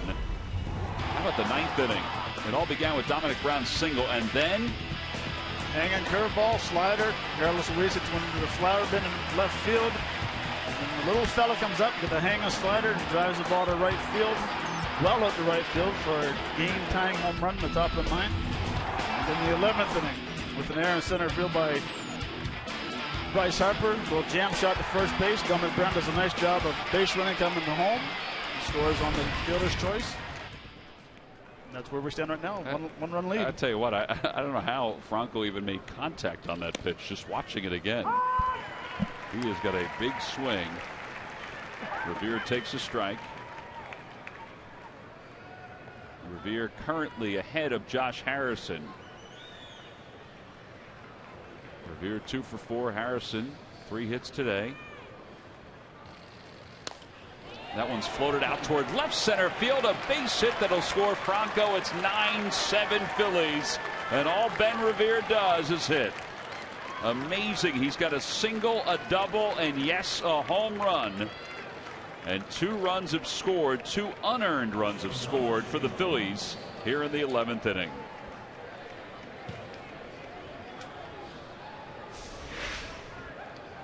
Just a nice little fastball low and away. Nice swing, head down. Post to left center for a base hit. You can watch a million games, and this game is still remarkable. That is a tremendous jump by Revere, and he's safe at second base with a stolen base, his 43rd of the year. I mean, this is one of those games that the way it was meandering along, you just didn't expect. And now Ramos will take a stroll out toward the mound.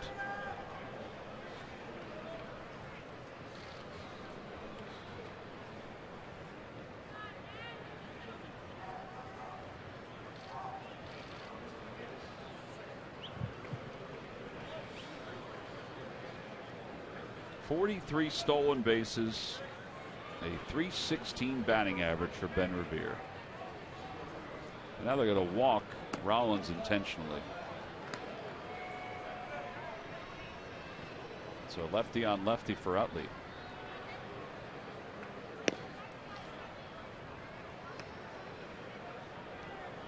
I go back to when Ben Revere hit his first home run that night.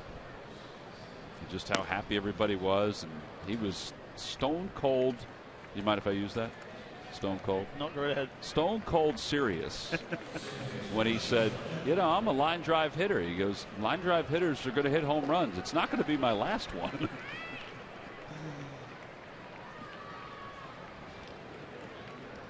Well, he was right. It wasn't his last one.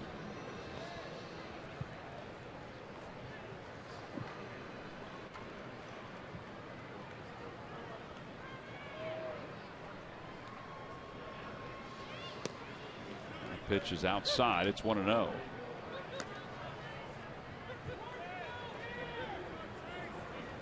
Ben's been an RBI machine this road trip. Yep.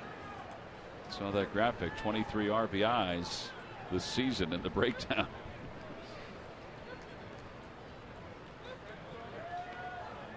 One ball, no strikes. There he goes to third. Ramos's throw is in time. Well, you're not supposed to make the first or third out at third base. Phillies have a little bit of equity, though, because of their 2-run 11th inning. So Revere, who drove in 1 in this inning, has 3 RBIs tonight, will go back to work. The Phillies lead it 9-7.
Davis gives his analysis of Ben Revere's swing on that home run. It's all part of Phillies Post-Game Live, presented by Pure Auto Insurance, and it's coming up after the ball game.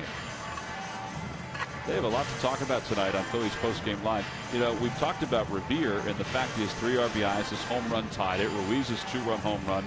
There are a handful of other things that you can point to with the Phillies winning this ball. If the Phillies are able to win this ball game, you know, even think about the Ryan Howard infield hit in the 8th inning that drove in the second of 2 runs in that 8th inning. I mean, an infield hit for Ryan Howard. So now as we go to the bottom of the 11th inning, Denard Span leads it off, and he takes a strike from Jonathan Papelbon. No balls and 1 strike to Span.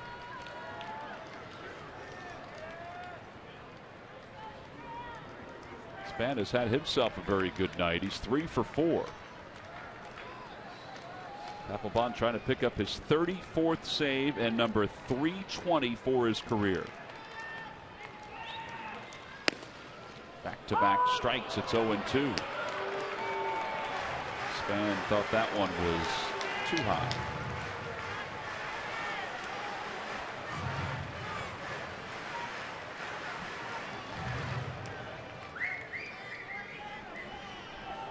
Papelbon is 5th in saves this year in the National League.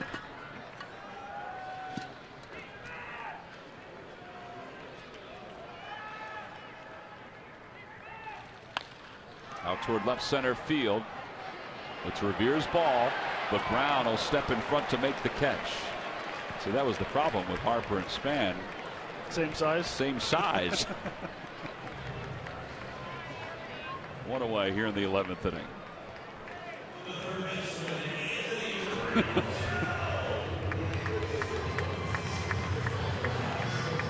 So 1 out. Is he telling him to let the tall guy get it? You never know what he was saying.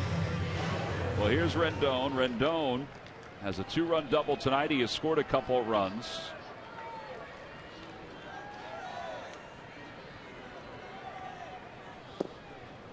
And a slider outside, 1-0.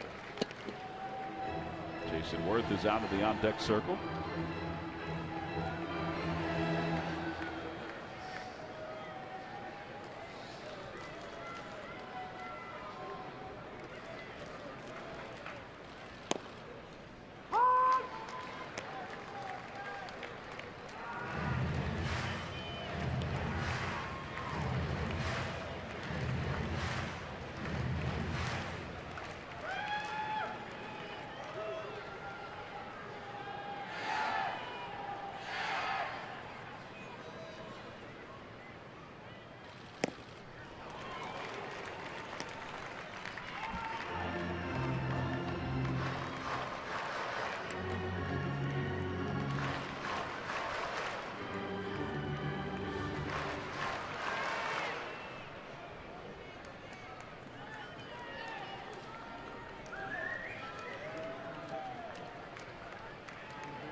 Check swing. Did he go? No.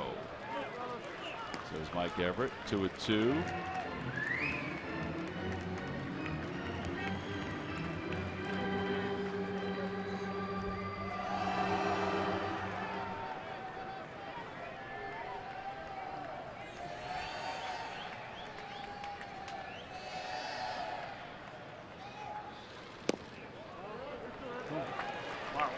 Adrian Johnson was going to ring him up right there. He moved a little bit. Papelbon thought the same thing. It's now 3 balls and 2 strikes.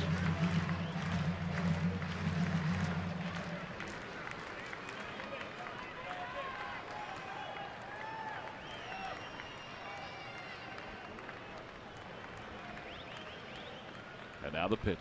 Way outside, ball 4. So that'll bring the tying run to the plate.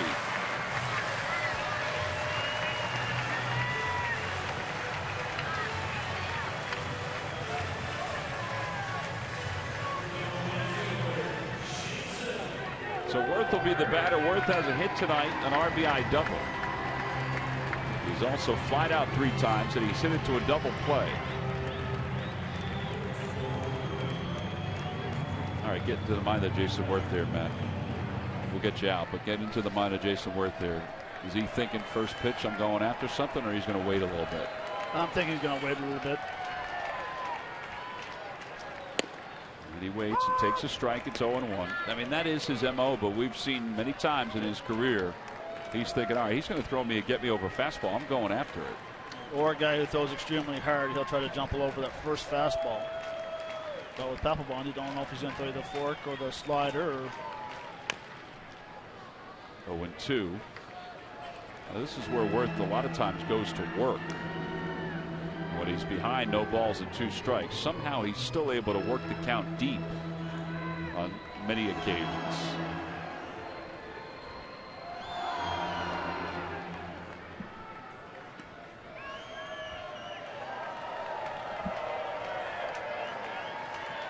No balls, 2 strikes to Worth.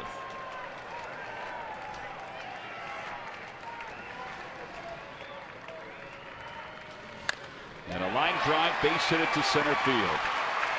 Rendon stops at second, and the ball is booted by Revere, so he'll go to third. So now first and third with 1 man down.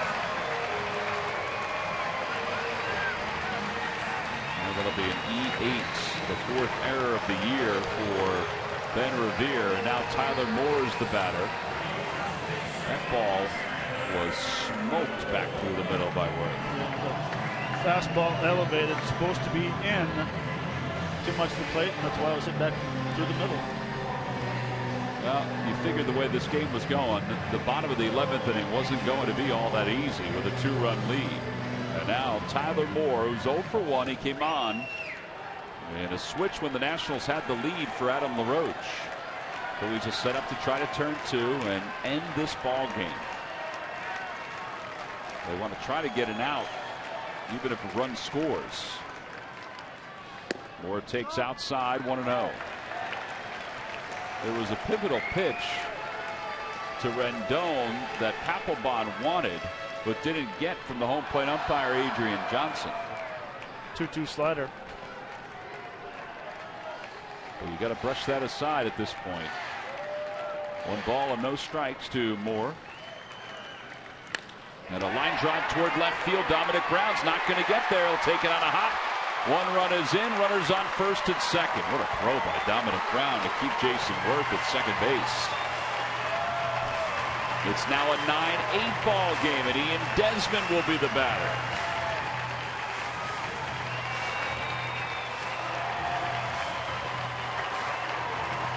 Earlier in the game, the Nationals closer was unable to close the door.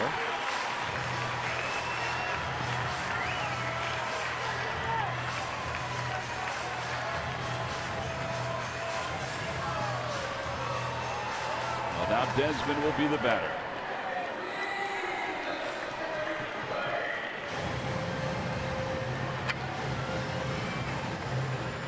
Well, that play right there was a nice play by Dominic Brown going to his left, cutting the ball off before it got to the gap and coming up and making a strong throw, keeping Jason Worth to second base. Desmond has hit it to 15 double plays.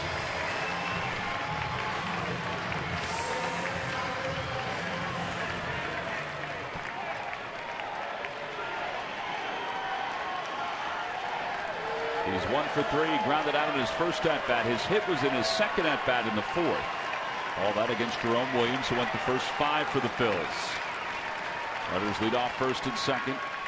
Pitch is in there. It's 0-1. That was something at 86 miles an hour. I don't know if that was just a fastball and he just took a couple miles an hour off it or what. Teams have combined for 17 runs and 5 errors. 25 hits.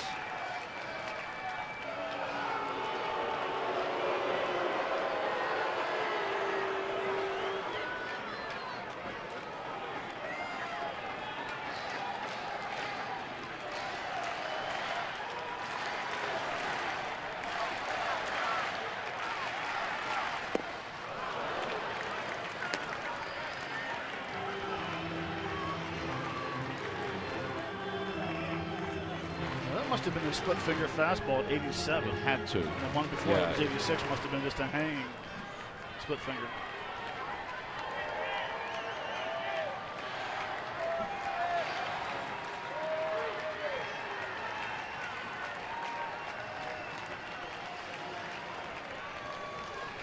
No balls, 2 strikes to Desmond. Runners lead off, and the pitch.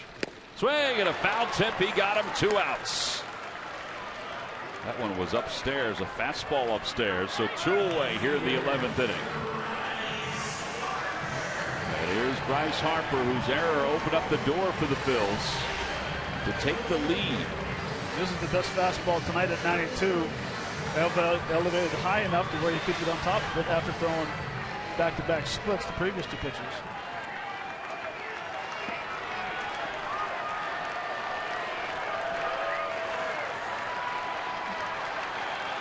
Harper tonight is 1 for 4.